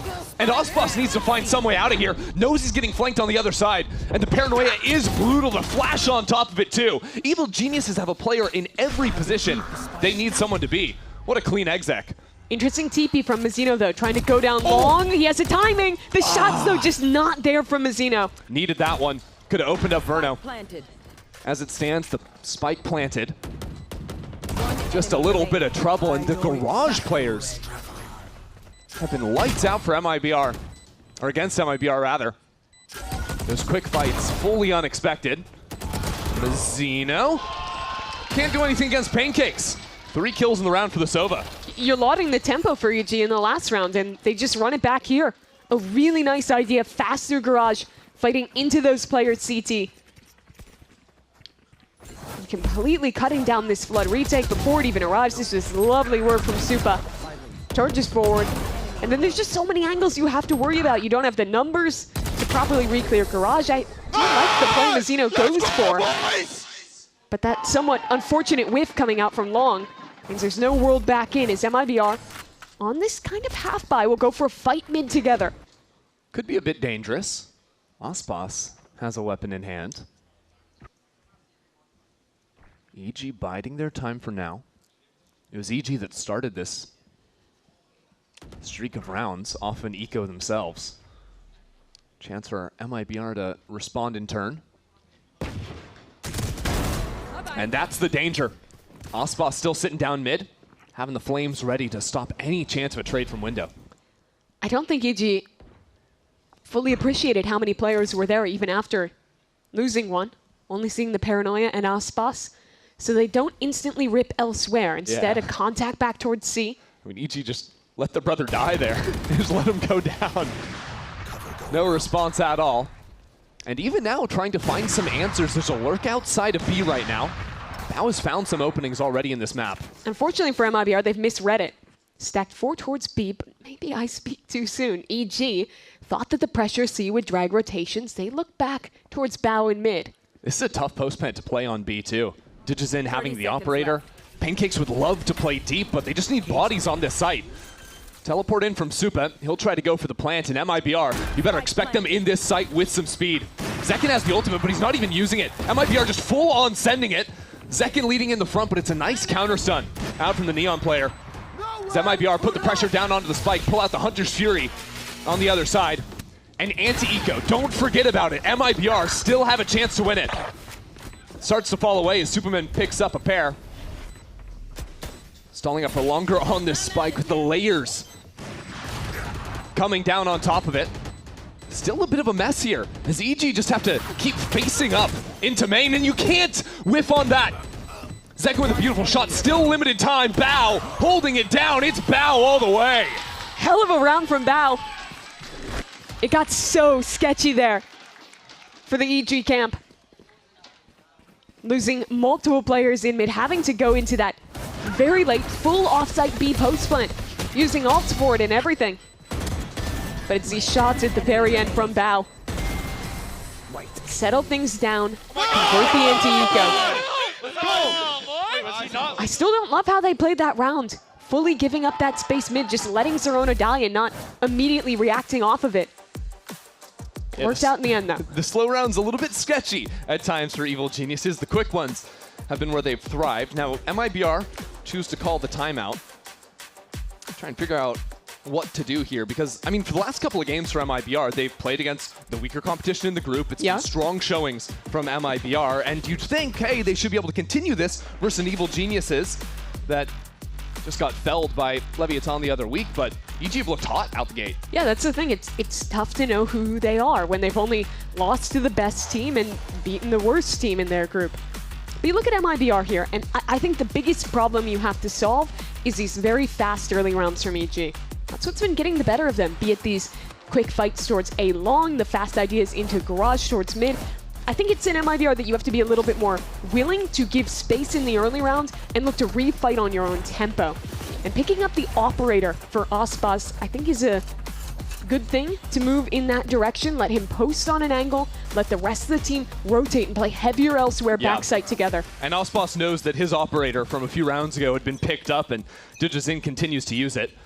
So it's now his responsibility to deal with that attack side op, if he can find the right angle. Evil Geniuses, we have a chance to listen to their comms now. Right now, he's pimping C right now. But you have to trade with, or Bao has to trade with Doug. Nothing. One A. Okay, Bao has to trade with Silva. I'm ulting. Let me shoot first. I have your flank whole time, okay? I'm picking now. The smoke's fading. So I just restarted A. Come. I'm in hold jump spot. I'm joining. Let's go. Can you all? Yeah. Go. I'm gonna clear back plat for you too, Jay. Cam, break that. I think it's Doug. Flooding. We cancel, guys. We cancel. Hurt. Garage, front side. There's three here, boys. Hurt. Yeah, we're gonna recontact this after, guys. I'm gonna show A. Can we turn this into Poe? I don't have drone, but okay, that's fine. I think it's good to go Poe, yeah. Top C. We'll go SG go. You're not pinging in. You're not pinging short. Yeah. I think I dinked him. Should be low. No, I'm Bao and I will do Poe. You guys go triple long. Yeah, it was 3 here. Cypher, Phoenix, and Open, okay? Hurt. I have dart for backside. They play logs on the platform. He has one flash left, guys. I'm picking now. Walk your op up. We have to Can get I look scrap my here, left side? boys. Yeah, I can. Can you hold my logs? Bao, can I? You guys ready? Bait me. Hurt. My shock side left dart. I stand platform, okay? Hurt. Yeah, go. I have your window. Done. One spawn. One spawn. Spawn. One dead. Rush. Plat. Spawn flood. Come through. Plat. Spawn. I just spawn. One Plant. On B right now. Yo, 4v2. Comms. Yep. T-Link right now, Phoenix. Molly. Kill plan. Doug. There's close one. One enemy Nice. remaining. Don't worry. He was up Upper. A. Could be flank. Yeah, keep flanking, boys. I throw wall. Don't see spawn. Nothing here. I'm holding on. I just need to save me the op. Yeah, I'm gonna look your Yeah, garage, they're okay, gonna Bao? save. I think Yeah, about I dinking can follow here. spawn. Yeah, I dinked him insta, I'm pretty sure. You hang. Oh shit, Hello, Aspas! What you sisters. feeling like? Hello, girls. Let's go. How's doing today? Beautiful scaling, boys. Keep it up. Great Of call, course, bud. bro. Great call, Of bud. course, bro. He's in window. Oh, we got me. Oh, take the gun. Take the gun for your brother. I'll take that, guys. Well, they found Aspas at the end, and the stats getting a little bit better for him as a kill is claimed, but I think good call out there from Evil Geniuses. I was really impressed with the skilling specifically out of Zerona. I think his patience to wait quite a while before swinging into back plat really paid off for the team. Yeah, his positioning since joining this team has been really stellar in my opinion. I think the other player I want to call out there is Bao. I like when they're going for the C hit. The timing that he's taking on that garage lurk was so perfect. There you go. He gets his pivotal trade onto Mizzino, but the kill I'm talking about is backside here as the Noya connects onto Verno. You heard in the comms also how calm they were, how he was ready to swing off that timing of his teammates' paranoia. That round could have easily gotten out of hand, but they controlled it so well. And Bao's having a heater of a game. 9-2 right now. Let's see if Aspas can shut it down. Ready to fight down C long. Our ops on the same side of the map. Interesting that it's Digizin on the more passive angle. Maybe expecting a little bit of a pop play like this. It's a good read out of EG, but he's getting a little antsy, and Aspas wasn't. Cold on the line, and the follow-through didn't end up coming in from MIBR, but there is a gap now into Garage, which has been a consistent problem for MIBR. It's one they should be aware of. but it's something that Zerona now hears, and they are not ready for the pop in through the window. The timing taken on these lurks from Evil Geniuses from the second round has been immaculate. It's so good. And look at the rest of the map. Bow's activating towards A. There's an Omen inside B. They're about to get crunched here. I mean, this is glorious. It's the matter of 15 seconds, and EG have exploded the entire map. They're practically in MIBR's walls here. I mean, they exect 3 different points of the map at the same time. And this is what, I mean, I personally am just excited to see. As Zerona picks up 3, is Evil Geniuses having no fear taking timings and giving their individual players the agency to make moves like that. And you lauded Zerona for it in the last round. But I think, again, here he is taking just the perfect timing in how he plays this, patient in when he swings, even having the consideration to use the Blaze Wall CT, to not rush into a fight against Aspas. He's a rookie player, and he's just never rushing into plays. Don't hold back. And to see EG have this already on a map that they're debuting for us, it's a very promising sign, especially if these tendencies continue onto future maps. You got a Scent after this. That would actually be EG's map pick. And that's where they're playing their very interesting Yoru comp. A big deviation in some ways from what they're running here, which is a lot more in line with the rest of Americas. Standing ahead. Well, their anti-ecos have been fairly similar now. Really slow play, eventually walking up through mid. Where Digizin is actually just right up here. Here's that Cypher tripwire. I think that's ult number 3 for Zerona claimed. Yeah, trying to ping for his teammates to shoot that trip, so it doesn't give away the fact that he's right next to the wall. Pulls out a dark cover for it. MIBR have walked 3 players up A. Another one of these strat plays. Yeah, Bao's just about to walk into it in a moment. EG had thrown actually a lurk smoke over towards the C side to punish MIBR if they hadn't been doubling up with 1 in garage, 1 on C, but MIBR have changed things up to make sure they have some info util with the tripwire in garage so that smoke doesn't end up paying off for EG. I think EG have identified garage and B as the biggest weaknesses. Yep. Again, they call late back into B. It's a completely free site. It's just really smart. And it's all set up from just that casual walk through mid from DGZ. And now Bao will hear that trip broken outside of A main. How do Evil Geniuses respond? Right now, not too many exposed players as Bao peeks in, finds 2 players looking right at him. So he'll just try and play for his life here as long as he can. Well, the dart shot's not quite there, but he's finding heads way better than he's finding the darts on the ground. Even has the camera to set up for him. Evil Geniuses are high, they're low, they're behind you and around you. Did Fernando try and knife him there? Just jumping around the corner. It's just brutality. Mazzino trying his hardest here. He's sticking onto the spike, and Bao is just gonna one-tap him through the cover. How about that? Evil Geniuses extend their lead. I don't know what Fraud did to Bao when he picked to go up against him in the skirmish, but ever since he 5-0'd the coach, he's just been unbeaten this game. 13-2 right now, Christy. You think his KD is 13-2, but it's actually 18-2. Whoa. After what he did to Fraud earlier. Yeah, he did try and knife that him. was in fact a knife. Yo, I might be the best player in the game, bro. That's what we're saying right now. I might actually be the best player in the game. No, we heard you the first time. All right, well, I don't know if MIBR heard Fraud the first time because this will be his 2nd time out of the half. And this is to try and just like get some water out of the sinking ship right now because they only have 2 more rounds to play with. I think the big key is figuring out your mid control. Pretty much every round, there's either a late B finish or garage control getting walked into from EG. Those lurks have been absolutely killing MIBR in these rounds. So you either have to give a concerted effort of how you want to play retake if you're giving up that space, or have to maybe reconsider how you're moving there. The unfortunate thing is that you don't have huge resources. Sure, you have quite a few ults online, but second, not having another run it back and might not even get another one in this half, depending on how things transpire. MIBR need to figure out things quickly because they're not in the easiest position to make it out top 2 in the group. After that loss to NRG. And a loss here is, well, not technically eliminating them, making it look pretty grim in terms of your chances.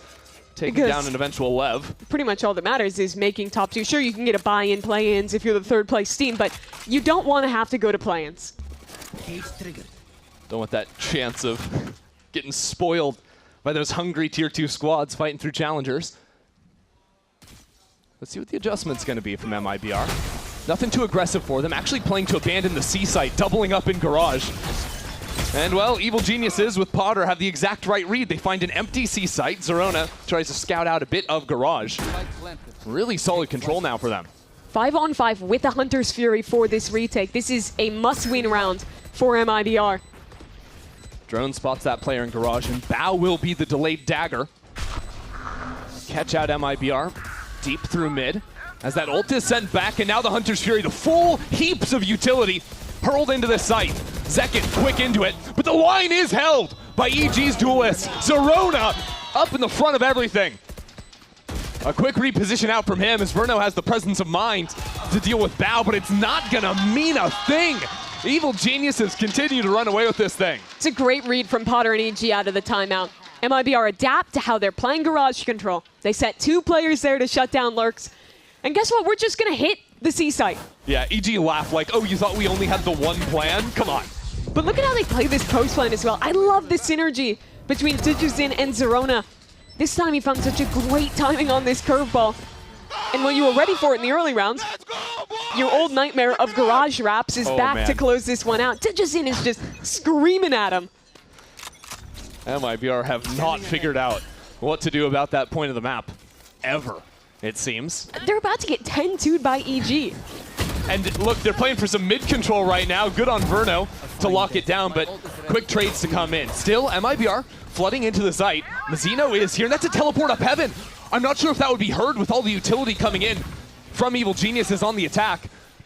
What a crazy position to find himself in. But now he's on an island. There's only one player outside on the weird left side. Mazzino has the read, but it doesn't matter. Supa's just jumping up in the window, finding his kills, a teleport down onto the floor.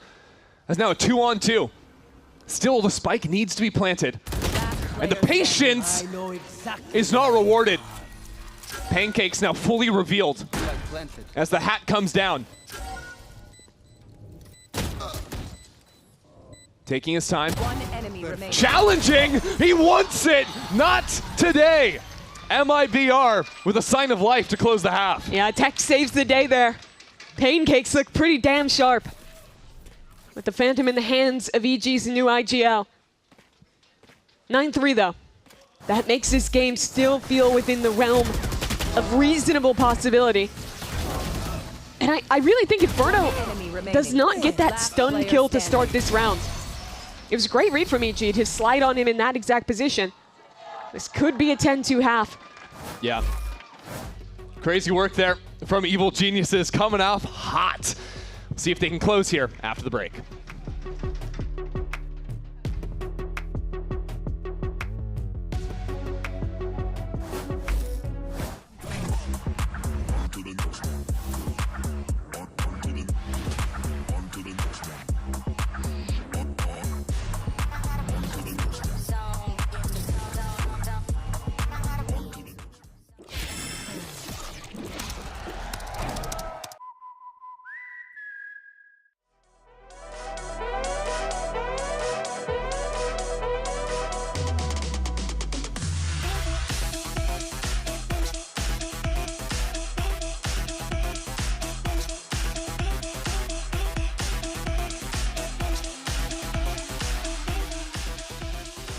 Okay guys, so while the analyst desk is talking about the players and you see them walking, this is everything that's happening behind the scenes. They're yapping, they're talking, they're making jokes, and we're gonna get out of the way, but all the lighting, all the cameras, Hey! Douglas! We got interview to do, Douglas! Get out here! I have my assistant Bao here with me. Bao, do you want to say anything to during the break? Douglas needs to get his out of here right now. Language. My bad. Douglas needs to get his butt out of there right now. Yes. Douglas! Drop.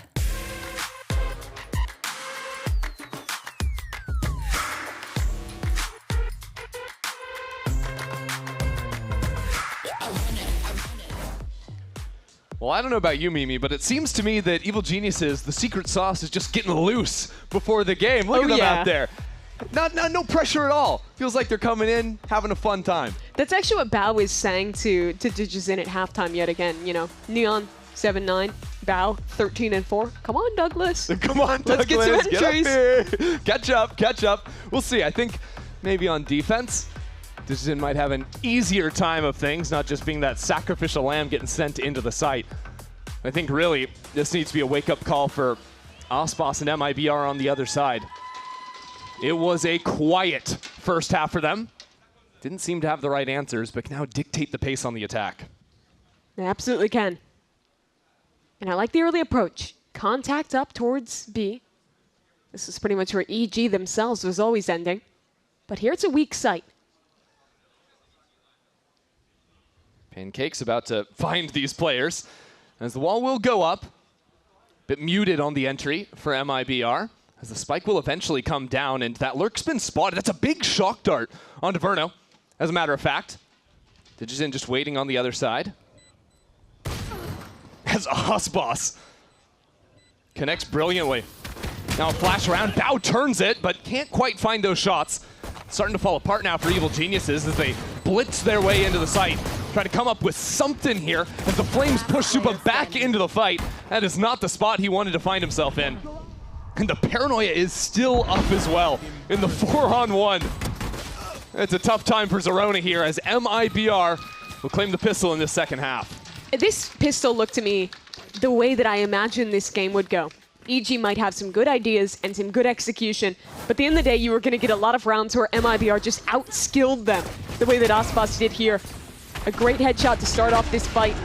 He gets another one later on the retake as well. This was clean stuff from them. Nothing fancy, just a late walk B and some good shots late. And that's all it takes to open the game back up. Well, in the days where many teams are buying as many Bulldogs as they possibly can in the second round, I, for one, am happy to see the return to a little FPX buy here.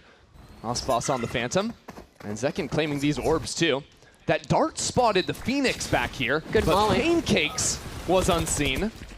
Let's see if he can do anything from that position, or if MIBR just call this one off. Yeah, they're a little scared after seeing at least two and not knowing who else is here. They're but not scared. They're just playing the long con, Mimi. But they've played a long enough con that the entire stack, at least a few of those players have rotated away. Now it's just a double up with Pancakes and Zerona. Zerona ready to throw a curve as that lands. That's a nice one. Shots in, it's an even trade here. Not sure if that'll be good enough for Evil Geniuses about finding a weapon, but now with Supa inside of the smoke. It is a 2-on-2 and Digizin quick on the flank, but these classics are betraying Evil Geniuses. Verno will mop the floor with him and get 4 on the round. If you're an MIBR fan, you've probably never been more thankful than now for Verno. The way he bailed his team out of that round was real nice. Flicks around, takes advantage of some of those whiffs coming out on the flank. The pistols were looking potent. I think both of Zerona's blinds that he used in this round got a ton of value. The Omen Paranoia that came in as well. Securing that kill onto Mizzino. That could have very easily been the end of the map there if Verno isn't able to do what he just did. Yep. But they stayed the course. And well, because of FPX buy, you have a pretty damn strong bonus here. Go, go, go. Aspas ready to send it in, but there's that forward tripwire that must be broken first. That'll hold MIBR back for a moment. That's a ton of utility here to claim control over Garage. I actually think that Molly just coming from the other side to try and re-clear that space, keep control. Oh, you're right, yeah. Verona threw that one out. And now okay. with the re-clear, you wanted to go Garage against EG? Really? They've got the read, though. Look, they're already rotating back towards A. That's exactly where MIBR is exactly. Yeah, I mean, EG just realized instantly that was just one player. That was just an insert. It's got to be the fake. And now Pancakes on the off angle. Verno getting double teamed here as the swings come through. MIBR separated for the moment, and they just don't have it in them to find a way out of this one. A great re-clear and a better read from Evil Geniuses. This map has just been so dominant. That was such a proactive round from them on defense. And I've liked the defensive calling overall for EG. I think that Potter has given them very clear game plans. We talked about that last week with how they approached Lev. Obviously, they didn't have the follow-through against the best team in the world, but in this match, I think the little mid-round decisions on attack when they're freezing and re-hitting, on defense, having this fast rotate towards A, I mean, getting that right so often. And I think you have to attribute some of that success to Pancakes, EG's new IGL. And they've got the read right again, Chrissy, here. Pretty heavy setup towards A, just taking this space to get DG on the line, and then able to play that C retake setup behind the Cypher. Well, MIBR used enough utility to make EG think twice. But look how quick they're rotating. Yeah, the second they have this line, they're droning, they're pivoting back elsewhere. It's a very active defense. Not going to be quite fast enough, though, with the speed at which MIBR sent it over towards this side of the map. Bao, though, has some ideas to look for some spam. Hanging out inside of the smoke. He doesn't even need his trip. He just waited on the timing, had the read, and now here comes Zerona. Ult at the ready, flashes going haywire. He is unstoppable, and so is Evil Geniuses. As Mazzino turns it back around, and now with Hunter's Fury, it's not over just yet. Bruno doing tons of damage. As now Supa activates on the flank. Bruno has to stay standing for MIBR to stay in this map. Him and Mazzino have to be locked in. And it'll all come down to the Omen. 3 kills into the round. He's on for the ace now. How much do you have left, Mazzino? He doesn't. Supa sends him packing and takes yet another for Evil Geniuses. Such a heroic attempt from Mazzino. But 4 kills is not sufficient. EG again, stay ahead in the calling. A good open towards A, get the line that they want. And then off of this excellent spam kill from Bao, the retake approach is real good. They've got the feel for the map right now. Their players are damn confident. And they're just 2 rounds away from stealing their opponent's map pick. Bao and Supa continue to dominate here. Evil Geniuses having the right reads round after round. So MIBR work back to Garage again. Last time they just left Zek in here on the angle. This time I think it's gonna be the full-on through C. That's exactly where Digizin is. First shot, doesn't find its mark. And that'll give MIBR tons of confidence to come in now, knowing Digizin is backed into the corner with a scoped gun, but they don't know that the infantry has arrived. Here we go, Evil Geniuses out here in force. Another shot lands as MIBR are eviscerated. Beautiful retake. And now a massive lead. Many chances to close out here for EG. And Christy, it's yet another round where you just have to give some credit to Bao. Fights backside here, keeps the door open for his teammates to come in. One enemy remaining. And as soon as the platoon shows up, it's just over for MIBR. Trailing by 7. MIBR look a bit shell-shocked. Don't know quite what to make of this devastating look Evil Geniuses have shown here in the first 17 rounds. Oh no, Digizin spots both players. Osboss is good enough on the trade, but that was dangerous. That's your smokes gone. So MIBR have to play their cards carefully. They have walls still on their duelists. But who are they heading into? None other than the demon from their nightmares. Bao has been a force this game, and this time he will fall down, and so will his support. The teleport in behind enemy line, Superman sticks it, and that seemed a bit ill-advised. Evil Geniuses might need to lick their wounds and look ahead to the next. That duo, Osboss, Zekin, they haven't made their mark on the game just yet. But that was the round all about the two of them. Osboss getting revealed by the trip, still manages to come out ahead with a kill. Zekin as well on that fast wrap to the left side, kills the players flooding in to try and aid Bao.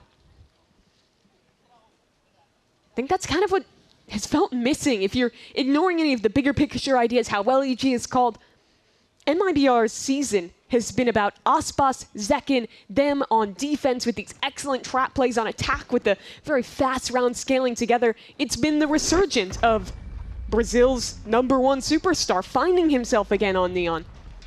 Alongside Zekken, being the best man he could be. And I think for a lot of the defense side, he was just starved of easy fights, whether that was when he had the op in his hands or Evil Geniuses kept blowing up rounds by dominating the map. It's a shame that he hasn't had much of an opportunity here on attack to thrive. But a sign of life in that previous round. EG, still plenty of wealth to play with. And they've stacked 4 on A this time. Say, well, MIBR, it worked for them last time, so maybe they'll just run it back, except this time, maybe a chance for a little paranoia play. It's a delayed refight. It's very slow from Evil Geniuses, and Supa's was end up getting caught there. Bit of a mess now as that counter stun comes online. I think maybe just slightly overcooked by EG. In the previous round, MIBR played so passively. This time, a little bit swifter. And they end up punishing that new idea on the EG side. Yeah, the fight towards Long ended up having its timing broken, as the Omen down short was not ready for how fast that timing could have swung out. Thing is, this round is somewhat playable with how low Osboss and Verno are. I don't know. But It's you still Osboss. have to kill him. Have to hit at least one shot. That's not so simple when he's just taking your head clean off. But the thing is that despite these good rounds from MIBR, despite EG maybe looking a little shaky in the timing that they're playing with here, you still need to win 5 in a row. I think I never lost a fight on this angle there. Yeah, this angle is so good. Well, challenge accepted. Any future team playing MIBR on Haven, kill him short. It's just that simple. Oh yeah, Potter has a big red button too. I kind of forgot that she had that option with how smooth things were sailing for a while. Yeah, her first time out of the game. This is going to be an eco round for EG, and knowing the way that she likes to coach, I imagine she's just going to be looking ahead to the future rounds with guns and giving them some kind of specific read that she wants to see to close out this game.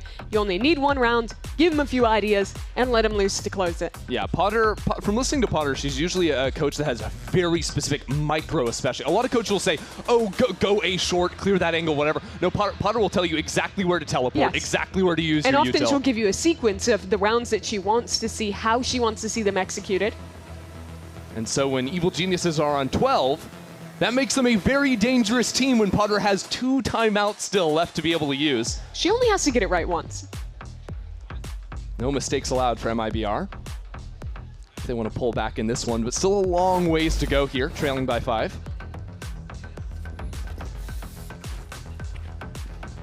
You get a little bit of fear seeing Bao with his Sheriff. What a game he's had so far. Yeah, 17 and 9. Good lord. Tearing it up. And MIBR changing their pattern somewhat. They don't want to be too readable, going back into that A-short idea. Instead, seeing if the eco was going to be a walk down mid like MIBR favor on their own defense side ecos. And all they're going to find here is an empty B site. Happy day for MIBR. They'll fight towards A link, as they did in their previous B post. And EG, well, they're going to work a 3-player flank down C long, break the trip, and see what they can get done. Yeah, it was Supa trying to make some sounds of footsteps running away. Tex would have heard that, but also would have heard those steps stop. And of course he has this camera to patrol as well. So seeing the flash, although he's kind of out in the middle of nowhere as that pinch comes through. Gun reclaimed as it's a bit wary from Osboss to eventually finish that player off. 3 on 2, but really no time, it doesn't seem, for Evil Geniuses to defuse the spike. Spent a little bit too much time making that surprise factor come in with that C flank.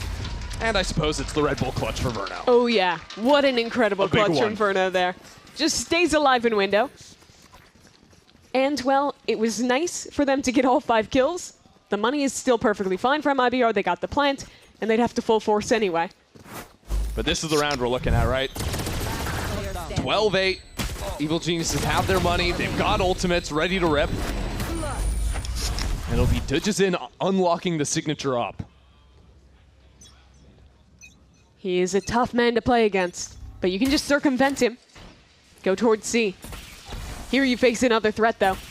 A Bao who has been on fire this game. Neither trip was broken off the shocks, so Bao is at full force here off his tripwires and skirting the edge of that cage too. It's answered back by Verno and Zekin now into the site. It'll be 3-on-4 for the retake. Equalize with a nice shot through the smoke.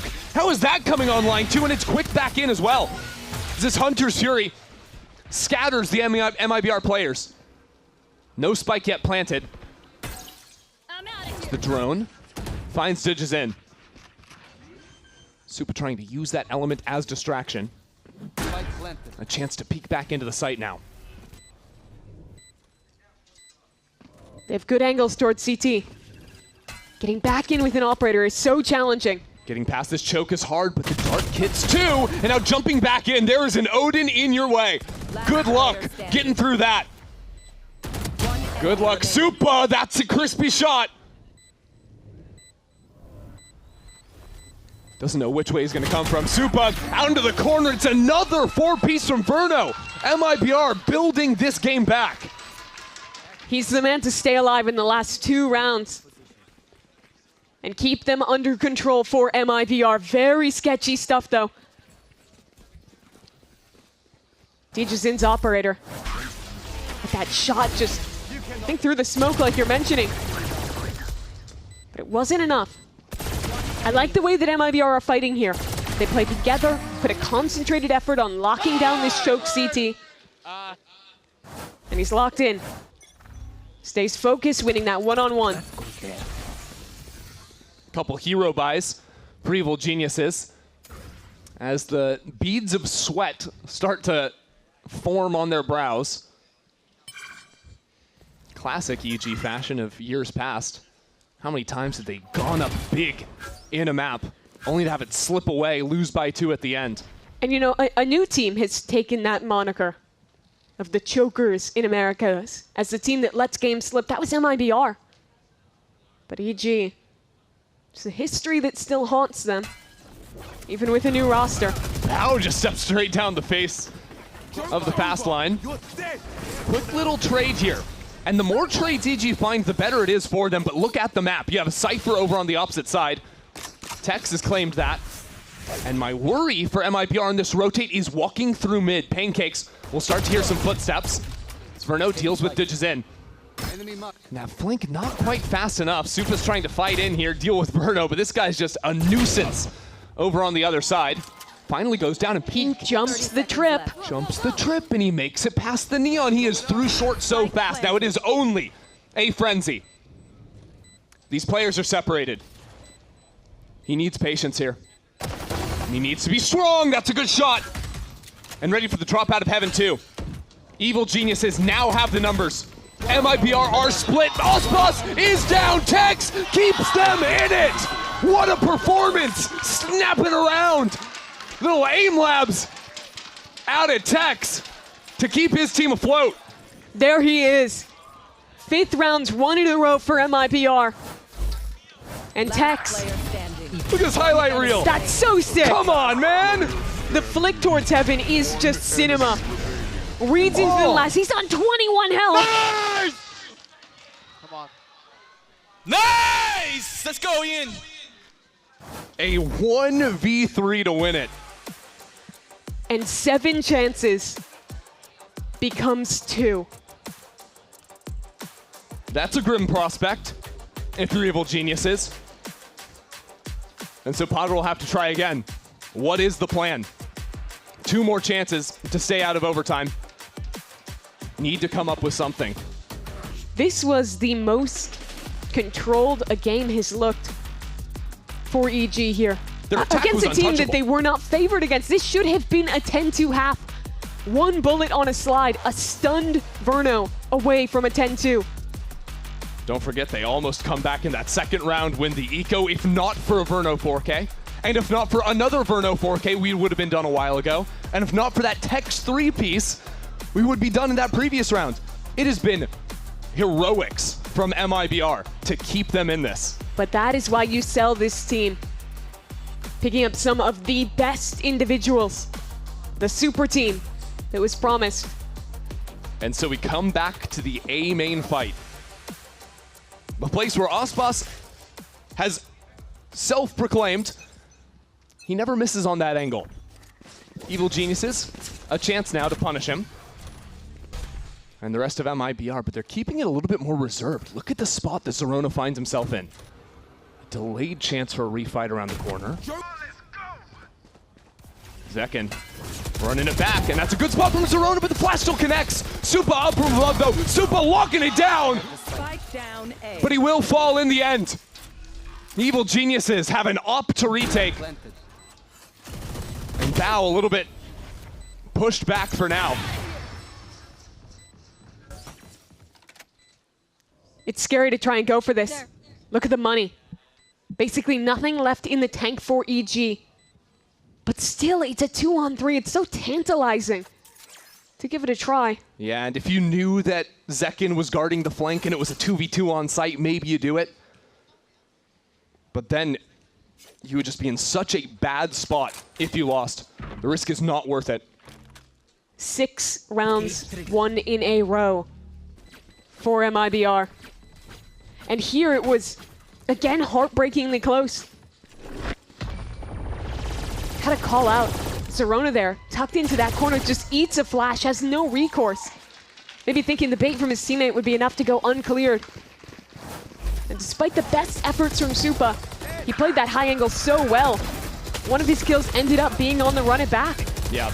And honestly, if Zerona stays alive and he never has to turn back around, there is no way MIBR make it into the site, because he can just focus on the one angle. He needed that support. But now that marks 6 rounds in a row. MIBR have clawed all the way back now. Have had the right responses. Have had their players step up when they're needed. Now it's a quick pop into mid. When they've gone B, it's been quick and they fought heavy into A-Link. It's been consistently strong. And it's Zerona in that space against the fight. He has to be on his guard for now. Burning down with the flames. Evil Geniuses trying to brute force back into this, and it's not going well for them. Zekin is lighting them up. MIBR, from the brink of defeat, have pushed Digizin into a corner. We're headed to overtime. They had 7 opportunities to close this game out. MIBR wins every single one. MIBR has no business still being on the stage right now. We should have been in a break a long time ago. We should be starting map 2 right now. Unbelievable. The performance from Verno and Tex in particular. And the 2 guys that weren't there. Zekin, who had a brutal first half, Aspas as well. They show up when they're needed. 23 and 15 now for Aspas and EG in free fall. But now they do get to head back to attack. MIBR have one thing they must solve. What do you do about Garage? And I think for MIBR, when they did work through mid, their early plays were fairly successful. Position Aspas now finds himself in. Quick little 1-2 punch if EG came through mid. And he'd have a quick flank on them too, if they chose to finish Garage. The hallmark of EG's attack, though, beyond the Garage control, was the slow rounds. Digizin, you have to clear this. So dangerous, and MIBR never showed this position. Digizin shies away because the spike has stayed C-long this whole time. But like you mentioned, the potential for a fast flank out of Aspas. Aspas versus Bao. Bao has to protect his teammates back. That's what I'm looking at. If you're not looking at the fight on the site, which is coming too. Mazzino high on the line, but pinged out. His teammates there, Tex and Aspas now show up, that pinch in through Garage. MIBR have found the answer. They just need to win one round on defense, and it might not be so simple. With EG fighting back now. 2-on-3. Digizin. It has to be him. Inching up. 30 seconds left. Verno has util out. Verno needs to cover! Digizin still alive somehow. Through it all, 3 kills on 5 health, and Verno holds it down! He brought us here, and it's Verno again in overtime. How many times does MIBR have to ask him to step up to the plate? ask him to deliver. He has been there through it all in this opening map. Another Red Bull clutch for MIBR. And it was so close. This was nearly a miracle from Ditchazin. But it's not enough again. MIBR have 1 out since the scoreline read 12 EG, 5 MIBR. They have now beaten Evil Genius's attack. They found an answer to the garage control, and now they get to come in onto a side where EG looked helpless. The 3rd timeout now for Potter. They've not won a round. And EG, they had 7 chances. They had every opportunity to end this game. If MIBR do it on their first, if they close out here, you just can't imagine what that would feel like. Evil Genius is a team, we talked about it. They beat the bottom of the table, they lost handedly to the top of the table. Where do they lie? And after the first half, I was thinking, wow, this team might be sharp. This team might be pretty solid. It looked like a new narrative for EG. But this is the old demons coming back. You can't let it fall away. You need 1 round here. 1 solid showing on defense. A walk down mid from Ditchazin. And that's a good way to open it up. EG's duelists out in the front. And Bao trying to lock it down on C. It's a good stall. Zerona throws out the hot hands from Garage, stopping any chance for MIBR to flood into C. Ospas and Zekin with Verno alongside them. That's still a dangerous trio to put down. Rotates are good from EG. 3 players already postured towards A. They'll still have to play retake. It's so reserved from Evil Geniuses. They know they have the numbers. And the numbers say play off the site. The retake should be simple. But this is an A site retake on Haven. And it is not that easy, especially if Ospas gets in front of it. The stuns trade out on either side as Zerona is up into it. Not wasting a moment! Ospas nearly took them down, still Verno a problem. Still Verno alive with 2 left, and the Odin in his hands. Verno, you're joking! A 3rd 4-piece to clutch out this map. He single-handedly sits down EG and takes Haven to start it. 9 rounds in a row for MIBR. I think at least 4 of them clutches from Verno. It's another Red Bull clutch. It's just, there's no way. There is no way he can do this. And it's in the same fashion. A 2v1, the Odin spamming. That is an unbelievable map 1. And what do you even think if you're sitting on the opposite side of the stage, Evil Geniuses? They were near perfect in the first half. It should have been 10-2. Caught sleeping at the wheel. Couldn't figure it out on the defense. And the talent from MIBR proved otherworldly.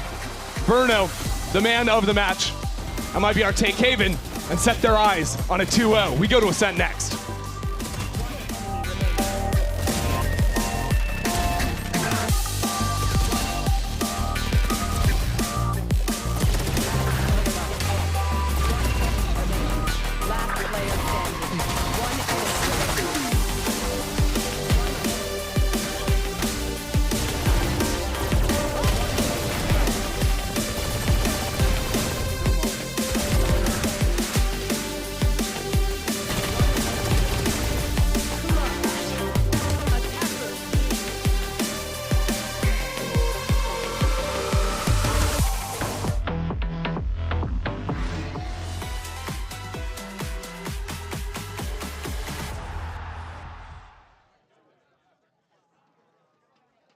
Want to find your fastest server every time? Express like a pro and optimize your connection in one tap. Express and game without ISP throttling. Express and shield yourself from DDoS attacks. Express and choose the VPN trusted by gamers everywhere. ExpressVPN. Experience gaming the Express way. Fast, stable, competitive. Outplay the world. It's time to Express. Unlock free cosmetics, including Lightning Kicks Buddy and more. Scan to subscribe.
DGzinho escorrega pra cima do Zatin. Garante a eliminação, o Flamengo garante a dele. E aqui, ó, é aquele oi, meu chapa. Mais um abate das mãos do DG, triplo abate pra ele. Uy, la manera de llegarla para adelante, se lleva una. Quiere más, ya le pide la patita. ¡Va a matar Rita la de Vacina!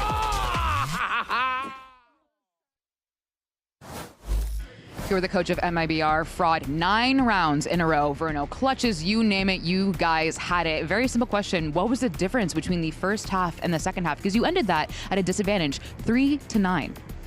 We just didn't, EG came with a really good game plan. They slowed their game down quite a bit. And, we like to play our defense quite aggressive, but I think we were just picking and choosing wrong timings to do it. I wanted the guys to keep playing the same way, just pick different timings, because maybe sometimes we were doing stuff too early in the round when we needed to do it more mid to late round. So I think our ideas and our actions were great. We just had really bad timing. So I thought that we just had to really reset that, and we were shooting, we just had to get in the game.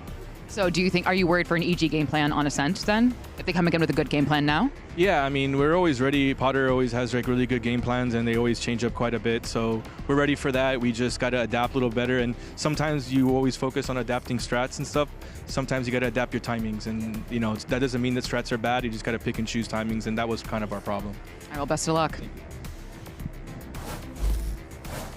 Always a pleasure to hear from Coach Fraud, and what a showing that was at the beginning for EG. But then MIBR decided to pull a quote from one of my favorite poets of all time, Vin Diesel. You never had me. You never had your car. Family. No, but seriously though, they were so freaking close. Sorry, Dan, you have to deal with that. They were so freaking close. So freaking close. They were 1 round away. Oh my God, heartbreak for Evil Geniuses. But for MIBR to have that grit to come back round after round after round, that was so cool, Dan. As Liz was mentioning in the interview, it was a 9-3. It felt like EG had everything to win it. But something that we have to keep in mind is that for MIBR, they had played this map 2 times. One time they picked it, one time they didn't. But the other times, it was 10 rounds that they got on the attack. Then it was 8 rounds that they got on attack. This time they got 9 rounds on attack. So you're looking at a second half where they were really confident. They had a lot to work with already. Yeah, I definitely think as well some of the ideas are going to miss. Kills though. Fraud talking about the first kill difference is insane. It is insane, and they lost. But EG had good plans coming into this. We had an entire, listen, we curated a fantastic package of some of the slower rounds from EG. It was so good. So excited. We're going to win an award for that thing. Some of the calling that was going on display, but MIBR, they ended up spoiling it by just absolutely running away with things. But honestly, credit to them. The individuals are showing up. I think they really did turn up. And MIBR are definitely a team currently playing certain maps you see them play on.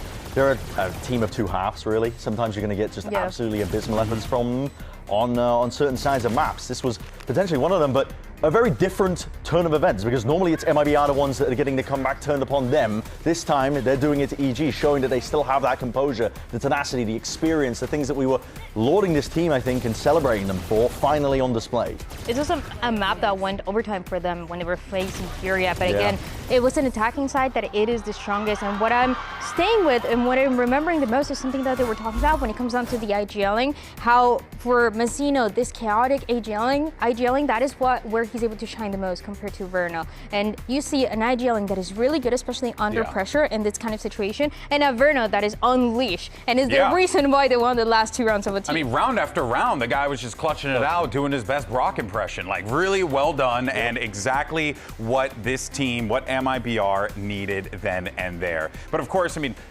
there is going to be a lot of talk about what we should be expecting going into Ascent. We heard Coach Fraud praising Potter, Brent, about her prep and what she does with this squad.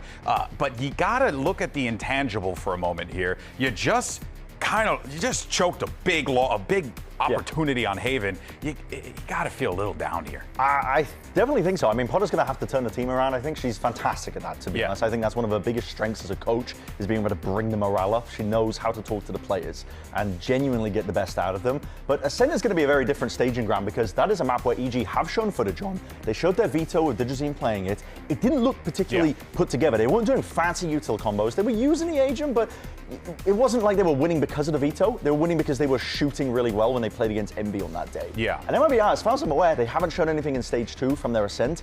They are really, it's EG going into this blind. You can have game plans like they did on Haven, but guess what? You really just have to rely on your own game plans on Ascent. Yeah. You don't have your opponent's footage to lean on. It's going to be a series of unknowns. MIBR, I think, might be favored because of that. Yeah, and honestly, I think that is a completely fair assessment considering how MIBR have performed in the past, regardless of what you're going to be getting out of this one. But we do want to know what's going on over in the EG camp. We have Coach Potter standing by to give us some thoughts. You're the coach of Evil Geniuses, Potter. Now that, I could say that was close. There were 9 rounds in a row coming from MIBR. Fraud did complement your game plan. You know, coming in here, you changed the comp, going into this double duelist that we saw. I mean, in your estimation, what went wrong for Evil Geniuses? Well, I guess this last round is a telltale sign. You know, that 2v1, the Odin at Hell. We never lose those kinds of rounds in scrims, and it's just unlucky. Gotta shake it off. There were, I think, 3 of those exact kind of rounds and throughout that entire game. And with these kind of huge swing rounds with the state that VALORANT is in, if you lose that, it's so hard to claw your way back in. But my guys stayed in it the whole time, even as it was kind of slipping away. So I think that bodes well for us for map 2. All right, well, best luck on map 2. Thank you.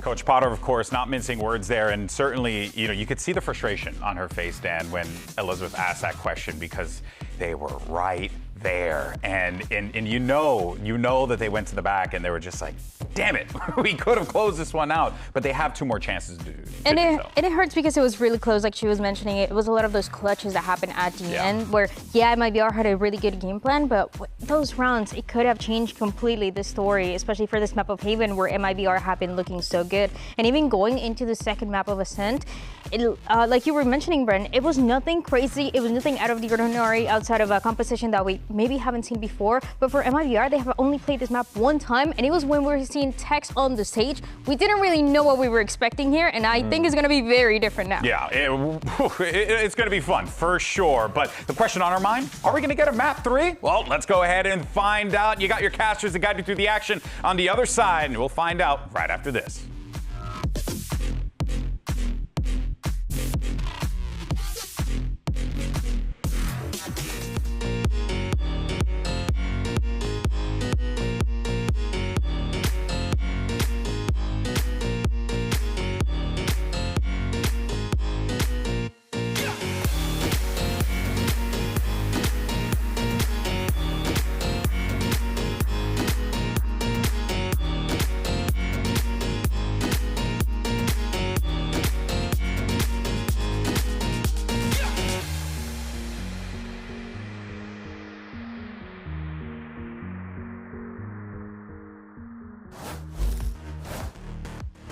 Welcome back to VCT Americas, where we're getting ready to dive back into this series, getting ready for Ascent, which will follow in just a moment. And I'd like to sort of talk about, Mimi, the What do you want to position talk Evil about? Geniuses now find themselves in. Where they were up 12-5. Yeah. We've heard the numbers. Yeah. We don't have to dredge up the numbers. Just one more time. They were up 12-5. Right, and then lost. 9 rounds. I mean, one half of my mind is saying Evil Geniuses, even when they were getting that 9-loss streak against them, were still winning a lot of those rounds. They just got clutched on at the end. So I'm like, maybe they were still playing better overall. Like, sure. What was the first kill stat again? They were 18-8 in terms of first kills. By all accounts, they should have closed that game out. Yeah. They had like 5 chances where they were up. Yeah, unfortunately, the other part of my mind is saying that, well, you just got, you know, the most insane comeback ever. Dominated, lose 9 in a row, you lose. And now you're going feeling pretty bad. Yeah, I think that's probably true that they're feeling pretty bad after that one. But they're going into an Ascent where they've played it. They have an interesting Yoru comp. I thought they looked pretty good when they played Envy on this map. Had some interesting theory on like the B splits, with the Yoru TPing up mid. Zorno looks great. However, MIBR haven't had to show this map. I would bet good money on the fact that this is probably going to be an Aspas Jet, Zek and Phoenix double duelist kind of look on this map, where I also fear that it could just be another takeover from the MIBR individuals. They should be good on Ascent because it is a solid map to just play basic fundamental Valorant, which I think MIBR in this edition is pretty good at. Yeah. And it might just be a 2-0 here. I'll give them good fundamental Valorant. I'll give you big pop-off moments from the players. I'll give you strong... I'll give you great Opera on defense. There you go. And that's pretty much all you need to win on Ascent. Yeah, you figure those things out and you're going to be I mean, he's picking his op skin right now. He's getting ready. He's going through the big decisions at the moment. I really feel for EG because I look at not only the game plan, which was so good in the first half, even in the beginning of their defensive side as well, but I also look at the individuals. It was a great day for guys like Dijazin, who you see on your screen. Bao especially. He was a monster. They could not shut him down backside. I think he was like 13-4 at one point this game. Yeah, and it was his attack side too. I think he went for some very speedy lurks, and it wasn't just him. We saw it out of Zerona once through Garage. I think Evil Geniuses, when they understand where there are some gaps in the defense, and they're willing to just go and exploit them, are really scary. And it's something that I'm not sure is going to be so easy for them to replicate on a map like Ascent. Yeah, I think it is difficult to do this one here, but we have a little delay on this stage. We'll be getting Agents Select going around the corner. While we wait, though, the two coaches for EG and MIBR, they go way back, and we had those old friends sit down for a quick chat to talk shop. Let's check it out.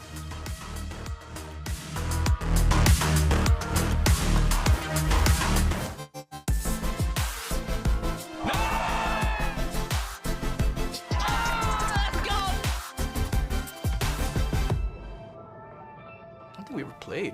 2009, Game June, Mexico. We played there? I lost, but you know, it was close. Hey, the first map on train, you don't remember. I don't remember either, but I remember a few rounds, and we were up in the first half. I'm pretty sure we were up 11-4 in the first half. Yeah. And then when you guys went into the second half, you're just like locking in. You're just like, you know, that second half was different. You know how I competed and how I was in the server and stuff, and it's really hard for me to say those things to my players, but sometimes I have to try and tell them, like, man, I was that guy. I don't know how else to say it, but if those conversations come up about what you did in the old school, like, or back in the day, like, how do you even, like, explain this to your players?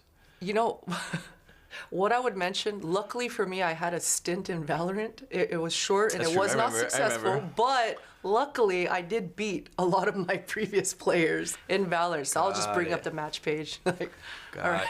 What I try and do is I always, like, when Aspas is playing ranked and stuff and he needs a duo, I always try and play with him. Yeah. I say I probably play like 30, 40 ranked games with Aspas, so at least he knows I know what I'm doing in the game. It's actually, like, you gotta, like, earn that respect in the game kind of thing.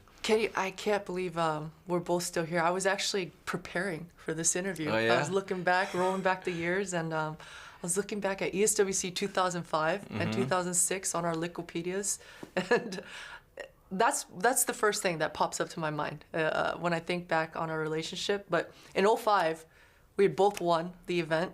Coming from an American team, we were always kind of the blunt end of the joke or whatever, because we were never competitive. It was always the Europeans and Asian teams that were destroying. So that year in 2005, because we both won, I just remember being super proud. Well, the cool thing about it too is, like, we were the first team to ever win a tournament on international soil, being from America. Yeah. So we were both able to accomplish that feat at the same time. Actually, I wanted to ask you too, like, your experience coaching. What's kind of been, like, the biggest challenge for you dealing with the newer generation? Avoiding saying, well, back in my day. Oh, yeah. I'm just like, I hear you. Because, you know, for us, it was always just the grind. Because the grind was just a given, there was no complaining about it. It's just, you just kind of knew that it came with the territory, but that level of grind is a little different with with this generation a little bit. Things have changed now with the psychology, performance coaching, and everything. I think that there's so much resources, because I don't think we had any of that. We didn't. We didn't even have coaches, right? Did you have a coach? I did not. I did not have a coach, and also, though, I would say those resources sometimes is a little bit distracting. There's a little bit too much. You know, one of my players earlier was talking to me about, oh yeah, if you wear 100% cotton, oh dude, it's good. I'm like, bro, that's caused by my player. That's what are we talking about? He must have heard a rumor. Yeah. Okay, damn. So I know it. They heard it from our prac room. They're stealing our tech. They're stealing our tech. Listen, I don't know, man. There's a lot of. They're stealing our tech. I always felt it was difficult to play against the coaches that you really don't know what to expect in some cases. And that's where I always put you there, especially with you and your players, where we didn't know what map to expect or who to play or anything, and always going in with like maximum preparation because of the respect we had. Yeah, yeah. I just remember always being excited every time I knew I was playing up against you. It's a familiar face. It's nice seeing a familiar face. Like there's just a quick flashback of all the memories. Like it's been so many years. So, and I told you this last time, I've always been such a huge fan of you and have watched you for 20 plus years. So it's just excitement for me playing against you. Yeah. The one thing that we still gotta find a time to do is go fishing. But I will say, as I've gotten older, for some reason I've been getting motion sick lately. I don't know why. Have you ever tried Dramamine? I might have to. It's like once you hit past 35, your body just can't handle it. I'm telling you. So I was like, I'm down to go fishing, but we might have to be land fishing. I don't know about going on a boat. Let's go!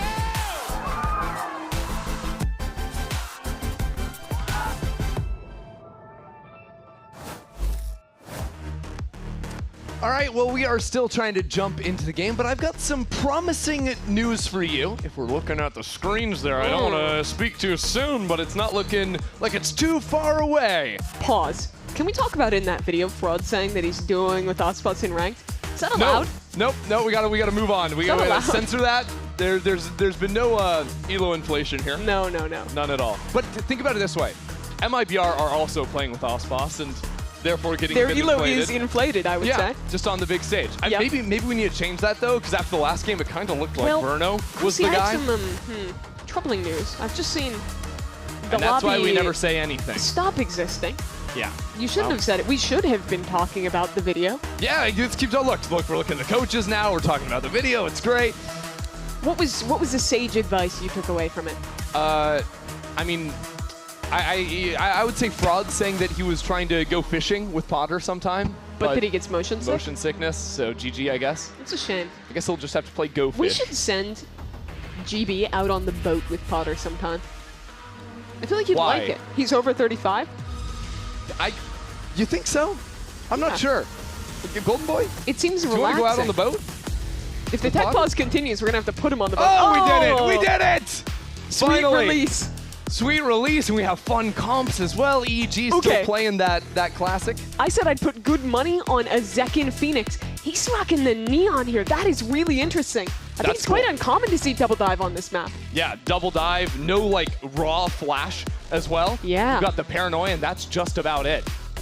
It's gonna be really interesting, I think, seeing it on the defense side at the start. The neon stuns into mains can be pretty devastating in a way that Phoenix isn't as reliably strong because of the ability to play anti-flash. Yeah, and on defense, if you take on attack, if you take mid control, having a split with a dive on both sides is so brutal to go up against. I think this also will free Ospos from hard entering in every round, let him go back to the more kind of play back, let your teammate entry a little bit, and just take over the round style he loves. And give him the chance to play the attack op too, if he'd like to, not having to carry that burden for him. This, to me, feels like they're just making a comp where Ospos gets to be in his happy place. Yeah. Ascent, Jet, his teammates can entry. He is chilling, and he's ready to take over the map. Stay in your element. We'll see MIBR start things off down mid. 3 players covered up by the darkness, as they will fall away. Evil Genius is not quite as decisive here. I think wanting to see if they pull any more attention down into mid. Yeah, contact up catwalk, but there's a nice 1-2 setup. Paranoia off the contact from Zekin. And a good camera too. Here comes Zekin on the slide, saw those feet coming through, and Digizin will drop as well. Evil Geniuses now trying to recover the spike work into the site as the door comes down. Tex is pinged up on the ground, and Ospos catches Bao by the switch. Superman's flying around now. As the door breaks down, still has to try and recover the spike somehow. Yeah, it's in such a bad spot with 2 players here. 9 bullets left, and here comes Verno, picking it up where he dropped it off at the end of map number 1. MIBR out first. I love that refight into tree from MIBR. They delay the paranoia just a tad. You see it's coming in right as that slide is up as well, which makes the trade really easy for Mazzino. Ospos there, getting the timing on the rotate as well. They clean up on that fight. So now, 10 rounds in a row for MIBR. We didn't have to keep counting. I thought we kind of like threw everyone off the scent. I'm counting until they win a round. Okay. Okay. Until Gonna they have win a to round. do 'em like that, it sure. should end at 11. And then we don't have to talk about it for a while. Why can't it just end here? Well, that's why. Yeah. Maybe because Zekken has a Phantom. Yeah. And they have classics. Hey, Tajizin has a Bandit, okay? I'll have you know. I know it looks almost exactly like a classic at a glance, but he spent good money for that thing. I have been thinking that I need to get my eyes checked sometimes casting, because I'll look and I'll be like, oh, that's 5 classics. No. It's not really your fault. They do look so similar. But, wow. Ospas is no-scoping, full ignoring the first player. A little bit disturbing what we just witnessed. But at least Zorona could take him out.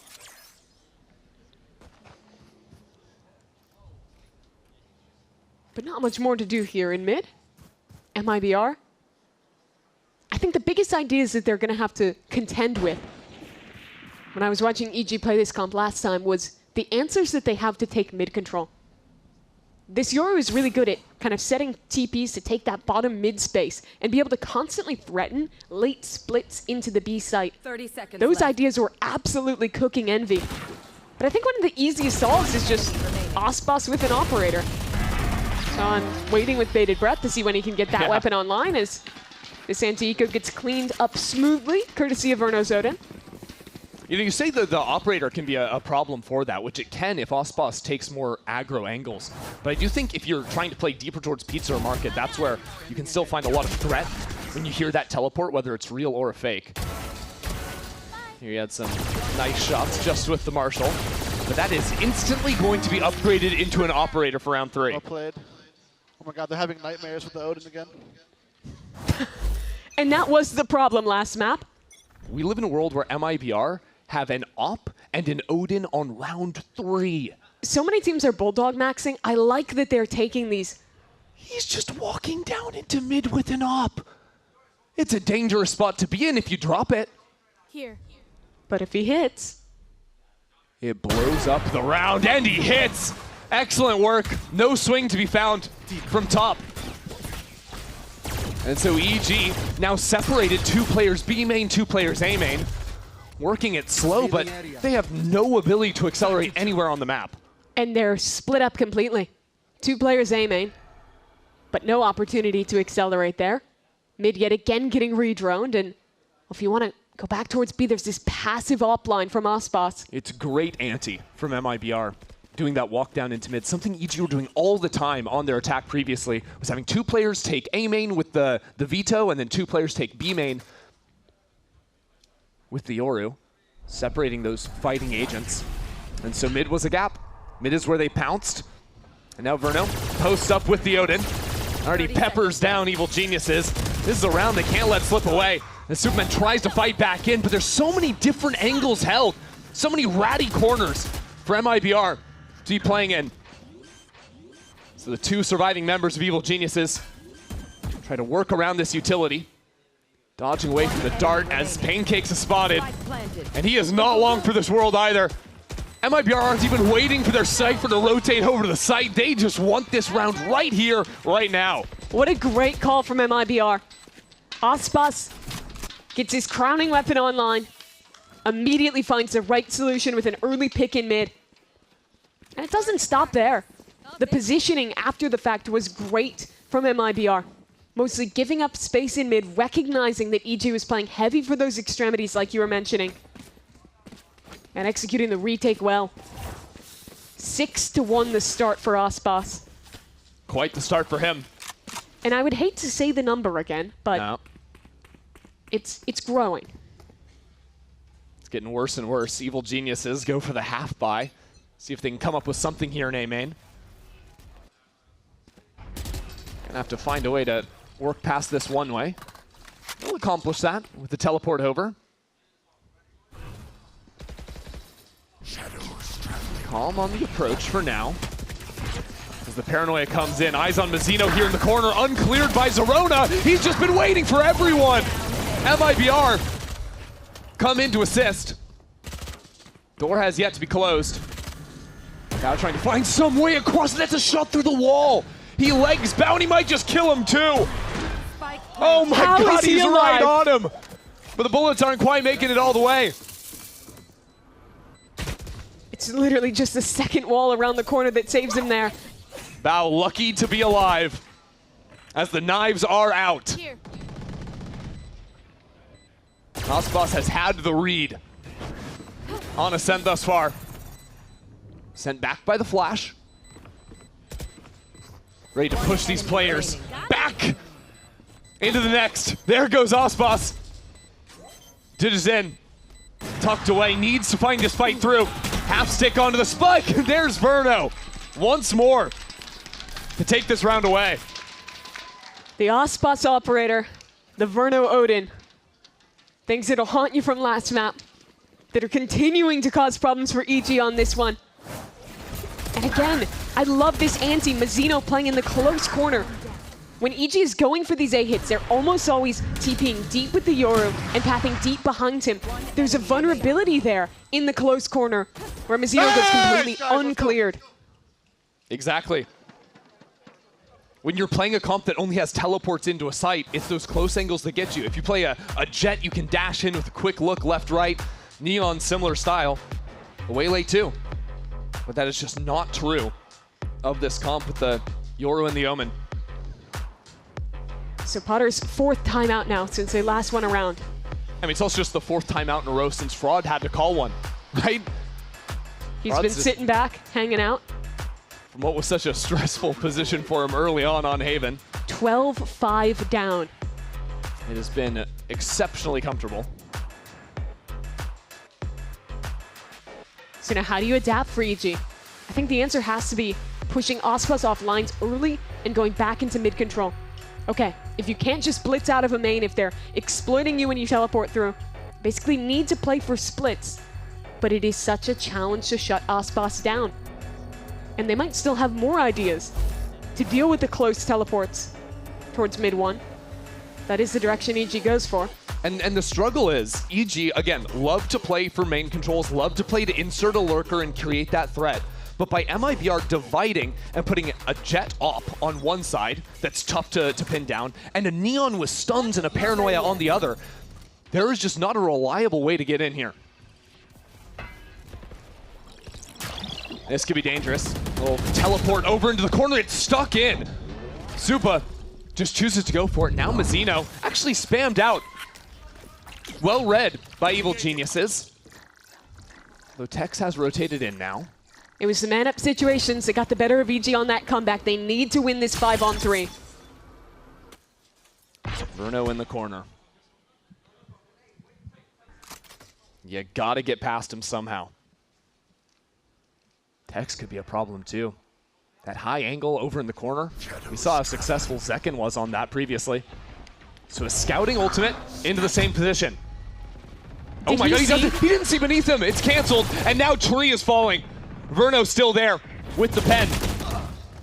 No chance, I think, to rotate out. Evil Genius is trying to send it in here. Tex is electric. Look at him go, man. 3 in the blink of an eye. Shadows from back on Haven in that 1v3 clutch. Supa has to be hitting himself. Didn't look down, did not clear that angle fully. And now Bao getting held by Aspas. 5-0 MIBR.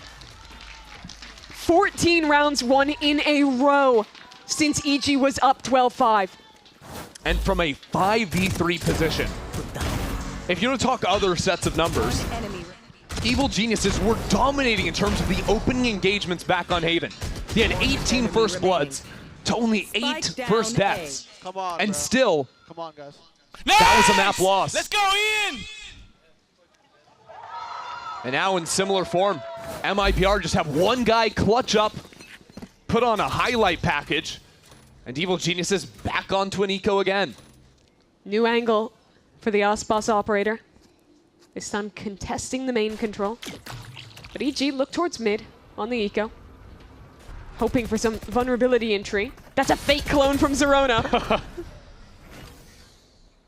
He's just tucked into the corner now. Wore it, and Mazzino has absolutely no clue. What a crazy move to go for. He's been waiting for it the whole time. That's a gun to be found as well. Has to break the trip. And now Zekken looking for the fight, but a quick teleport out to the other side is a great way to fire back. What a heist. Fake clone, steal a gun, and now you have a Yoru ult. Do you want to use it, though? That's the question. I mean, their least favorite man has arrived, Verno, waiting with that Odin in tree. There's a world where you have a Sova, I'll handle this. and you have a Vise just one away from an ultimate. So Zerona chooses to call it, but Verno's still here. Someone has to get behind him. And now Zerona realizing he's got company on side as well. Zekin stalls for time! Zekin again for 2! Evil Geniuses send the ultimate into that round. And now in fire, in return, Verno will take 6 unanswered for MIBR. I can't believe Ospas lives through that. Dancing his way out into hell off the presence that Zekin made. It was such a cute round. The fake clone in, gets a kill, gets a gun, but it ends up being a bait. They're even in numbers. They try and use ultimates to win the round, but it is all in vain. Man, Ospas and Verno a combined 17-2 at the moment. As Ospas has some ideas, just walk out into mid again with the knives this time. Trying to heat things up. No knives, actually, that was the Neon on the other side. Trying to find a play, and they found it. And Tex, of course, has been donated the off, although he's a little passive on it. So he gets back into the fight, takes that one down. Verno again in tree. It's just misery. What do you even do? They're running you down in mid. The second you feel like, okay, surely A is weak off of this. There's an op, there is an Odin, and your team is gone. Don't swing him again, Tex. Come on, just let him have a chance. Oh, he knows. No, he sees the gun. Okay. Hell of a shot. That was pretty impressive. Gotta give him credit. Now, unfortunately, the Odin not so easy to deal with. Now, unable to make it out from main. Has Verno even died this game? One time. Yeah. In 7 rounds. Ospas also died one time. Yeah. Those seem like problems. Yeah, EG should think about killing those players. That would be a good place to start. That's just brutal. Man.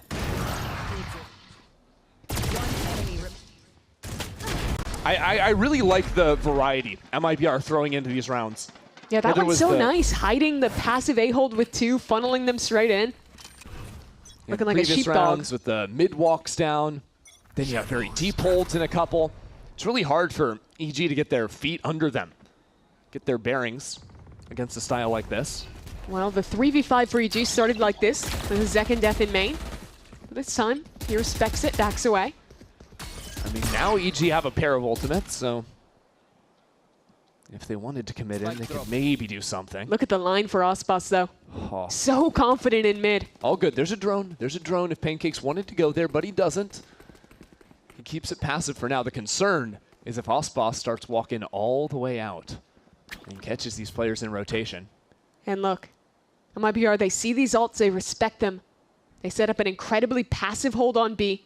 Just the Odin ready to spam off cam contact. It's a high-low setup. Tex is right behind Verno, trying to bait for him so Verno can just come in and mow him down. There we go. Covering fire put down. Evil Genius is going to feel the pain on that one. Digizin taken low. And now Zekin spots these players trying to creep across. That's a good connection. 30 seconds left. Out from the veto. And Evil Geniuses have control of the site. In the post plant too, some great ultimates to stall this out. So that's why Mazzino is working with some haste now. They're double logs. This is a weird setup. It's a big commitment. Trying to step forward into this space behind the backing of the Steel Garden.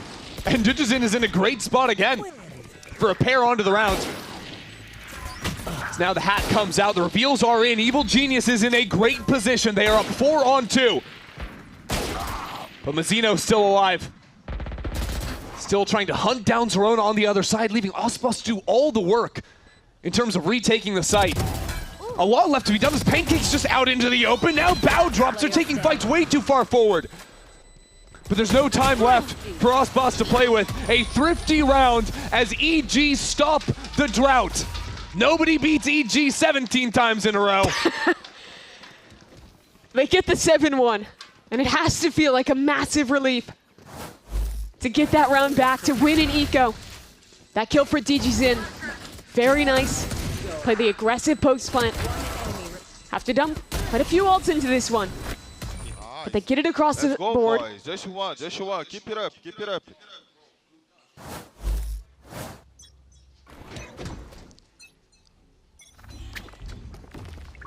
Back over to A main at the start. Evil Geniuses trying to build this into something a little bit bigger. Start with a fake teleport on A side. MIBR, we're looking for a little pounce play. And they've seen the real TP so many times, they're not going to expect him up on this line. I think he saw him. There was just a hair of a second when the dark cover was getting refreshed. Mazzino found that gap, found that window to punish his counterpart. Now Zerona dealt with on site. Mazzino still in it, as so much space is taken by Osbos on the other side. Evil Geniuses have found a way into the site. The problem is the rotates.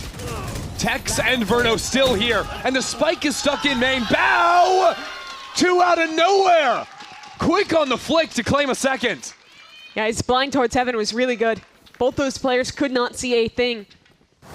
And it's an awkward round. It's Osbos getting caught out by a wall. It's the half second there onto Superman to begin. And EG double up. Oh yeah. Really good flash. DGZin hyped up. Can they make something of this now? They've got the Yoru ult online. If you can get 4 or 5 rounds here, it is respectable. Hey, look, EG know a thing or two about teams coming back when they're trailing by 7. Already cutting down that gap now. As the ultimate rips it in through market. It'll be 2 players hanging out in the back of side. Make that 3 as support has arrived. Zerona way out in front. As the ping comes down, he will TP back, regroup, play for the trades with his teammates, as no headway has been made for EG. That's a fake clone, but you gotta second guess it. MIBR scared of it. Do choose to break. But it's a bit of a stalemate at the time being. EG know there's heavy numbers stacked on site. But there's nowhere left to go, really. Can they take a fight towards spawn? Look how passive Zekken is, holding them in. Osbos on the other side, you have to break out somewhere. Find the fight back site. Yeah, looking for it now. Mazzino up on the off angle. It's great from him. Verno trying to draw attention back into him. Set up Mazzino for the shot, but DGZin has arrived. Coming in for market finally. But how do you get past Zekken here? These site players have to win out. There's no support coming in from EG, so it's a good hit from Supa. As now Zekken and Osbos both kind of pushed away. Zekken really getting into the mix there. Realized there were 2 players on site. The one was isolated. And now, a moment for MIBR to group up back together. The duelist, it's a beautiful shot. Come on, Osbos. Otherworldly on that connection. 19 health, and he's down. Zekken gets this ball rolling once again for MIBR. That's redemption for Zekken. Backside, Verno thought that Zekken had the cross for him. Zekken got off the angle for a moment, Verno dies. So it comes to a 2-on-2. And the duelist duo, they make good on it. Win out this retake. And stop that momentum at 2. I love that play from Zekken. Running into the 1 player offside, DGZin just desperately tried to TP out in time. The Neon too swift.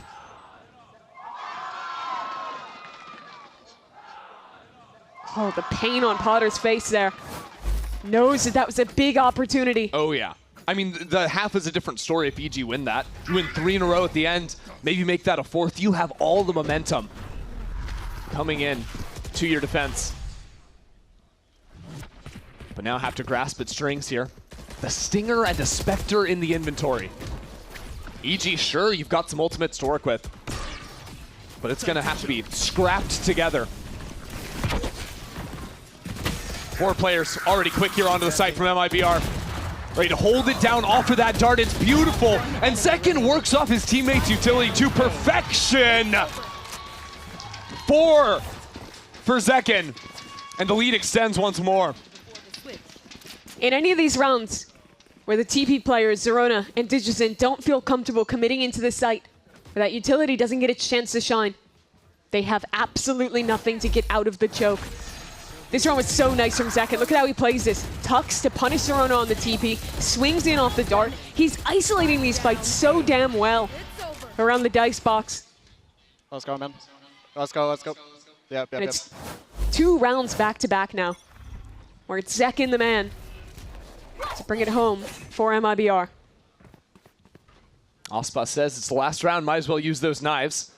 Rotate quickly back over to A. Mid is quite the gap for MIBR. They've been dropping it a lot of this game. They're reading into that AG doesn't really put a presence there unless they're going for the B split play. EG love their mains, and they're back to old form once again. Well, that's not the way you want to start off this final round of attack for EG. Especially when they've got triple Guardian, a Bulldog. Just they've been thwarted in some of these early fights. All they were fighting for this round was the extremities, and well, they don't have comfortable control either side. And you can't walk at MIBR, because then this happens. Yeah. And here we go, Digizin stepping right into the belly of the beast. Ospas sees the foot, and that's all he needs. Give him an elbow, and you are down. Ospas has these knives to counter out the Steel Garden on the other side. There's he has an two answer for ults against everything. this. They have the perfect ults to counter out the Vise. Evil Geniuses have absolutely nowhere left to run, nowhere to hide. Bow with 15 seconds left in the corner. Good luck, better luck next time, kid.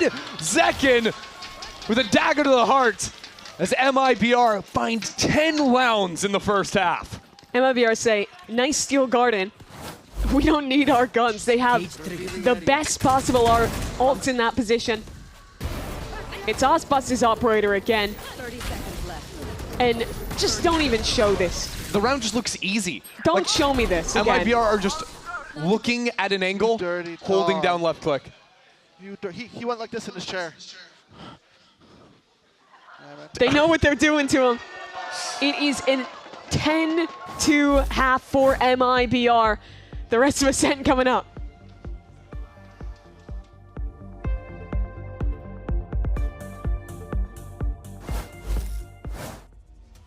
Whenever I use Zowie models, I would say I just feel my element. Demon 1 is good. Without Nyack, the biggest difference was the ghosting. It was a immediate change. If you see something and it's not actually there, you're gonna miss your shot. Black Equalizer and Vibrance, I can react quicker to it, I can shoot better at it. This guy is just spectacular. And that way I can always trust him, that I can just focus on competing. My performance will always be at the top level. Zowie.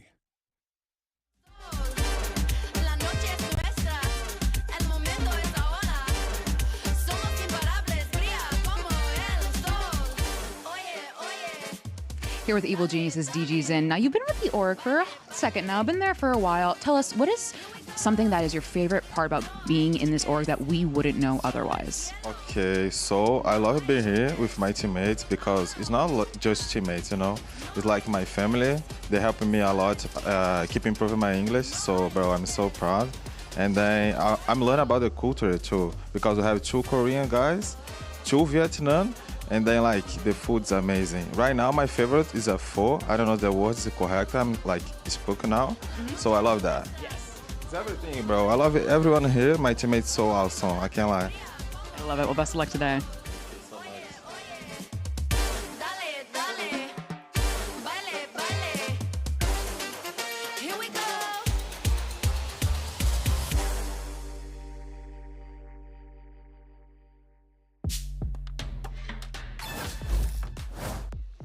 Let's get the second half underway and lock in with the #1 VPN. That's ExpressVPN. And we're going to need Evil Geniuses to lock in now as well.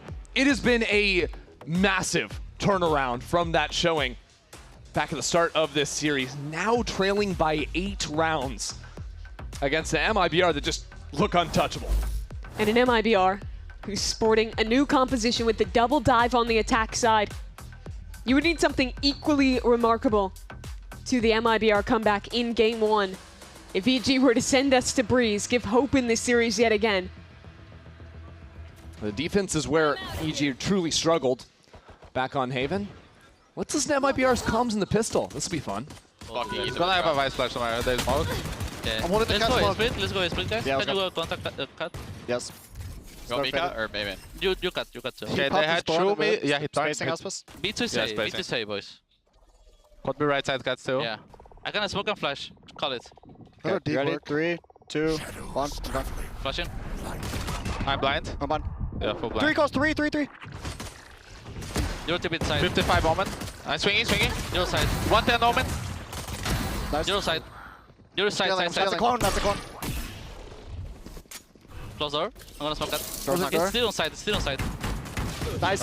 Heaven. Holding heaven. Holding. Yeah, facing heaven. Yeah, go in now. Flying possible. Go out. I'm darting in front. Cut. No flank. Let's fight this guy, cut. I don't have a lot of bullets. Get on the smoke. Yeah. You picked heaven. I had no bullets. Oh shit. I'll fight drop out. Stay here. You're good. One grass. Heaven.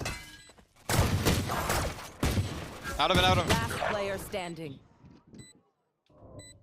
One enemy remaining. 26.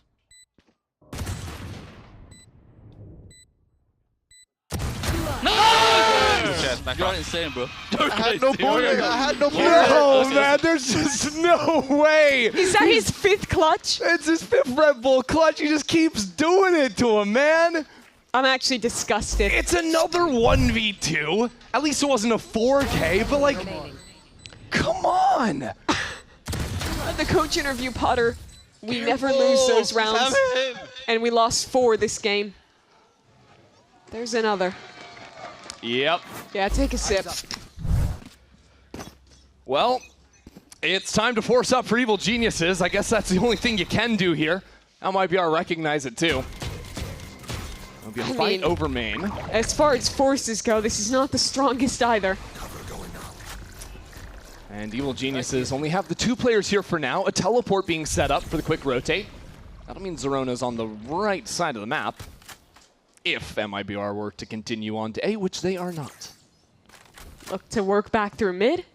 Take your time on this round. You want to close it out cleanly.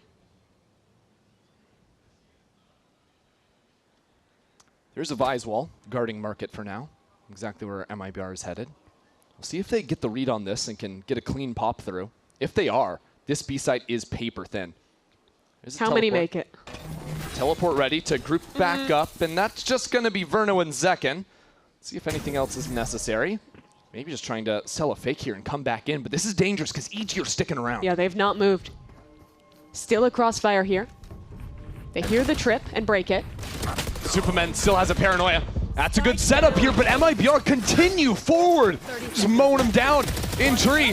Zerona can't even do anything. Zekken survives on 6 health. So a request to be made of Bao. Can you do anything from here? He almost had a collat. Tex is low too, but he avoids it. And now a true 3-on-1. Look at the positioning. Verno gets out to main. The cam has spotted him. I mean, think back to the start of Haven. He's calling himself the best player on the server, and he was back then, but it's been a different story for Bao since the second half. Since MIBR came fully online, and he's not even going to have a chance this time around. Ospas catches him on a timing and looks to settle this score. Match point. Brutal scenes. They've bought everything into this round. They staked their claim on it, and EG get nothing for it. They had the stat, they had the chance, but MIBR are just too damn good right now. They face a paltry bye with match point ahead of them. Yeah, you hate to see the Ares coming out when your back's against the wall. Pancake's trying to do something with that on the other side. And it's fast towards mid for MIBR. Take a lot of space here already for Zekken. They get the paranoia out. That's the win. The question becomes one of mental resilience for Evil Geniuses. So tough to lose in the fashion that they did previous. So many rounds in a row, falling away from them. Such an opportunity that they could have had. But now it's just all MIBR. Working into mid. Feigning B. Maybe Really just bring the spike here as well. They have options on both sides. Spike's made it to market now. Double stack on site. Pancakes and that Ares. Let's see how much he can do. Dodges the paranoia, but he has no support left for him. Pancakes still alive for now. Pancakes and this Ares trying to do something here. Nearly takes down Tex. The Cypher survives on 15 HP, but it'll be an even numbers retake for EG. It's going to be so difficult to get back in. The guns are weak. And it's Zekin. It's Verno. Verno especially the nightmare for EG in this series. And careful of Zekin in the corner too. Evil Geniuses, it is a hard road through this. Zekin waiting for them and he pounces. Superman somehow keeps it alive. Teleports down into the site. Needs to bait this swing, but it's Verno again. It's Verno again! Damn! What is that? 6 clutches for Verno. They were up 12-5. MIBR bring it all the way back against Evil Geniuses. 21 out of the last 23 rounds of this game. 6 Red Bull clutches. One of the most devastating runs you will see in a professional series of Valorant. Since that comeback, we are talking about 22 rounds won to 2 losses. It's Absurdity unreal. It's out unreal. there on the stage. Bow down to Verno, I guess. He's just God. That game looked like it just killed EG. They took control to start this series. And MIBR, the way they started this stage was the exact opposite. They lost a massive comeback. They fell over on map 3. This is not that team. This is a resilient team who bring a 3-1 record. I think we came into this series trying to figure out who Evil Geniuses was, right? They lost to the weaker team, or the stronger team. They beat the weaker teams. We came out of here knowing exactly who MIBR is. What a resilient squad. They came back. That's a big comeback to prove as well. Having some confidence when your backs are against the wall in future games now, as the stakes only get higher from this point out. And for EG, man, it feels like we're returning to the old ills, to these massive leads dripping away. Heartbreak for them. I mean, that round is just disrespect. MIBR, I think once they got the first 3 in that comeback, you could just feel it. They just knew. Seemed so confident, putting all their talent on display. Verno plot armor in the clutch. The amount of 1v2s, 1v3s, 1v4s. 6? Do we settle on that? I think so. I don't know. That's just my own count. It might have been more. Insane. I don't think I've seen a game like this. I don't remember the last time I've seen a game like this, where one man wins that many rounds, where a game like this falls away. It's just unbelievable. Yeah, there were so many rounds where EG were in a winning position, and Verno just said, absolutely not. So let's go down to the floor. We're going to talk to Elizabeth and Tex for the Verizon post-match interview. Thank you so much, Ender and Mimi. And yes, I am here with Tex from MIBR, whose birthday is on Sunday. And some people might not know about you is you are fluent in German. So I've written on my hand how to say happy birthday in German. And I'm so sorry in advance. Alles Gute zum Geburtstag. That was pretty good. Really? That was pretty good. That was pretty good. Well, actually, happy. What a great early birthday present, Thank kind of you. being in, frankly, the pocket of Verno. 6 Red Bull clutches. He's the GOAT. The Odin. I mean, we sometimes hear your comments when we have them. Is it just you kind of like go silent and you let Verno cook in those moments because you know he's got it? Yeah, he's a player where, like, if he's alive in the clutch, you just give him silence. He doesn't want any comms. He doesn't want anything. He doesn't need it. Yes, I mean, obviously today, probably the winning factor of MIBR. And something else I want to ask you is they were talking about it on the cast, the resilience of MIBR. Like, go back to the first map, right? You were down 3-9, and then you win 9 rounds in a row, and then you win the overtime, right? So, I mean, what was the half speech? Who gave the half speech? What was the communication at the half? Honestly, we were pretty confident still because, I mean, people have made the comeback against us. That means we can do it to other people too. you know, we're really, really confident in our attack always, and it showed today. I mean, obviously, it's brilliant from you guys. You just spoke to me. You're like, hey, I had it easy today with everything going on. I want to talk to you about your personal form this year. Where do you see your personal form and kind of the midst of it all? Do you think you're reaching your peak? Do you think you still have work to do? I think I asked you this around the same time last year, and you were like, oh, I think I'm doing well, but I have work to do. We're back here a year later. What now? Always got work to do. Always work to be done, always something to be done. I think my form is getting better. I still don't think I'm anywhere close to my peak. Yeah. I think there are a lot of rounds that I can still improve, and yeah, honestly, I've just been really, really confident lately, and I swear that's like the whole thing. When were you not confident at a certain time during the year? I mean, obviously, with the we had to talk about kickoff and losing the best of 5s in a row. Has it been about gaining that confidence back this year? Yeah, I would say last year was pretty rough for me individually, especially at the end. So really this year is gaining confidence back and bringing those rounds that I always used to bring. Do you think you still have more confidence to gain? I know it's kind of a crazy question, but sometimes, you don't want to put the cart before the horse, as they say, but do you feel like, you're feeling it, or you still have kind of work to do there? I'm feeling it, but there's still work to be done. So the first step is feeling it, and then you gotta keep using that momentum. Well, Danke, right, Danke? Yep, perfect. All right, thank you. Well, great work, Tax. I'm so for our match point post show. I can't even speak English.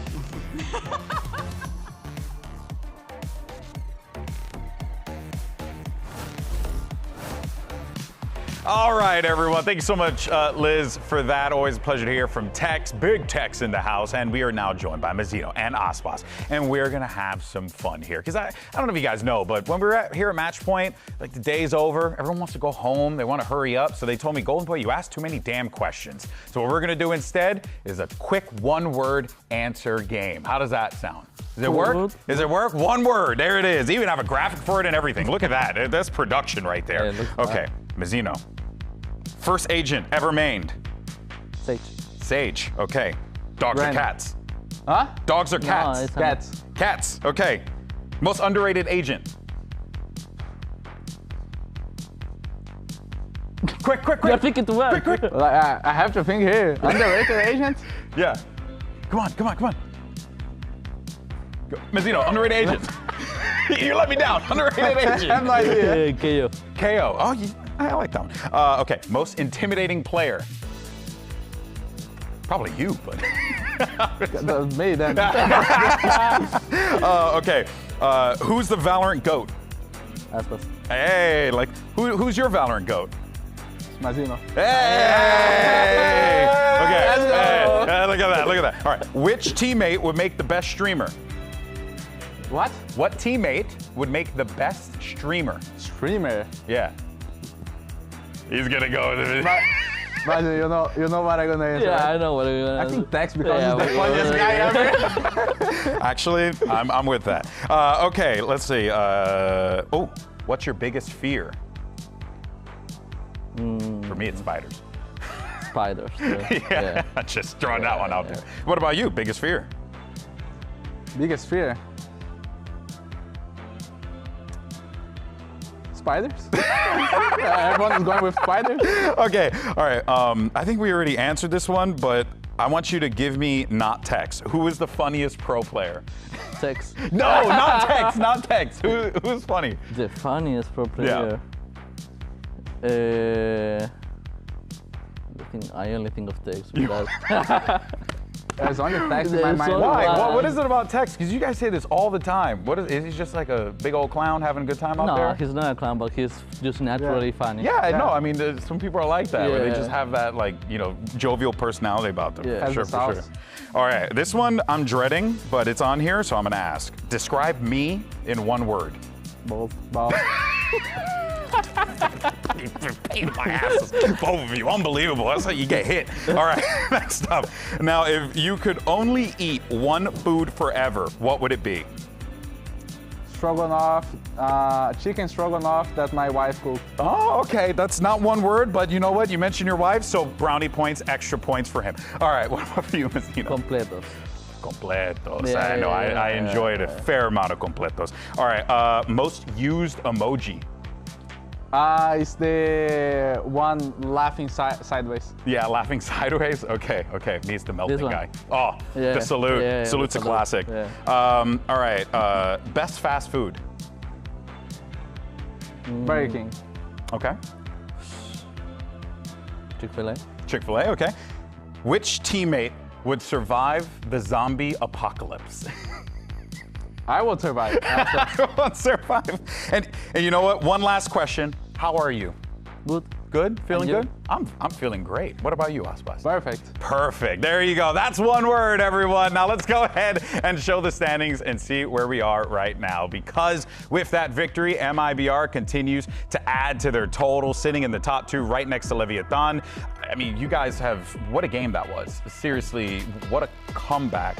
As the IGL, you're in that seat now. What was that like, having to help make a 12-5 comeback happen?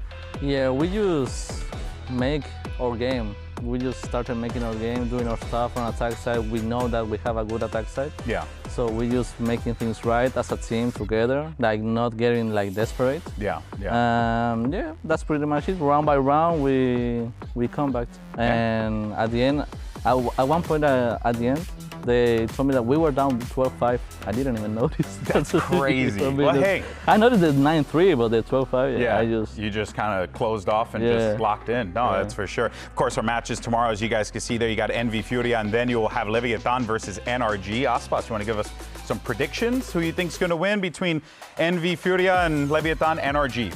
I think 2-0, 2-1, don't know for who. 2-0, 2-1, don't know for who. That's why we pay him the big bucks on the analyst desk, folks. All right, guys, thank you all so much. Appreciate you as always. I'm still going to beat you up for calling me bald, but that's going to do it for us here today. We thank you all so much for tuning in. Tomorrow, plenty more Valorant action right here at the Riot Games Arena. But for now, enjoy your Samsung OLED Fast Replay. See you tomorrow, folks. Thanks. The rejuvenation match for these teams. Only looking ahead for both of them here as they got to just forget everything that's behind. Zealous is doing his best, gets spammed through the wall. C9 let them in as far as possible to try and get that crossfire they have going. Oh no! It's broken apart! Zealous knows there's aggression there. Great cleanup as they quickly insert themselves very deep. Noxy falls. Jack answers. Try to get to the right spot, keep themselves alive. That's 1, that's 2, and all they have to do is take down Davi here. That's going to be the shot. Jack with the hat trick that can't get turned around in time as Oxy goes right out in the middle of the fight. Mind games that they're trying to play.